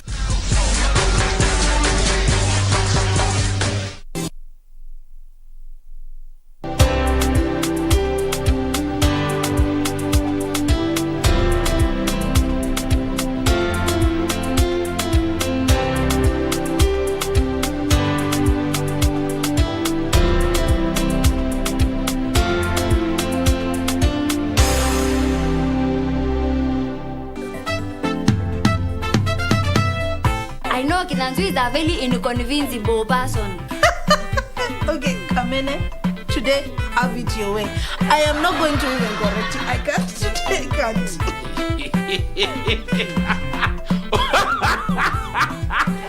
I mean, wait. You guys still get some beating from your parents, as big as some of you are.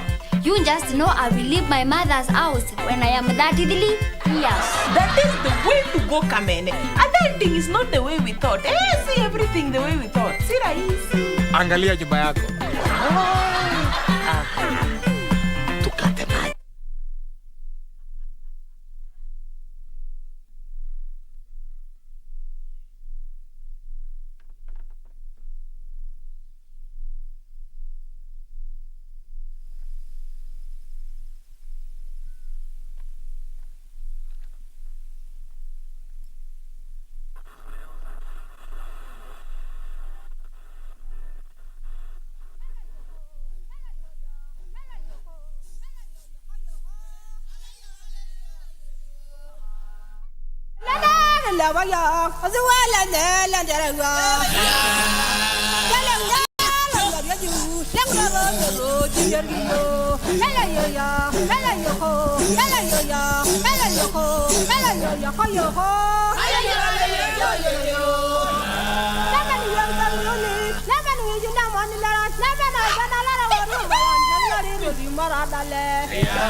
Gonna burn your legacy. Amy Boy Smith Jr. Stepping up to Contra. What the hell? Who is that? What's the hell of a super kick? It's Pillman! It's Pillman Jr. Heart Foundation.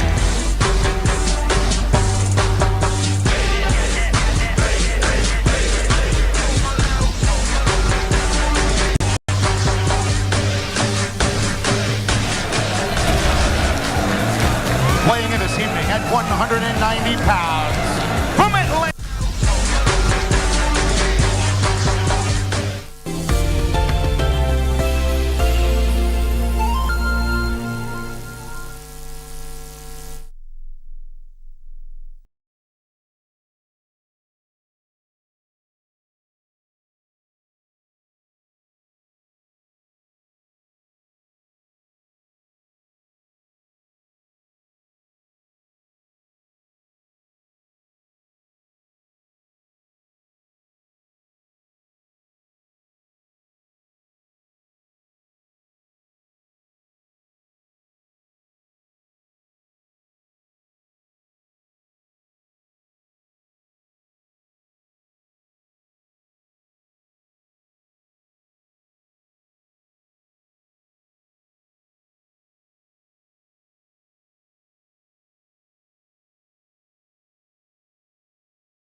In the sweet by and by, we shall meet on the beautiful show there's a dedication to President Mwai Kibaki. May he rest in peace. And we continue to celebrate, because at 90 years, all we can do is to celebrate the life of this man who dedicated his entire life to the service of this country from a very young age. And in studio, we still have Mamalina Jabiki and Balozi on the other end with Victor. And we continue to, talk about the legacy of the president. Mamalina Jabiki has quite big insights about her relationship with the president, and we'll be getting to some of them later. But this moment of rebirthing this country through a new constitution, you oppose the Bomas draft, that one of the 2005, and then you support the 2010 constitution. What were the differences? Why did you first of all oppose this one, and then you're supporting the one in 2010? I didn't support either the 2010. Even the 2010 you opposed? Yes, because I had wanted to be made a county with my warring neighbor, the Tiati people. Okay. I had really felt that for us to live at peace, which we had experienced in 10 years, we needed to be sitting together and talking our issues. So I kept on saying, could you make Marakwet East and Tiati, which is Baringo East, make us a county. Why? Because also we felt at that particular time during the regime, the Marakwet people were marginalized by their brothers, the Kayos.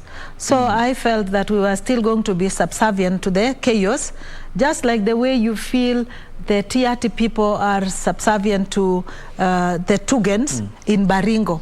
So you're bringing a marginalized community underdeveloped to others who are developed and making them a county. The other one will still feel we are not at par. And we felt that Marakwet and the Kayos were not cohesive enough to form to live as a county. You will find that before that time, Marakwet people would change their names to sound like Keyo so that they could access opportunities. As we don't have like Kipkemboi, for example, but the Kayos would have Kipkemboi. The Marakwet will have Kipkemoi. Instead of Kemboi, we have Kemoi. So I opposed it. I said, why can't we just be put with the Pokots so that we stop killing each other, because we will be sitting on the same table, sharing our progress together, because we needed to move to where the others are. So that is what happened. But anyway, it was not as aggressive as in the 2005, because in 2005, what broke my neck was when I met the people and told them, let us vote for the government. We have benefited ABCD. But there is something in that which opposed, which made it very difficult for me now to say no again, that the clause that says girls to be given land by their parents. And I remember the old man, as we went out and coming and talking to me, the old man came and said, okay, you asked us to give you a vote as a woman. First of all, you are even a child, uncircumcised. We swallowed all that and gave you the seat. Now you want our land. You want land for the girls. I said, okay. Because land is never allocated to the ladies in my community. And that is what really made the people say no, because they said, now I was asking for too much. We have forgotten everything else, gone out of our way to vote for you in. And then you go and reach there, now you want to come and take the land? So I said, all right, and that was the reason. And I feel that's the reason why the president had to understand the background where I came from, that despite voting no, he still embraced me. Not to be, I just felt that if he retained me in his cabinet, others would have said, why are you retaining her and removing the rest? So it's that issue of when a tree falls, even other shrubs along fell. Must suffer. Yes. So, Deputy President William Ruto, then as minister, leads the back in the no campaigns, and the government already is in green campaigning for the constitution. But still, the president is tolerant enough that there are members of his cabinet who are campaigning against the constitution and doesn't fire them. Yeah. He was, I'm telling you, he was so tolerant. I think he just, it's like he would look behind you to see the society you come from, yeah, or how you've been socialized. So he would just embrace people as they are. He took people at a personal level without really, or he considered others too. Yeah. Yeah. Tell us about this thing of the father you never had in Kibaki. Yes, he is the father I never had, because as I said, I came, and not only him, I must say that him as a family with the late Mama Lucy embraced me as one of their own, and I felt that love when they visited me in my constituency. They both came, and they came to lay a foundation stone for a Tot Health Center to have a 72 bed capacity.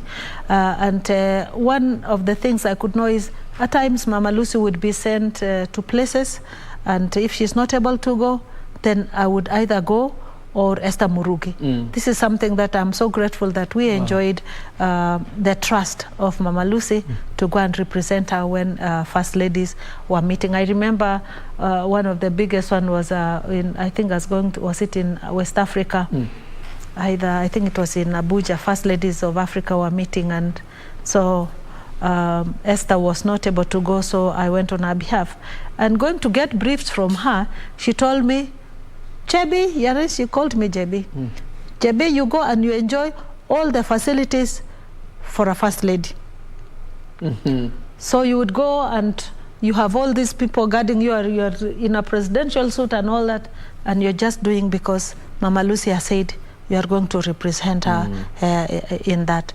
And the fact that he would listen to the story I heard about Marakwet when I talked about the Embobut forest, and he allowed me to go and get a census of the people in the Embobut forest. To me, I felt he was the father I never had, because everybody knows, I ran away from the cat, from the knife, and that's why I don't like female genital mutilation. And I feel bad when other girls are still running. My father wanted me to undergo the cut. He meant well, because that was the culture that you're taught how to behave when you grow up and all that. But what he did not know were the complications that come after you're being cut. And to me, I saw my destiny would be cut with that knife, because after you're cut, people, even if your parents don't want you to get married, there is a way that you dress, and people know that this one has undergone the cut, this one has not undergone. And as you walk the way, you will be eloped. So even if your parents would want you to continue studying after the cut, the chances of you surviving were slim, because men will know, this one is ready to be a wife, because the cut was a rite of passage from childhood to adulthood. So these are my dream was, I wanted to escape all those and get educated to this life where my teacher talked about women in a place called Nairobi driving cars, that there's this plane which goes to London and only educated go there. So I had my vision, and FGM was like in impediment. And my father wants to fulfill all his duties as a father as required by the community. So I really felt that the relationship was antagonistic between me and my father. Then you come here and you find somebody who believes in you. You are feeling you are naive, but he's not seeing your naivety. You're in cabinet.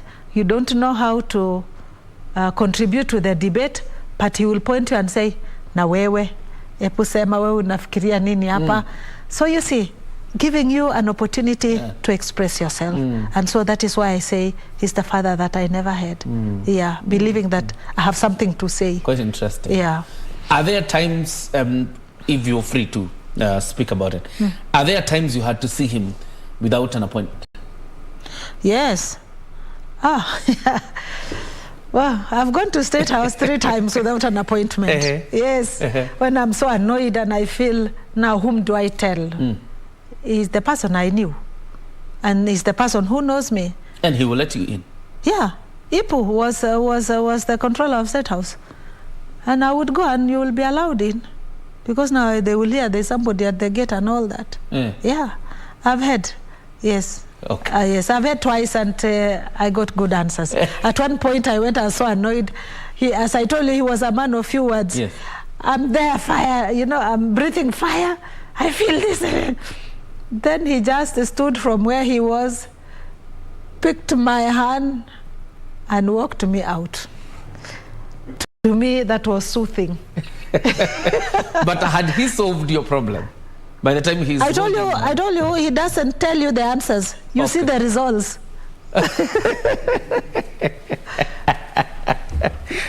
And the results were that he created the Ministry of Immigration. Yeah. Wow. Wow. After that, of me breathing fire and holding my hand to get out, I was made a full Minister of Immigration. He created the Minister of Immigration. Wonderful. Yeah. Wonderful. Well, Victor, this man who will not give you an answer the way you want it, but once he holds your hand, you're sure you have gotten a response either way. you know, Wazira just painted that picture, and the way she was artistically, she painted a picture in my head, the way she was breathing fire, and Mzee was just looking at her. Said, okay, sasa huyu wacha nimteleke huko ije kidogo. And you know, Mzee was limping a bit. Yeah. So you can imagine slowly, you know. So here she is, her hands are held. You don't know, tunaenda wapi? You know, but anyway, that was him. That was him. I will ask you a question because probably you can answer it when you come back. The issue of 2/3 gender rule, it's quite emotive, it's quite elusive. It goes to the floor of Parliament, but each and every time, you know, there's a reading, there's a motion about that. It doesn't see the light of the day. What's your take on that? Probably you can handle that later on when you come back. But still with Waziri here. Waziri, at some point in 2011, President Mwai Kibaki, when you had a function in Ukambani, he ordered all the envoys to make sure that the foreign policy was in tandem with the new constitution. It was so close to his heart, right? Yep. Did you achieve it as envoys? Repeat that question. The president was quite categorical in terms of having the new constitution and the foreign policy, the trade. Yes. And he wanted all the envoys to make sure that the foreign policy in terms of economy and trade were side by side with the foreign policy and the Kenyan constitution. Did you achieve this as foreign envoys? Yes, Victor, we did. We were able to align the foreign policy with the trade policy. And that is why we were able to do the volumes we did. It's true that if you look at our trade balance today, maybe it's about $24 billion, and imports are 18 billion, and exports are about 6 billion. It's quite a gap, but it was worse than that. It was a lot of effort to push it to where it is today. And that was because the policies were aligned and the constitution was giving very clear guidelines on how to proceed. And he was quite categorical, and he would monitor the growth and the progress? I told you President Kibaki was on economic policy, economic diplomacy, and he had established very clear targets on what you need to achieve. Yes. Kenyan troops are still in Somalia from 2011, and President Kibaki, it all happened during his reign. Probably as an envoy, when you sat in your office and you're trying to see the whole scenario, what would you read from that? Let me state two things before I answer that question. One, Somalia is a neighbor. They are our neighbors. We are brothers. We have families on both sides of the border, and we are one people. Secondly, there is the issue of the disputes and the dispute. And I can assure you that whatever is being disputed is part of Kenya's exclusive economic zone, historically, geographically, and under international law. And any president of Kenya has a duty to safeguard the sovereignty of this country. But now, let's come to your question. We all knew there was a problem in Somalia, but we didn't know how big it was. Right. So President Kibaki appointed Major General James Mwanzia Mulinge as the ambassador to Somalia. And I believe the ambassador must have given his report on the situation in Somalia. Yes. And it's possible it came out clearly that the global community and even us were not appreciating how bad that problem was. So President Kibaki called all the ambassadors to Nairobi. Right, including you. Yes. And he put us in the presidential jet. All of us. He gave us 2.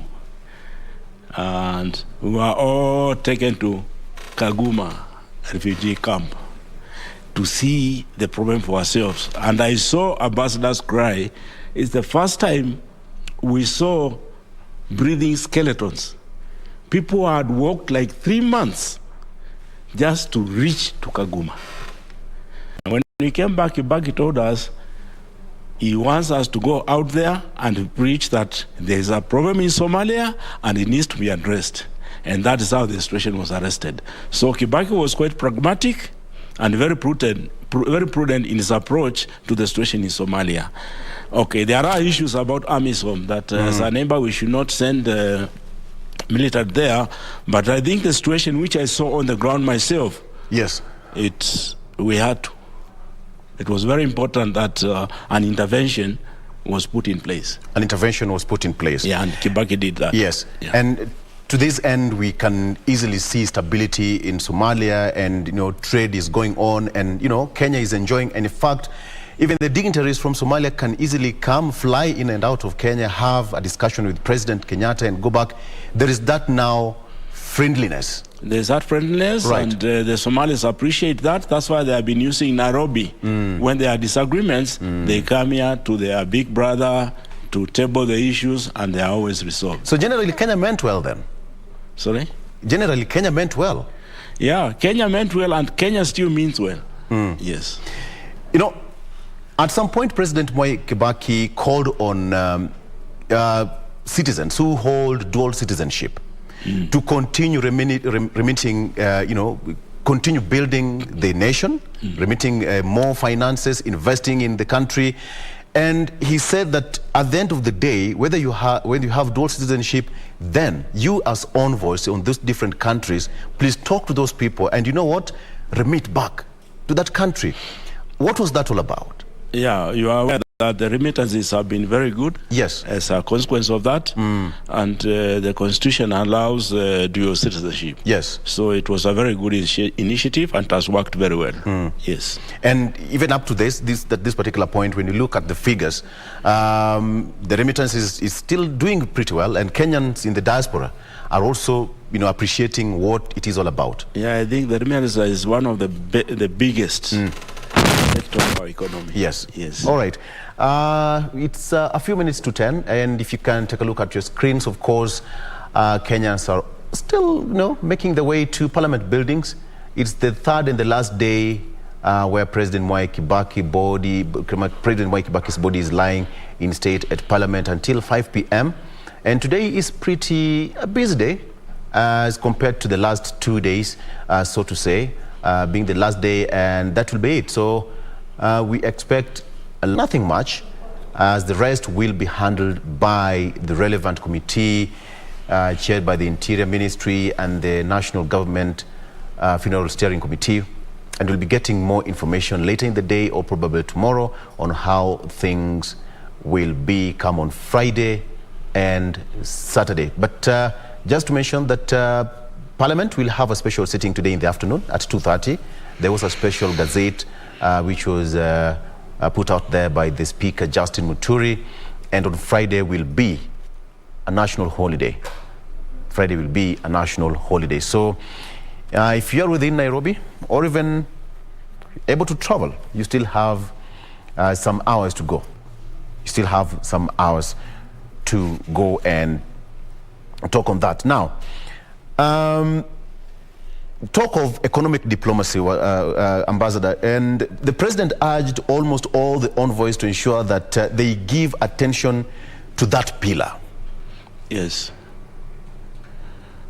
And because being a student of economics, he understood pretty well, and he pushed all the ambassadors to speak and the envoys to ensure that wherever you are, the economic diplomacy was well taken care of, and he wanted you to steer that to the next level.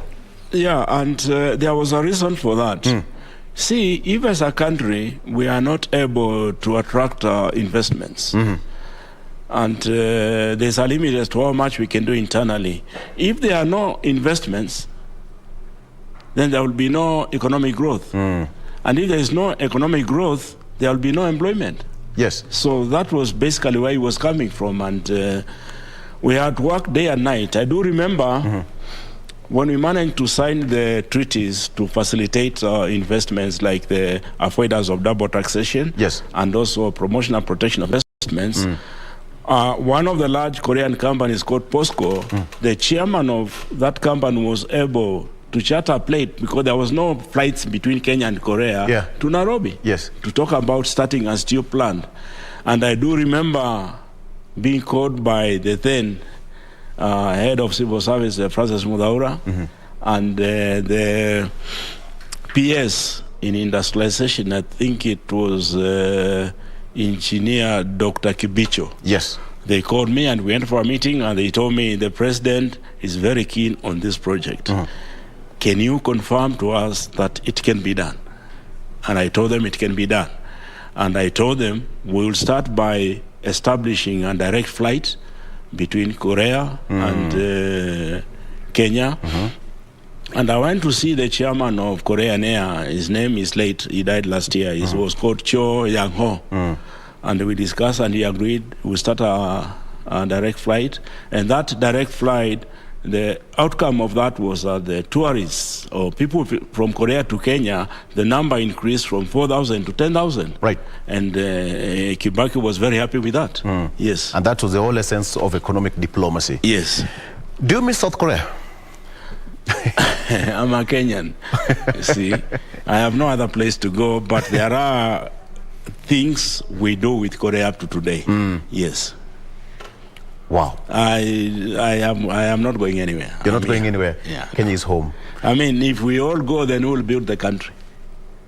I can imagine. Yeah. I can imagine. I mean, the experience we have gained outside is what we need to push our country forward. Absolutely. Yeah. Waziri, back to you. The issue of 2/3 gender rule. I mean, it's a hard nut to crack for, legislators in Parliament. Maybe as you curious, you take it up. Probably Waziri can handle that. Why is it quite elusive? Go ahead, Waziri. Yeah, the issue of 2/3. First of all, people choose a representative based on their personalities or how they package themselves to be acceptable by the citizens to represent them. So you're not voted in because you're a woman. You are voted in because you are articulative enough for them, or they trust you. They want you to be their leader. So that is one thing. However, the 2/3, it has been elusive because politics is quite expensive, especially these days. It's expensive, and women, whatever resources they have, is always divided with, have I ensured that everything is okay at home before I spend this money? And so you find most of the money is divided, and the men are able to spend knowing at the end of the day there'll be food on the table for them.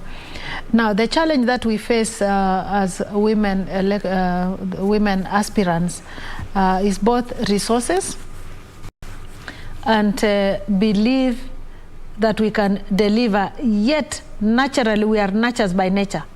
The political parties believing that we can deliver that seat for them as women. My prayer is that if they could, like what they have done now, you have seen that they have given direct nominations to some people whom they believe can deliver the seat. Unless that one is done by the political parties, then achieving the 2/3 gender rule will still be a vision that we are not seeing light at the end of the tunnel. So unless the political parties are saying, this side, there is this lady and we want to support her. As I said earlier, in my constituency when I was campaigning, the former Prime Minister came there to campaign for me. Yeah, although the people had already believed in me, but they saw that yes, even the party she's in, the big wigs in that party are supporting her. Now, if we choose a woman, the big wigs of the political parties come and campaign and say, yes, this is the one we have endorsed, then we shall get that 2/3. And I'm using this platform to appeal to the citizens of Kenya to please carefully listen to the agenda of the women aspirants and vote for them. Women vote for women also, but the political parties, there is still time for you to put your foot down and say, for this region, for this constituency, we want a woman. For this ward, let us take the lady, and tell the man to wait, that government is big, the way they always say there is enough for everyone. How come? Why can't we say, let us fulfill the 2/3 according to our constitution, and tell the men, stay aside, there is enough for everyone in government. I think, Victor, your question has been ably responded to by Waziri. Yes. Fantastic. Let's pick it up from where we're left and your closeness with President Mwai Kibaki. But listening to you, because you're talking about your closeness again with the family of President Mwai Kibaki. Talking about Mama Lucy, obviously she's not the subject in this case. But what was your relationship with Mama? Because almost at the tail end of President Kibaki's tenure, we don't see her. People are asking questions. But what was your relationship with Mama Lucy Kibaki? Oh, you're making me feel what I feel sometimes when I remember the Kibaki family. Yes, I feel like I was one of their children. Yeah, Mama Lucy, although people saw her as Mkali, me, I did not see her as Mkali. I saw her as a mama who stood for the truth. That if you are doing the right thing, you had no reason to fear Mama Lucy. I just want to thank her because I don't know what she saw in me, and I know also Esther Murugi, the former MP for Nyeri, that at some incidences when she had to do, maybe if she had some things to do in the country and was not able to attend this meeting for Organization of First Ladies in Africa, or AFLA, I got the privilege to represent her at 2 of those functions. And I'm grateful that she also opened opportunities for me to network, to also just to know some issues like what is your responsibility. Like, I didn't know that when you get a flag, when you reach where there's a flag, you are supposed to stand and respect that flag. But when she was briefing me as I'm going to represent her, she told me when you go and you see a flag, you stop and it's like you bow to those countries' flags. So she's also just like my teacher, and may God rest her soul in peace. But coming now to the president, I had said that he embraced me like one of his, I would say like one of his children, because I don't know whether he ever called me Mheshimiwa or aliniita mtoto, something like that. But the fact that he was able to answer to my requests, not by word but by deed. Like I would say, we have this challenge, and the next day or the next week you see something happening. One of those was, there was something, we were opening a road in Ziwa. And there was a lot of rain and floods, and bridges had been swept in Marakwet. And so I came, and when we were told to introduce ourselves, I didn't have time to introduce myself. I just said, you know, I'm just from home and the roads are impassable. The bridges have been swept. And that's what I said. But the next week, bulldozers and tingers were in my constituency working on it. So the fact that you've said something and somebody has listened, that made me feel that he was the father I never had, because you gave a request to your father Yeah. Sometimes they'll tell you wait, or they don't have to tell you wait. What they'll just pass the cup. Here it is, if it is something you are asking. So to me, I feel that that was the time in history that God allowed me to meet them as a family. They took me as I am with my people, and the developments that we enjoy up to now in Marakwet East is because of his legacy and his the space that he gave me. Unfortunately, as we lay him this week, I am also crying. There are so many deaths occurring between Pokot and Marakwet. Insecurity has reared its ugly head again. I'm just praying that maybe the few days or the years that God still gives me to be on this side, I'll still work to ensure that we work for a peaceful coexistence between the two communities. Although I am not in the mainstream leadership at the moment, I'm on this side, but definitely if he did not give me the platform, if Mama Lucy did not give me the platform, I wouldn't have been a gender activist, because by meeting with other women, the first ladies in Africa, and the fact that I was exposed as a minister and working in government for those 10 years, I believe where I am right now, being more like a technocrat or a person on matters gender, it wouldn't have been possible if I was not given that space. Being given that space from making hair. Yes. A hairdresser? Yes, I was a hairdresser now in Eldoret. After I lost 2017, what I could do was work with my hands. But he did not look at where I came from. I think it's like he looked at my vision. 97. So he looked at, it's like he could read my mission. What is it that I wanted done? Wow. The talents. They must have recognized the talents, that this somebody anapenda watu wake. Lina Chebet, from a hairdresser to a minister. Yeah, and now here I am. God has enabled me to walk with the eagles, to fly with the eagles. Yes. Yeah. Clearly, I'm grateful to God. The story from grass to grace.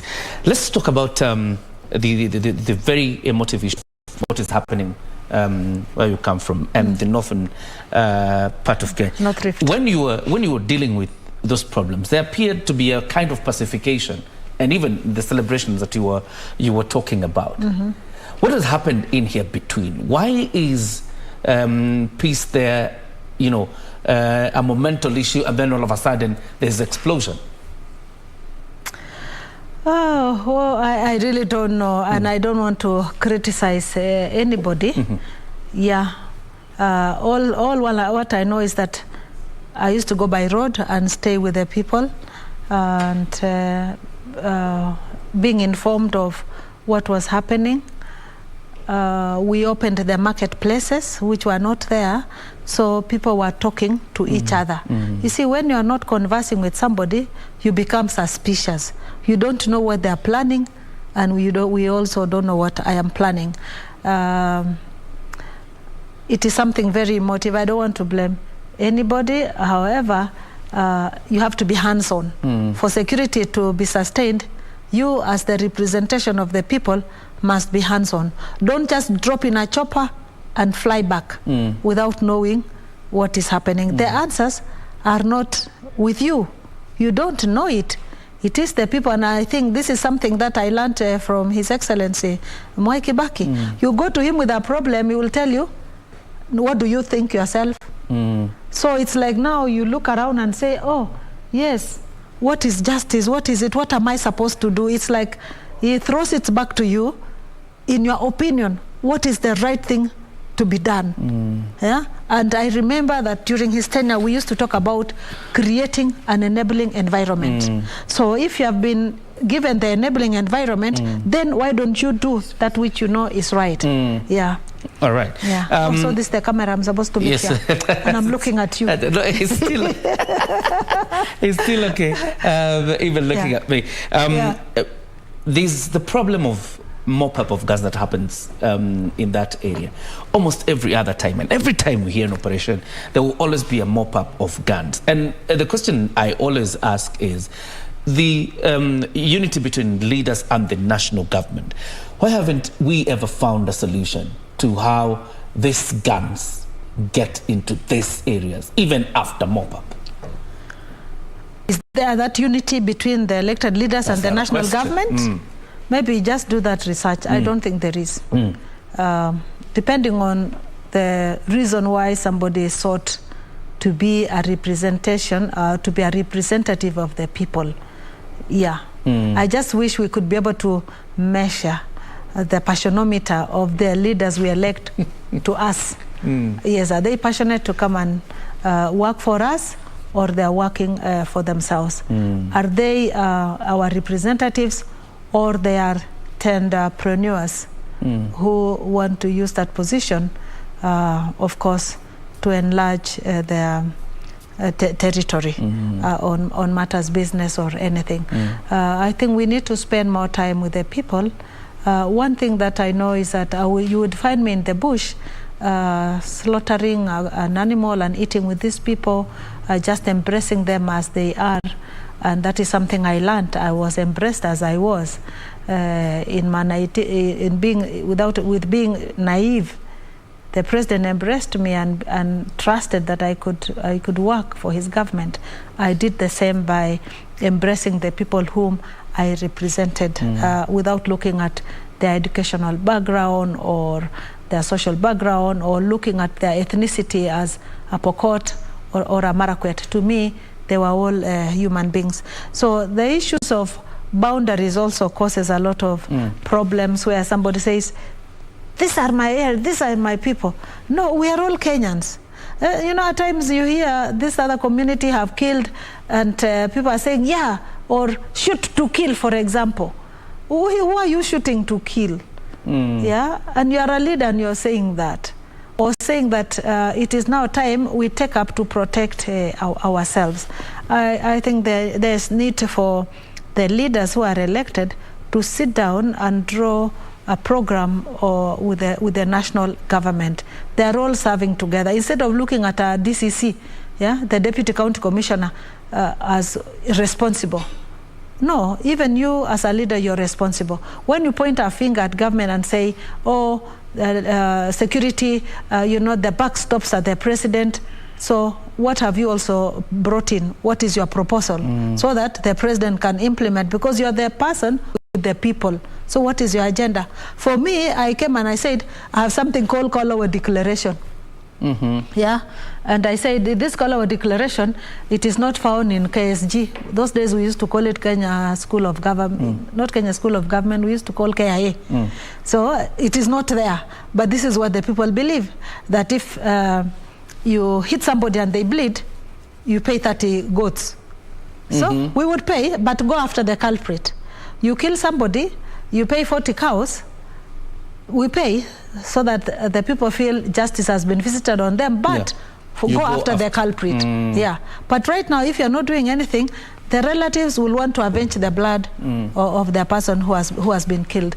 Really, so I think it has to be that the leaders to bring their agenda together and they discuss with the national government and see which is workable, instead of blaming just the national government, yet the answers are with the people. You know, don't think that those people who are in the communities are illiterate. They know, they understand the environment very well. And I don't believe either on whether you arm them. Why should you arm them? You are arming them to do what? Yeah, we should find ways of bringing them together to talk to one another, open up the marketplaces. Yeah, we are approaching an election in a few months, but the people offering themselves for various political positions or elected positions available. The amount of sacrifice we see from President Kibaki, the tolerance, the sacrifice this man offers himself for a nation, for the cause of a nation. It's not something we are seeing a lot in the crop of leadership that is upcoming. Why is the missing link, Mheshimiwa? The vision for each and the mission of each of the people offering themselves for leadership. What is it that you want to achieve at the end of the day? When you say, I'm campaigning, I want to represent you, did you first of all see the challenges within the environment and to which now you want to address? And how do you intend to address. So we just pray that miracles, and I believe that miracles do happen, that along the way, before we go for elections, God will have helped people to rearrange their missions while they're seeking leadership. And after August, we still have one united country. Yeah. Maybe a Damascus moment will come before the elections. Oh, yes. Let's believe so, a Damascus moment.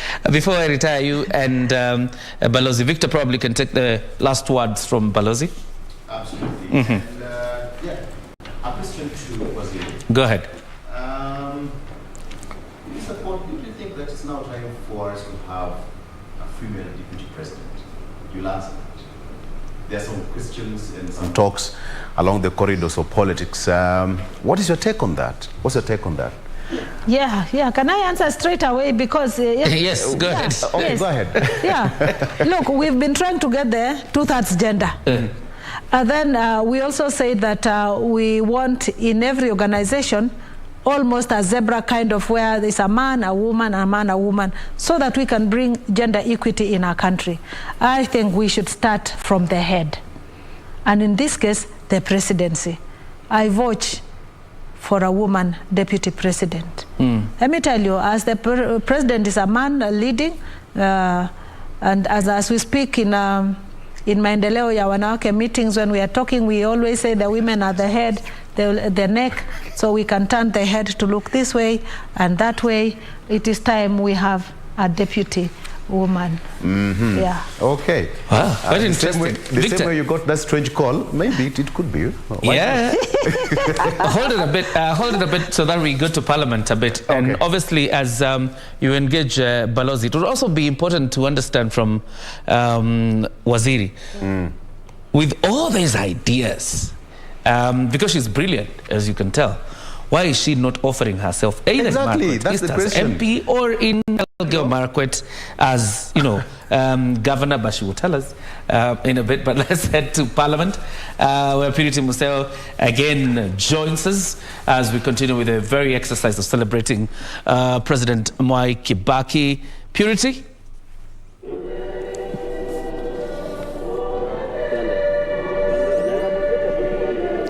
Good morning to you, John, Jacob, Curry, and Victor, right there at the studio. We are still here at the Parliament buildings. Right now, we're actually slightly inside the building. And as you can see, people are still coming in to view the body of the late former President Mwai Kibaki and give their last respect. And this viewing exercise began before 8 in the morning, because at around 6:30 a.m. the body of the former President Mwai Kibaki made its way right here at the Parliament buildings just after 7 in the morning, and therefore the exercise began shortly after the arrival of the body. By 8 in the morning, people were already allowed to come inside and give their last respects. Just before I give you more information on what is going on, of course you can see people getting into where the body is currently lying. Let's speak with one of the Kenyans who has made his way here to give their last respects to the former President Mwai Kibaki. Please tell us your name and what you remember Mwai Kibaki for. My name is Peter Odunya. Just help you with the My name is Peter Odunya. I remember Kibaki for making us for the roads and for kutengeneza economy. Ni sawa, unaweza ongea Kiswahili? Ametusaidia sana kutengeneza barabara, economy. Na mimi nimetoka Kiseria nikuja kumuona. Ulifika hapa saa ngapi na labda imekuchukua muda gani kufika kwa hii stage? Nimefika hapa saa 3. Haijachukua muda, kuna line. Haya, tunashukuru. Asante sana. Mami, karibia tu hapa. Haya, tuelezee mzee Kibaki, unamkumbuka vipi? Kwa majina naitwa Brenda Maizi Usikolo. Nimetoka Western Province na naishi at River. Na I was the first Mrs. Kenya coming from Western Province. Niliongeleshwa na mzee Jomo Kenyatta. Akasema Nyaya aongoze, alafu akistaafu, alafu Mwai Kibaki atachukua miaka 2. Alafu mimi nitafuata. But uongozi wangu ulichukuliwa na Uhuru. Sasa ndio ndio maybe wananitafuta ama sijui. But Kibaki nilimjua. I know Kibaki 1985 when I was in Form 2. Nikajua Mwai nikiwa Form 2 85. Nikamjua marehemu Moses Mudamba Mudavadi. I come from Western Province, Bukondi area. But ninakaa huku at the river. Ndio nimeona nikuje kumpea heshima yake ya mwisho. Kwa sababu ulimjua na labda uhusiano wako na rais, unaweza tuelezea? Maana unasema ulimjua Rais Kenyatta, ukamjua Moi Kibaki, alafu wewe ndio ulikuwa uchukue baada ya Kibaki. Tuelezee ilikuwaje? Vile ilikuwa sijui kile kilifanyika katikati, kwa sababu mzee Jomo Kenyatta alisema tuwe tuna appoint. Awe ana appoint kufikia kwa Ruto. Alipo appoint kufikia kwa Ruto, sasa hapo ndio ange appoint tena, lakini wakaona wapikange kura. Lakini kama si kura ingekuwa ni wewe. Kama sio kura. Uongozi ni wa Western Province sahi. Haya, tunashukuru mami. Naitwa Brenda Maizi Kusikolo. Haya, asante sana mami, tunashukuru. Nilimjua kwa sababu tena kuna siku my brother alikuwa na shida na certificate yake ya Form 4. Alafu akaamrisha certificate zote zipeane kwa wanafunzi. My brother alikuwa anasoma Chabakali High. Alafu zikaachiliwa. Lakini alikuwa ametafuta hiyo certificate for 3 years. Akitaka kuingia KMC, akitaka kuingia wapi, hakuna vile anaweza enda. So Kibaki alipoingia, akasema masomo kwanza, certificate za wanafunzi za kuendelea na maisha yake sasa. Ndio kidogo alipata ajali. Asante sana mami. Endelea na safari.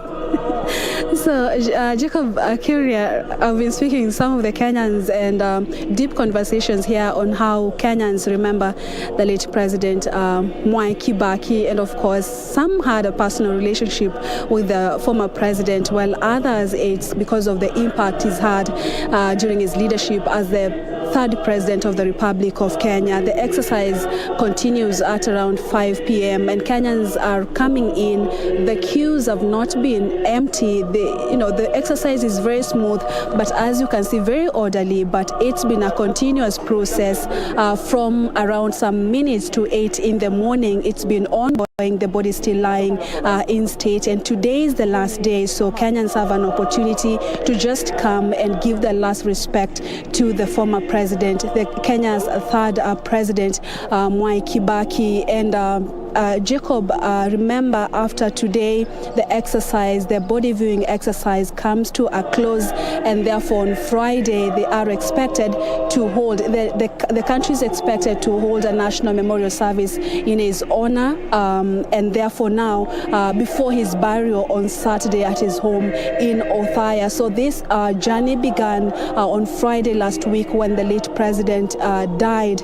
Of course, announcement made by President Uhuru Kenyatta, and so preparations ahead of his burial have been ongoing, and the first thing was now giving Kenyans an opportunity to view the body of their third president, and so after that now the memorial service will come in, then the burial of the former president. Remember, this is the second time that Kenyans are experiencing such a state burial after Kenya's second president, President Daniel Toroitich arap Moi, died in 2020. So that was the first time, but right now things appear to be very smooth because there's already an experience on such events, and therefore Kenyans from all walks of life are here to give their last respect to the former president. It's a somber mood here, but I can assure you that really Kenyans have great memories of the former president Mwai Kibaki, and what is coming out very clearly is the fact that he made education free primary education. Most people, most families benefited from this. Most families had an opportunity to take their children to school, and even the last Kenyan that we've spoken with says that now the brother was able to get the Form 4 certificate following an order by President Mwai Kibaki to have all certificates released, and therefore that is something that Kenyans are remembering Mwai Kibaki for, and they are really happy that they are here to give their last to pay their last homage and respect to the former president. So that is what is going on here, Curia. Remember, we will be here till the close of the viewing of the body, and Kenyans will be allowed into the parliament buildings up to around 5 p.m. and pay their last respect. So it's still a call for those who are outside there. They can still make their way. There's still time. It's still morning, and therefore up to 5 p.m. the exercise will close. And once again, we don't expect this process to repeat itself tomorrow, because today is the last day as announced by the national committee that is preparing or planning the burial of the late president, former president Mwai Kibaki. John Jacob Curia, that is all from this side. I'll return you back to studio. Thank you very much, Purity Museo. Good luck, of course, as you continue to cover that event. It's going to be a very, very extensive week for us as journalists, because, I mean, we have to do this for you. I was actually seeing somebody commenting on one of our pages that one of the reasons they can't make it to come view the body of the late president is obviously because of the high cost of living, and we've got you covered because we'll bring you this event live on KBC Channel 1. Victor, probably you can engage Balozi before we retire him? Absolutely. The high cost of living, we have slashed that for you because we're giving you wall-to-wall coverage. Of course, we have Waziri and Balozi here. Hey, what did you expect? We're here for you. Okay, so I know, ambassadors, you rarely comment on political issues, but we have got President Suluhu across our borders, Angela Merkel in Germany, we have Kamala Harris in White House in United States. Do you also think that it's time for us to have a female president, or rather deputy president? Yes. See, let's put this in perspective. Kenya is coming from a background of one-party state where power was monopolized, and we came to multi-party. And multi-party democracy is equal and available and accessible to everybody. It has no limitations. Then we ended up in a situation where we had a forced coalition, and then from there we went to an alliance, a willing alliance, where it was done before elections, and now we are in what we call negotiated democracy. And in that aspect, what I see happening in Kenya is the Switzerland model, the Azimio Oka, where in Switzerland is a system which started in 1530 and constitutionalized in 1888, where the head of state is not a person, it's a council, it's a governing council. Yes. And I think that's the best way to go for the country. It is not a gender issue. For Kenya, until we get there fully, we need a person who can, one, ensure that our wealth is not stolen. We are exporting our raw materials. In business, you don't sell your raw materials because it's raw materials which create employment. So as long as we are selling our raw materials, there will be no employment to the level we want. Secondly, we need somebody who can instill confidence and trust in investors so that they can put their money in, and also reassure the international community that Kenya is playing by international law. So with that, I don't see the Kenyan situation as a gender issue. Yes. That's a diplomatic approach to answer that question. Perfectly put. Ambassador, let me give you a minute to give your final remarks, then we can let you exit. Yeah, thank you, Victor, and everybody else. I would like just to recap by saying that President Kibaki was a transformational leader. He was very visionary.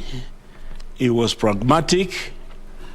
He was very prudent, and contrary to what people believe, he was a risk taker.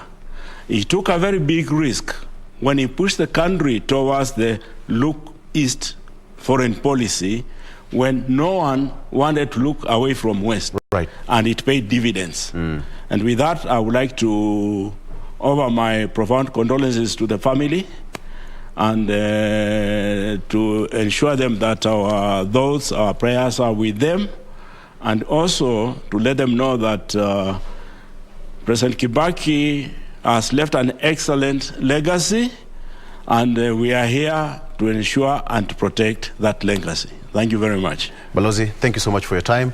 And thank you so much for speaking to Kenyans. We do really appreciate your valued contribution to the show. And of course, we've been speaking to Ngovi Kitau, who was an ambassador of Kenya to South Korea between 2004 to 2014. We really appreciate your valued contribution. That's why we wrap it up with you. Thank you, sir. Thank you. Asante. Thank you. All right. Still having this coverage right from Parliament buildings, and of course our discussion is still happening here, wall-to-wall coverage. What do you have for us that side, Jacob Curia? Yes, I also have to retire the Honorable Jabiki Limo, but not before she answers the question. Oh my. Before? Why aren't you running for office? Oh yes. Oh yes. You have to blow it. Yeah, I'm not running for office this time, but I'm not yet done with politics. Okay. Because I would like to support His Excellency President Uhuru Kenyatta to finish his legacy. And his legacy is something, one of them is close to my heart, that by 2022, female genital mutilation must have stopped in Kenya. And so currently I serve the country at the State Department of Gender Affairs under Ministry of Public Service, and one of our requirements is to ensure that female genital mutilation is stopped in all parts of the country. On matters anti-GBV also, gender-based violence, these are something that I look after, or I look at in the State Department. So I don't want to abandon the campaign against FGM.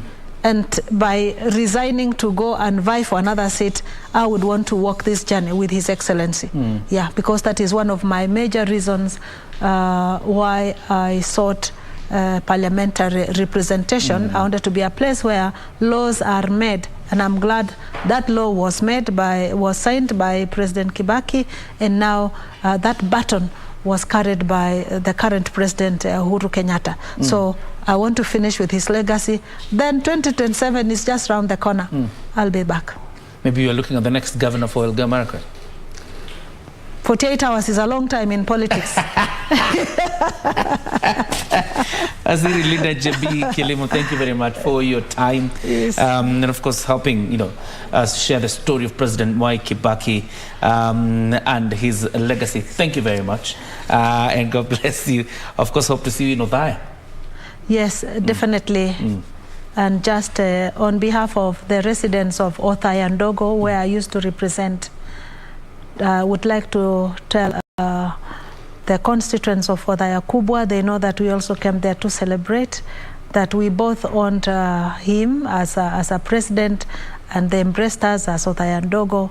I would like to say, tuonane milele, bandarini kule. Yeah, to me and the people who come from Othaya and Dogo, we are like part of his family. Absolutely. And so to his children, may God give you his peace. All right. Mama Lina Jabikli was speaking to us this morning about her working experience with President Mwai Kibaki. Time for us now to take a small breather. But of course, when we come back, we continue with the wall-to-wall coverage of the events in Parliament, and of course, engaging a roundtable of guests as regards the experience and the policies, as well as the legacy of President Emilius Stanley Mwai Kibaki. Don't go too far.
Are you an aspiring candidate in the upcoming general elections? Do you want your agenda and manifesto to reach your voters effectively? At KBC, we have the most comprehensive and credible online platform that has profiles of all prospective candidates. Log on to www.kbc.co.ke/2022 aspirants and let Kenyans know more about you, your past achievements, your manifesto, and your development agenda once you get elected to office. What's more, the website is easy to navigate. We will create your profile, post pictures and short videos with your campaign messages at affordable hosting fees. Log on to www.kbc.co.ke/2022 aspirants today and establish your brand authority as we lead towards the forthcoming general elections.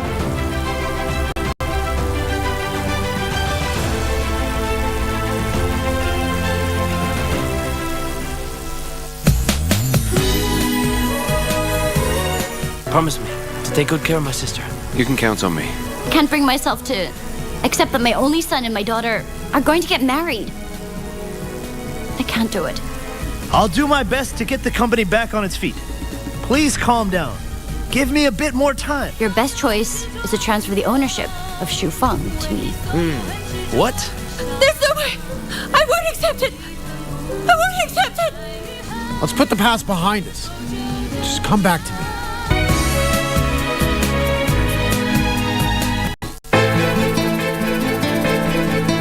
Umefuata nini? Bana, ameniambia ukweli leo. You can keep a secret. Naona to introduce kitengo cha fashion and events katika kampuni yetu. Kuna tatizo lolote la pili ambalo wewe walijua? Lakini wewe kuja hapa bila kuniambia sio kaida yako. Interview waenda na ukirudi mikono mitupu. Ni mara ngapi?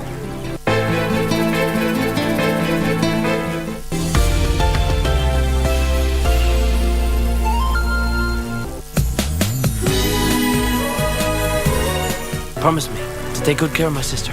You can count on me. I can't bring myself to accept that my only son and my daughter are going to get married. I can't do it. I'll do my best to get the company back on its feet. Please calm down. Give me a bit more time. Your best choice is to transfer the ownership of Shufeng to me. What? There's no way. I won't accept it. I won't accept it. Let's put the past behind us. Just come back to me.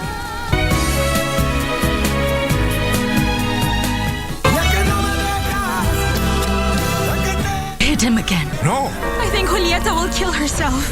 What? Olina.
We continue with the live coverage of the third and last day of the viewing of the body of the late President Mwai Kibaki, the third President of the Republic of Kenya. And we're still here with Victor Olo. And in a bit, we will be engaging one of the guests who is in studio. But before we do that, let's just have a look at President Kibaki's golfing life. One of his friends really talks about his golfing life. But I understand we are on standby from Parliament? Absolutely. Let's just head over straight to Parliament. Those are live pictures from Parliament.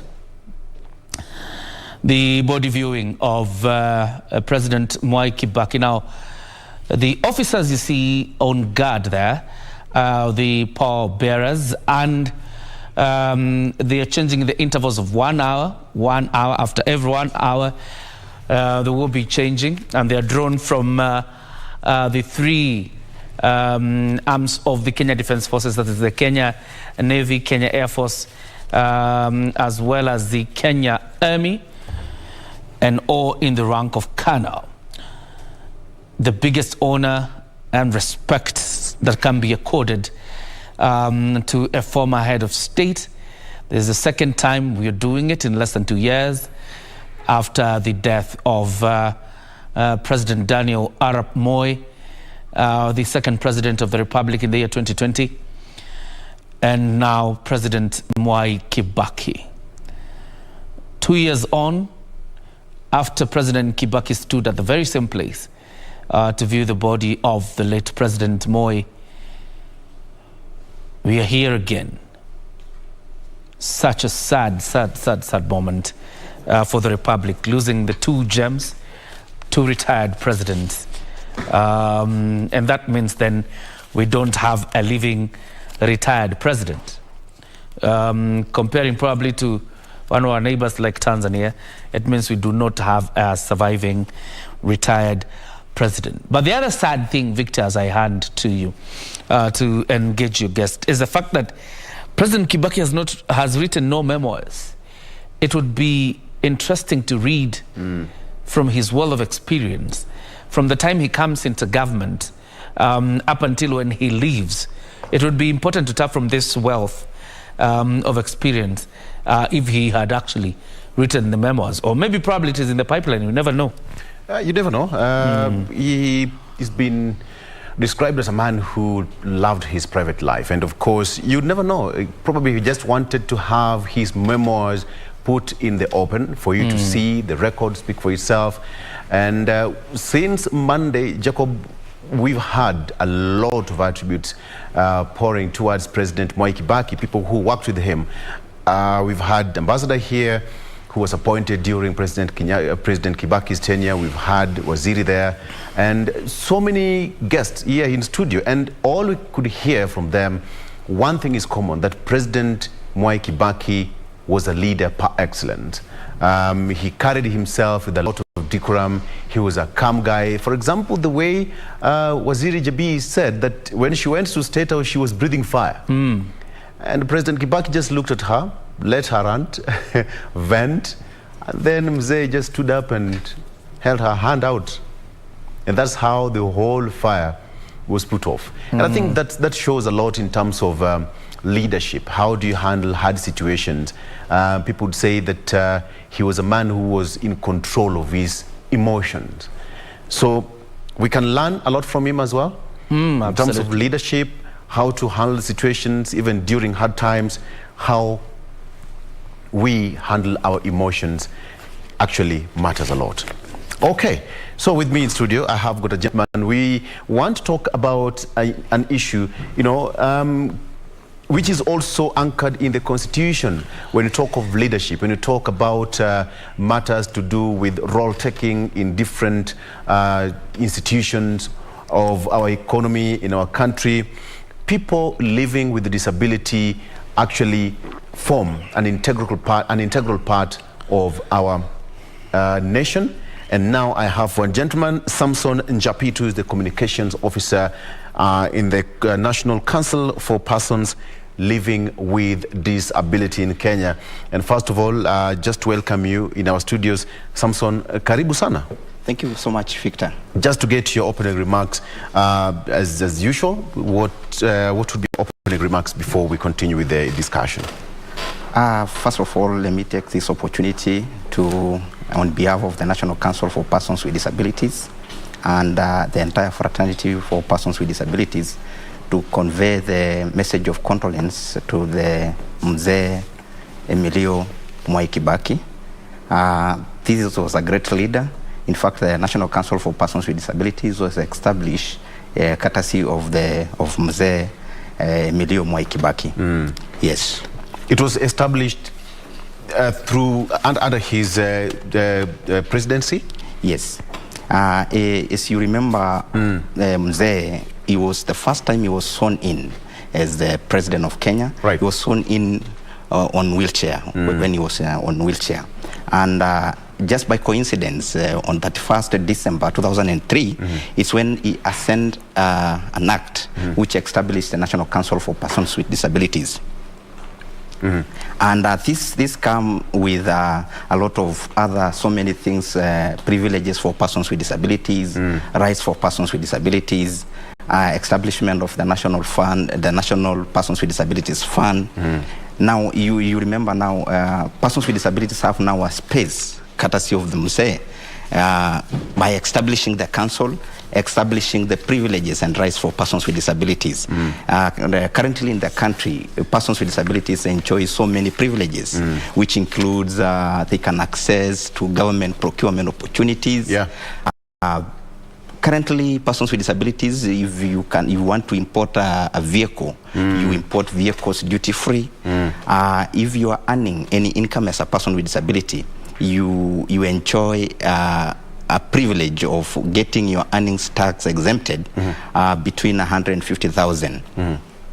So this is it's a very good agenda, especially for persons with disabilities in the country. They are now recognized. They have a agency which is championing for their rights in the country, and this one has put Kenya at the global map as one of the countries that is actually taking care of affairs for persons with disabilities. Yes, something that is not recognized in many jurisdictions. Yeah, sure. And Kenya, now you can proudly say that you are enjoying that space. We are really enjoying the space, and we've been implementing most of these privileges that are given by the Constitution of Kenya, the Disability Act 2003, courtesy of Mzee Emilio Mwai Kibaki. So as the council, as a fraternity for persons with disabilities, we really mourn Mzee for having given the opportunity persons with disabilities to be heard, to have the privileges, and have the space. If you compare, if you have a comparison between Kenya and other countries, at least Kenya is we are not yet there, but at least since 2003, after the enactment of the Disability Act, Kenya now is in the global map for at least recognizing persons with disabilities. There are so many privileges that we keep on improving. Being now that we have a state agency that coordinates between the government and other private sector for persons with disabilities. Yes. What does it show? Because soon after President Mwai Kibaki took over power, the 2003 Disability Act was almost immediately enacted. Yeah, I think it was a coincidence. We do not want to say maybe it was because the Mzee was on wheelchair then, but maybe it was a sheer coincidence that just immediately, barely some months after he was sworn in, and as I said earlier, Mzee was on a wheelchair during his swearing in of the after winning his first round of election and sworn in as a president of Kenya. So I think that was just a sheer coincidence. So probably can say that he had a first-hand feel. Exactly, and he continued to impress not only persons with disabilities, but all other special interest groups. But actually, then this shows, because we've had a lot have been talked about Mzee embracing economy of the Kenya, but I think we forgot that very important spectrum of life, that is the social life, because Kibaki actually also had a soft heart for the special interest groups, persons with disabilities included, and maybe just that is what exactly happened immediately after he was sworn in on that 1st December 2003. Then the Disability Act was enacted. The persons living with a disability enjoy, a huge window, constitutionally speaking. Yes. And if you ask me, in every corner of this republic, every institution has a person living with a disability, either through appointments, through elected positions. This is a clear indication that Kenya, we are maturing as a democracy. Yeah, sure. This shows that we've said we are not yet there, but comparing the global map for persons with disabilities, comparing Kenya with other countries in Africa and even globally, we are somewhere. Because of this initiative from the Kibaki, now persons with disabilities have a reservation for employment, 5% reservation for employment in each or in all government agencies and even private sector. And in fact, you remember, he is the one who introduced what we call performance contracting. As the council now, we can give award marks to state agencies who give these 5% stipulation for persons with disabilities for employment. And that's why we see now, at least people are not looking at the disability. Yes. People now, we are now seeing that what we are able to do, not the disability. And that's why in every and each institution, political spectrums, and even nominations, we've seen persons with disabilities participating. There's a window for that. Yeah. All right. Sure. Okay. No pictures there. It's a cloudy day here in Nairobi. Outside that Parliament, if you can see, it's a moody kind of weather in the CBD. Probably can say that Mother Nature is also responding to the current state of our nation as we speak. You know, they say that, Jacob, where I come from, is that when an elder passes on, even the clouds, even the winds of our environment feel. And that's the point that you'll experience some heavy rain that you've never experienced in your area. So we can also say that the world is also mourning with that. But let's come back to our discussion. After the enactment of the 2003 Disability Act, we even saw the construction of buildings had provisions. Anytime you were on the staircase, you'd see a provision which was sometimes never existed before, but we would see even construction sites. There was a provision for people with disabilities, the wheelchair, pathways and what have you.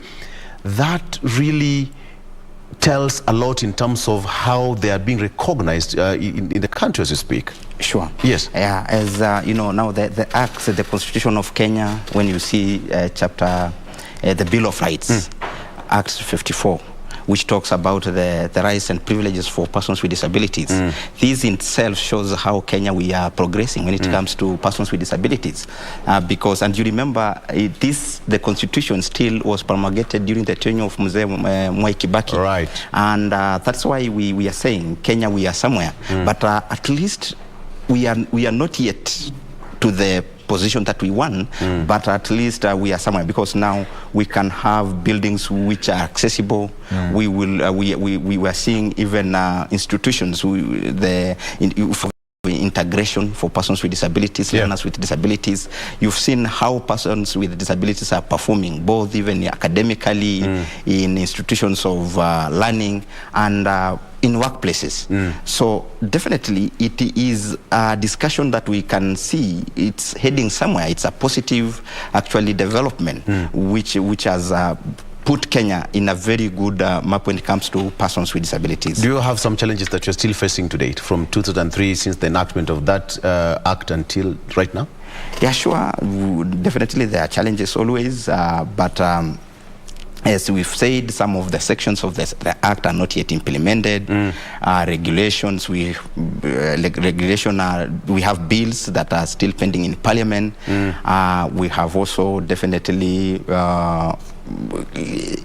do not have enough funding still, but there are a lot which the council has done. There's a lot which the Fraternity for Persons with Disability has done. But to date, we can say we need little improvement to be where we want now. Yeah. Absolutely. And of course, now that calls for legislative kind of process. Yes, and we've had Honorable Sankok, who sits in that committee in Parliament, and Honorable Ntegati, and etc. And we'll also have to talk to them and see what's the legislative process, where it is right now, and how far they have pushed, and how soon some of those pending bills can see the light of the day in Parliament. But then, on elective positions, it's that season again, and we're seeing nominations happening. How have you motivated people living with a disability to take up these elective positions? First, elective positions in Kenya, you must have massive resources. You must have massive opportunities, and as council championing for the rights of persons with disabilities. Definitely now, as I've mentioned earlier, currently the government has given persons with disability an opportunity to access procurement of opportunities for persons with disabilities. There is a stipulation for persons with disabilities. There is what we call the fund for persons with disabilities, which provides what we call local purchase order for persons with disabilities. If a person with disability can access a business, a tender, persons can access what we call local purchase order. In this, they can, yes, the LPO. They can now get resources, and they can now be able to compete as an equal in the equal space with other counterparts when it comes to elective positions. And we also have numerous civic educations to ensure that persons with disabilities also, there's no stigma between now the public and the persons with disabilities who are seeking for appointive positions. So the council has given that opportunity, it has given that confidence to the electorate and to persons with disabilities seeking for elective positions. Yeah. And when you talk of stigmatization, it's a big nut to crack for even people living with disability outside here. We've had so many situations where you hear parents or guardians, locking, their children in some kind of isolation for years. Before the public realizes that something is happening here, it would be rather too late. But then that kind of mentality is actually not even slowly, has changed.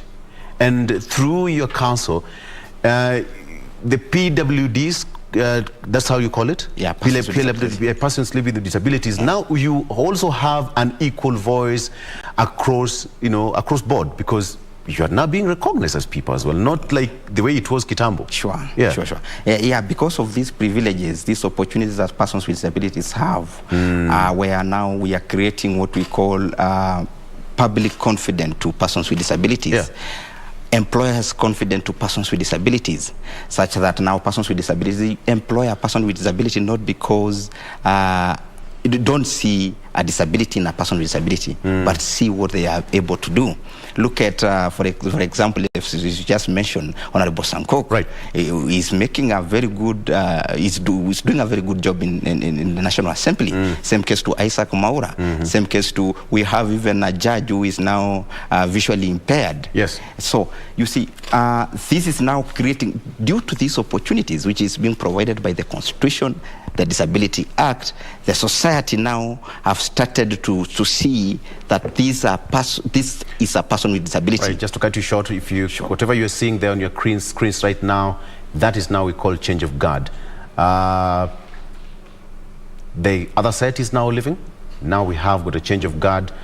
The next 4 are going to take charge. It's now 11.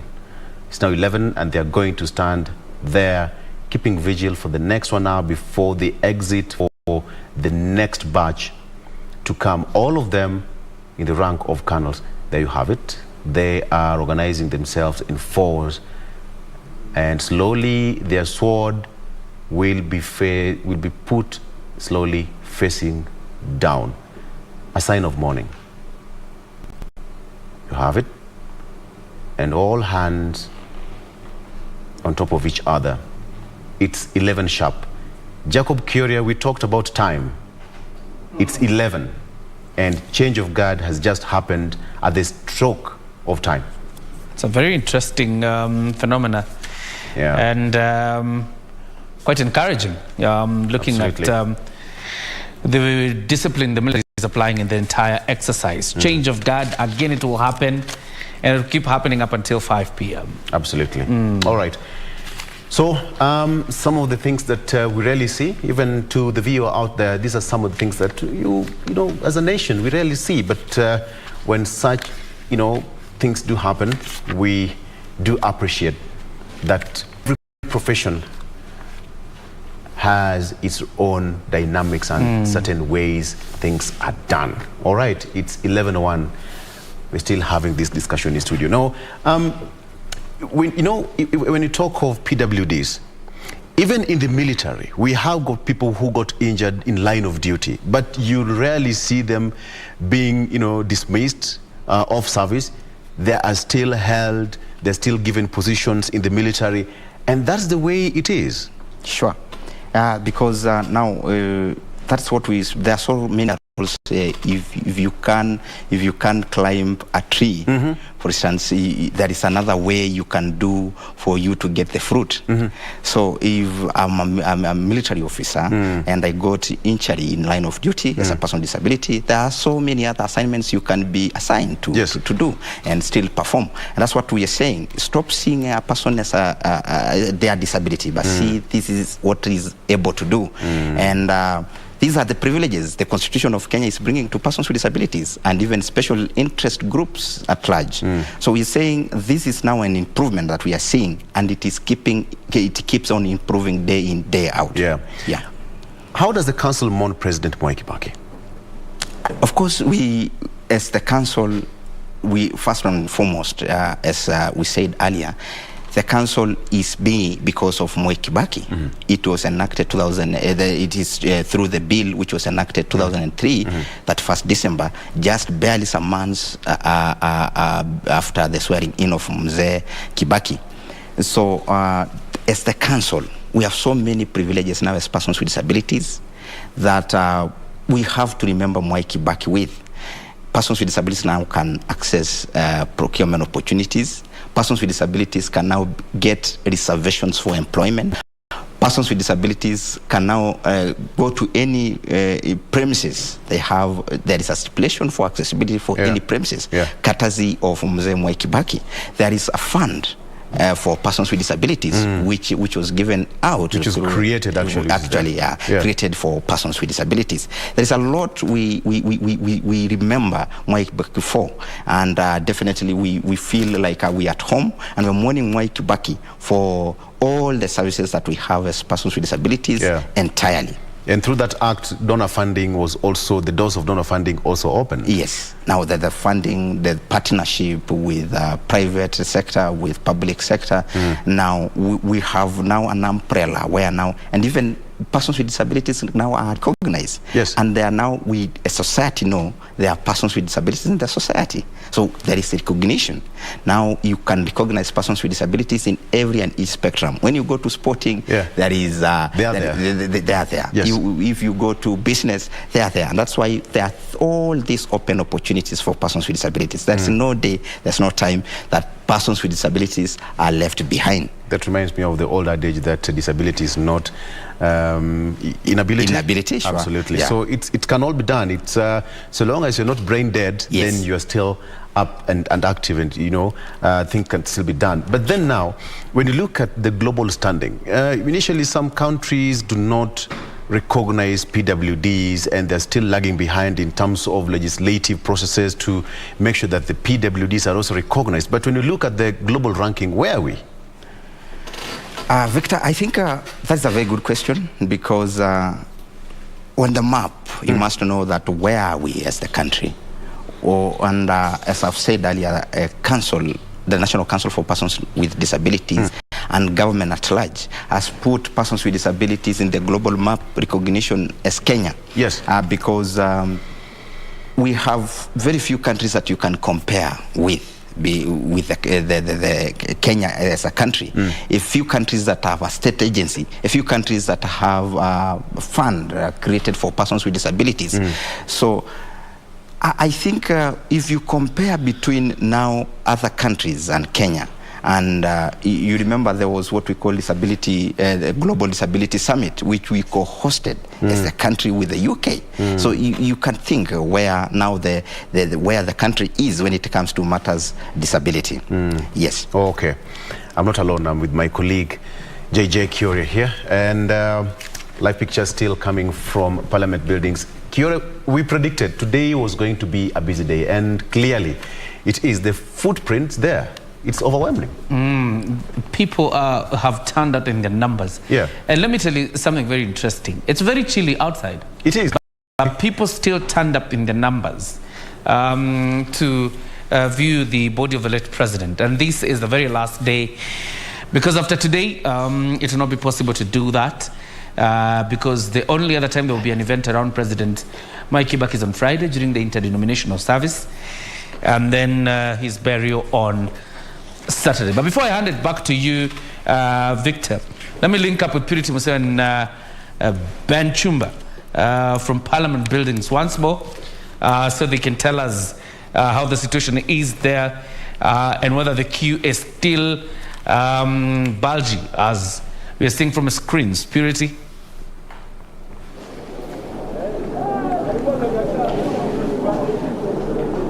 Kerry and Victor, it's nice to speak with you again.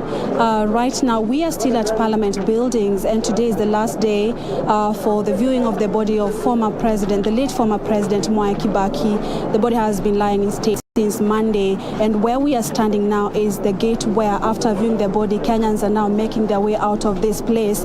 And now, after viewing the body inside the Parliament Building, now when they are coming out of the place where the body of the former president is placed, they have an opportunity to now have a pictorial of the life and times of the former president Mwai Kibaki. There's a wall of remembrance just right here, and where I am standing, as you can see, what is written up here, family patriarch, that is what is being remembered for. These are just for pictures of the late former president Mwai Kibaki with his family. You can see here he's just seated with the wife, the late Lucy Kibaki. These are just photos of the life of former president Mwai Kibaki and the family. And of course, as you can see there, he really was a family man, and he had, of course, 4 children, some of them whom we are very familiar with, Jimmy, Kibaki, Kagai. And, Kibaki was, when you have a look at his life, early life of Mwai Kibaki, he was born in 1931 and in Othaya. At that time, it was Othaya Division in Nyeri district. And we can say that from there, in education, there are also photos of his education. He was in Mangu High School for his secondary school. He also studied at Makerere University in Kampala, and of course, where he studied economics, history, and political science. What most Kenyans don't know is that Kibaki graduated with a first-class honors degree in economics, and therefore maybe the reason why he's being remembered as the best economist that the country has ever had. And then Kibaki has also gone to the London School of Economics, and he was really maybe the reason as to why at some point he was appointed as the Minister of Finance. You can see the next part we're having is nationalist. I'm now joined by my colleague Ben Chumba. Maybe Ben Chumba, from what we can see on the wall, you're seeing that he's standing, and there's also a picture where he's standing between the late President Moi and the first President of Kenya, Jomo Kenyatta. Probably, what can you tell of these pictures, Chumba? Ni picha ambazo kwa kweli imeibua hisia nyingi sana kwa Wakenya ambao wameweza kujitokeza hapa kuweza kutoa heshima zao za mwisho, ambapo ni picha moja hapa ambayo wanasema ni nadra sana kuipata. Ni picha ambayo inaonyesha marais watatu wa Jamhuri ya Kenya, hayati mzee Jomo Kenyatta akiwa upande wa kwanza. Hapo katikati tunamuona Mwai Kibaki ambaye sasa taifa linaomboleza kifo chake, alafu upande wa mwisho pale tunaona picha ya rais wa pili ya Jamhuri ya Kenya, Daniel Toroitich arap Moi. Hizi ni picha ambazo kwa kweli Wakenya wengi wameweza kupendezwa na imeweza kutoa zile kumbukumbu za Wakenya wengi, wakisema kwamba wameweza kumuona Mwai Kibaki kama kijana. Picha zake nyingi sana zinamuonyesha akiwa kijana. Wengi wanasema kwamba wamepata thibitisho kwamba mwenda zake Mwai Kibaki alianza kupigania uongozi wa taifa na kuboresha miundo misingi ya taifa akiwa bado kijana. And most importantly, there's a picture here, Ben, VOK, the Voice of Kenya. Remember, this is now KBC. That is the microphone that he's using, and it's actually nostalgic seeing such a microphone, the Voice of Kenya, VOK, and it's the only microphone, actually. It's the only television microphone that is there. So that tells you that how KBC has been the national broadcaster even during that time. You know, as when you look at the political life of the former president, he served as the fourth vice president of Kenya for 10 years from 1978 to 1988, and this was after the first up to the third. We had Oginga Odinga, we had Murumbi, we had Mwai, and then now he came to serve under Mwai.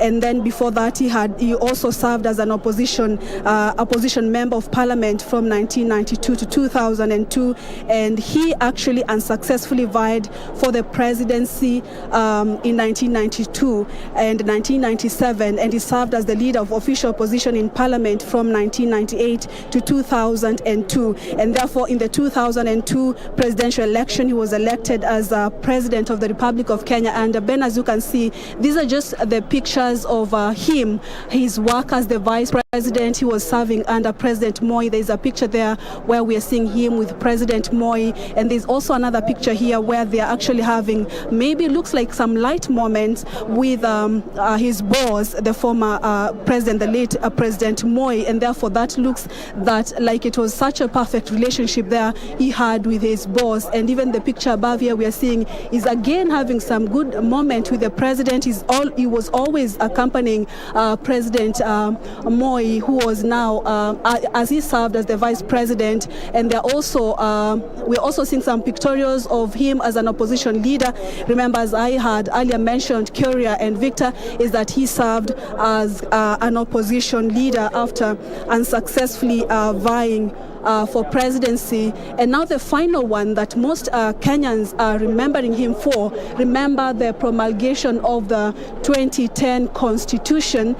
So those are the pictures. You know, the Constitution was born under his leadership, and therefore now Kenyans are just here trying to take pictures and trying to take pictures of the life and times of President, the late President, former President Mwai Kibaki. And it's such a beautiful story that has been told about Kibaki in pictures, all the way as a family, appointments in cabinet where he served as a minister. And then, as you can see, during his swearing in, remember, he had been involved in an accident, and therefore Kibaki takes over headlines, you know, on a wheelchair, and he was able to take leadership of this country for a record 10 years. And now we see the Constitution of Kenya, that we got the new Constitution, and that is what the country enjoying some democratic rights courtesy of President Mwai Kibaki. And some Kenyans are also remembering him as the first president to take over from the longest serving president. Maybe I can just shortly, Ben, maybe we can just speak to some of the Kenyans, because they're from viewing the body of the late president. They were here very early, and it's fair enough we give them a chance. Asanteni sana kwa kuja hapa, mumeenda mmetoa heshima zenu za mwisho kwa Rais Kibaki, na ninaona mnakuja hapa mnafurahia, mnapiga picha. Labda hizi picha zinawakumbusha nini kuhusu Rais Kibaki? Asante. Hamjambo, kwa majina naitwa Ida Harrison, nimetoka upande wa Mombasa kuja tu kusherekea kiongozi wetu ambao wengi wetu akiwa mamlakani tulikuwa bado ni wadogo sana. Kusema kweli, mzee tumemsoma kwa historia, lakini leo wengi wetu tumekuja kuona kumbukumbu zake. Hizi picha kusema kweli bila shaka zinatukumbuka mambo mengi ambayo tuliyosoma tu kwa vitabu vya historia wakati tukiwa wadogo. Lakini leo tukimuona jinsi alivyofanya, jinsi alivyokuwa na viongozi kama vile Moi, mzee Jomo Kenyatta, inatukumbusha kwamba alikuwa ni mtu mzalendo, kwamba ni kiongozi wa kuigwa. Na leo hii ndio maana mimi nimetoka hadi pwani kuja hapa kumsherehekea mzee Kibaki. Sijai kumuona akiwa hai, lakini leo namuona akiwa amelala pale. Namwambia Mwenyezi Mungu amweke roho yake mahali pema pazuri. Na kwa sisi wa Kenya iwe ni mwigo tu kwamba vile alivyokuwa uongozi wake na ustahimilifu wake na vile alivyosimama katika kutetea haki za wananchi, ninaomba wenzetu tuige, na viongozi wetu kwa jumla, wa seneti, wa bunge, tuweze kuiga mfano mwema wa mzee Kibaki. Na kwa kweli alikuwa ni mzee wa kuigwa, na naomba tu jambo moja, wakati amehaga atulete pamoja wakati tunaelekea kwa uchaguzi. uchaguzi iwe ni uniting factor. Kwa kweli nimeshukuru na nazidi kuombea kila Wakenya kila laheri tunapomwomboleza, na kwa kweli Mungu azidi kumweka mapeponi. Asante. Shukrani sana. Naona kuna dada hapa wa shule. Tuambie jina lako na uko hapa kwa shughuli gani? My name is Fiona and nimekuja hapa kuomboleza kifo cha hayati Mwai Kibaki, na nimekuja kutoa heshima kwake kwa vile ambavyo aliweza kupigania Kenya kwa demokrasia na multiparty pia. Kwa sababu nyingine ni kwa sababu sijawahi muona Mwai Kibaki akiwa uhai, lakini niliapa kuwa kabla hajaiaga dunia ningependa kumuona ili kumpatia saluti kwa vile ambavyo alitetea na kupigania Kenya. Sasa nimekuja hapa ili hata kama ameiaga dunia, kwa kweli ninaweza sema angepatiwa fursa aendelee kuiongoza Kenya hii, angepeleka mbali kwa vile ambavyo ameweza kubadilisha maendeleo na hata kuweza kubadilisha Kenya vile ambavyo ilivyokuwa kitambo, kwa masomo, kulipia karo shuleni, kwa financial na mambo mengine. Na kama mwanafunzi, ni mambo gani ambayo unajivunia kwamba Rais Kibaki ameweza kuyaleta kwa nchi yetu? Naweza kujivunia kwa kuwa kila mmoja amepata kuwa na fursa ya kujitetea katika kumchagua yeyote anataka. Sio kama kitambo kulivyokuwa na vita za historia, lakini sasa hivi ninaweza shukuru mahali alipo kwa sababu demokrasia imeweza kuleta jambo la maana sana. Pia hadi kwa sisi wanafunzi tumeweza kuwa na historia yetu ya vile ambavyo tutaweza kuongoza Kenya hii yetu, na kukuja hapa kujivunia kwake ni kwa sababu mimi kama mwanafunzi wa Kaani Lions ninafurahia sana kwa vile ambavyo ameweza kututendea. Pia upande wetu shuleni ametenda mambo mengi sana, na kwa sababu si kila mmoja angeweza kufika mahali hapa kama wanafunzi, nimekuja hapa kama njia ya kusimamia wanafunzi wote na kuonyesha rais kuwa pia sisi wanafunzi shuleni tuko na heshima na tunahuzunika sana katika mazishi haya. Asante sana kwa kuwakilisha wanafunzi wengine. Tunaye mzee hapa, wacha tuzungumze naye. Mzee, historia tumeiona, kumbukumbu tumeziona. Tuelezee ni jambo gani ambalo unakumbuka kuhusu rais? Sasa mimi naweza sema tu ni pole sana kwa familia yake ya Mzee Kibaki na tena Kenya kwa jumla. Yeye ilikuwa kondomoni mtu ya economic kile kitu kwa wakati ya Kenyatta na mpaka kwa Mzee Moi. Tumesema sasa Kenya tangu ile mambo hiyo sasa mzee anaondokea kwa mikati tuko na shida sana. Tumesema Kenya wote kwa jumla pole na Mungu apeleke mahali pema. Hayo tu. Shukran. Haya, mimi nimemaliza. Ben, kwako sasa. Kuna baadhi ya watu ambao kidogo tulikuwa tumezungumza na hapo awali na waweza kutaja na kumsifia mwenda zake Mwai Kibaki. Kuna mama mmoja ambaye tuliweza kuzungumza naye na akasema kwamba yeye amenufaika sana na uongozi wa mwenda zake Kibaki, kwani yeye akiwa mtumishi wa umma wakati huo wa uongozi wa Kibaki yeye alipata kupandishwa cheo mara 4 wakati wa wadhifa huo. Kwa hivyo yeye anasema kwamba mwenda zake Kibaki alilete mabadiliko katika utumishi wa umma, kwani anasema utumishi wa umma kidogo ulikuwa umedorora.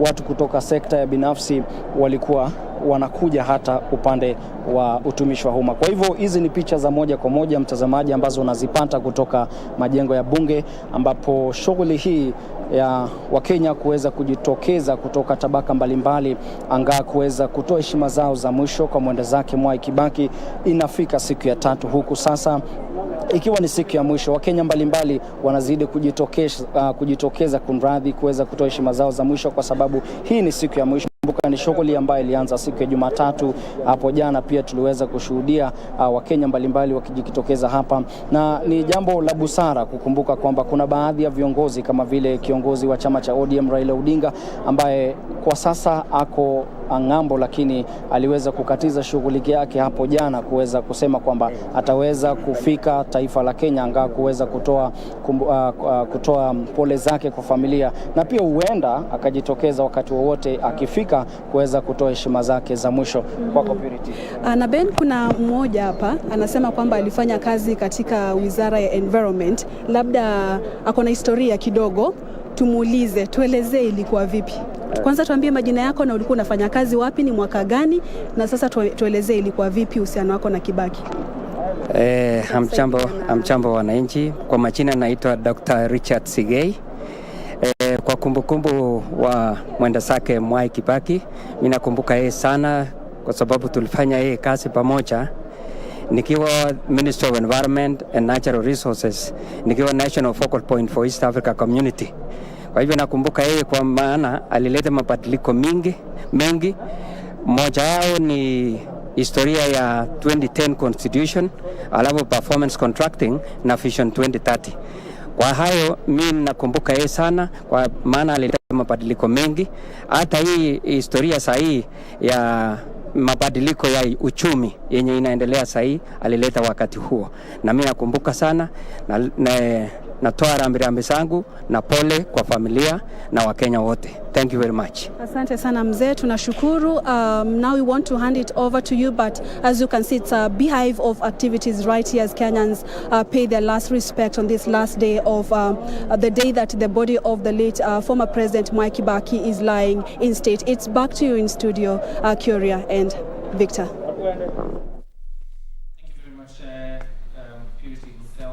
At Parliament buildings, and indeed a fantastic job, the photo gallery there in honor of President Mwai Kibaki. Right about now, let me hand it to Victor Olo to wrap up with his guest before we give way to Nancy Okware and the Tamrini team. Victor? Absolutely. We are still giving you what all coverage, and it's still going to happen until later in the afternoon. But then, with Samson here, education system in Kenya is quite demanding, and if you look at the performance, which was, the KCPE, the KCSE, CS Magoha has put his best foot forward. What is the performance, if you compare with, the earlier years and right now, what has been the growth trajectory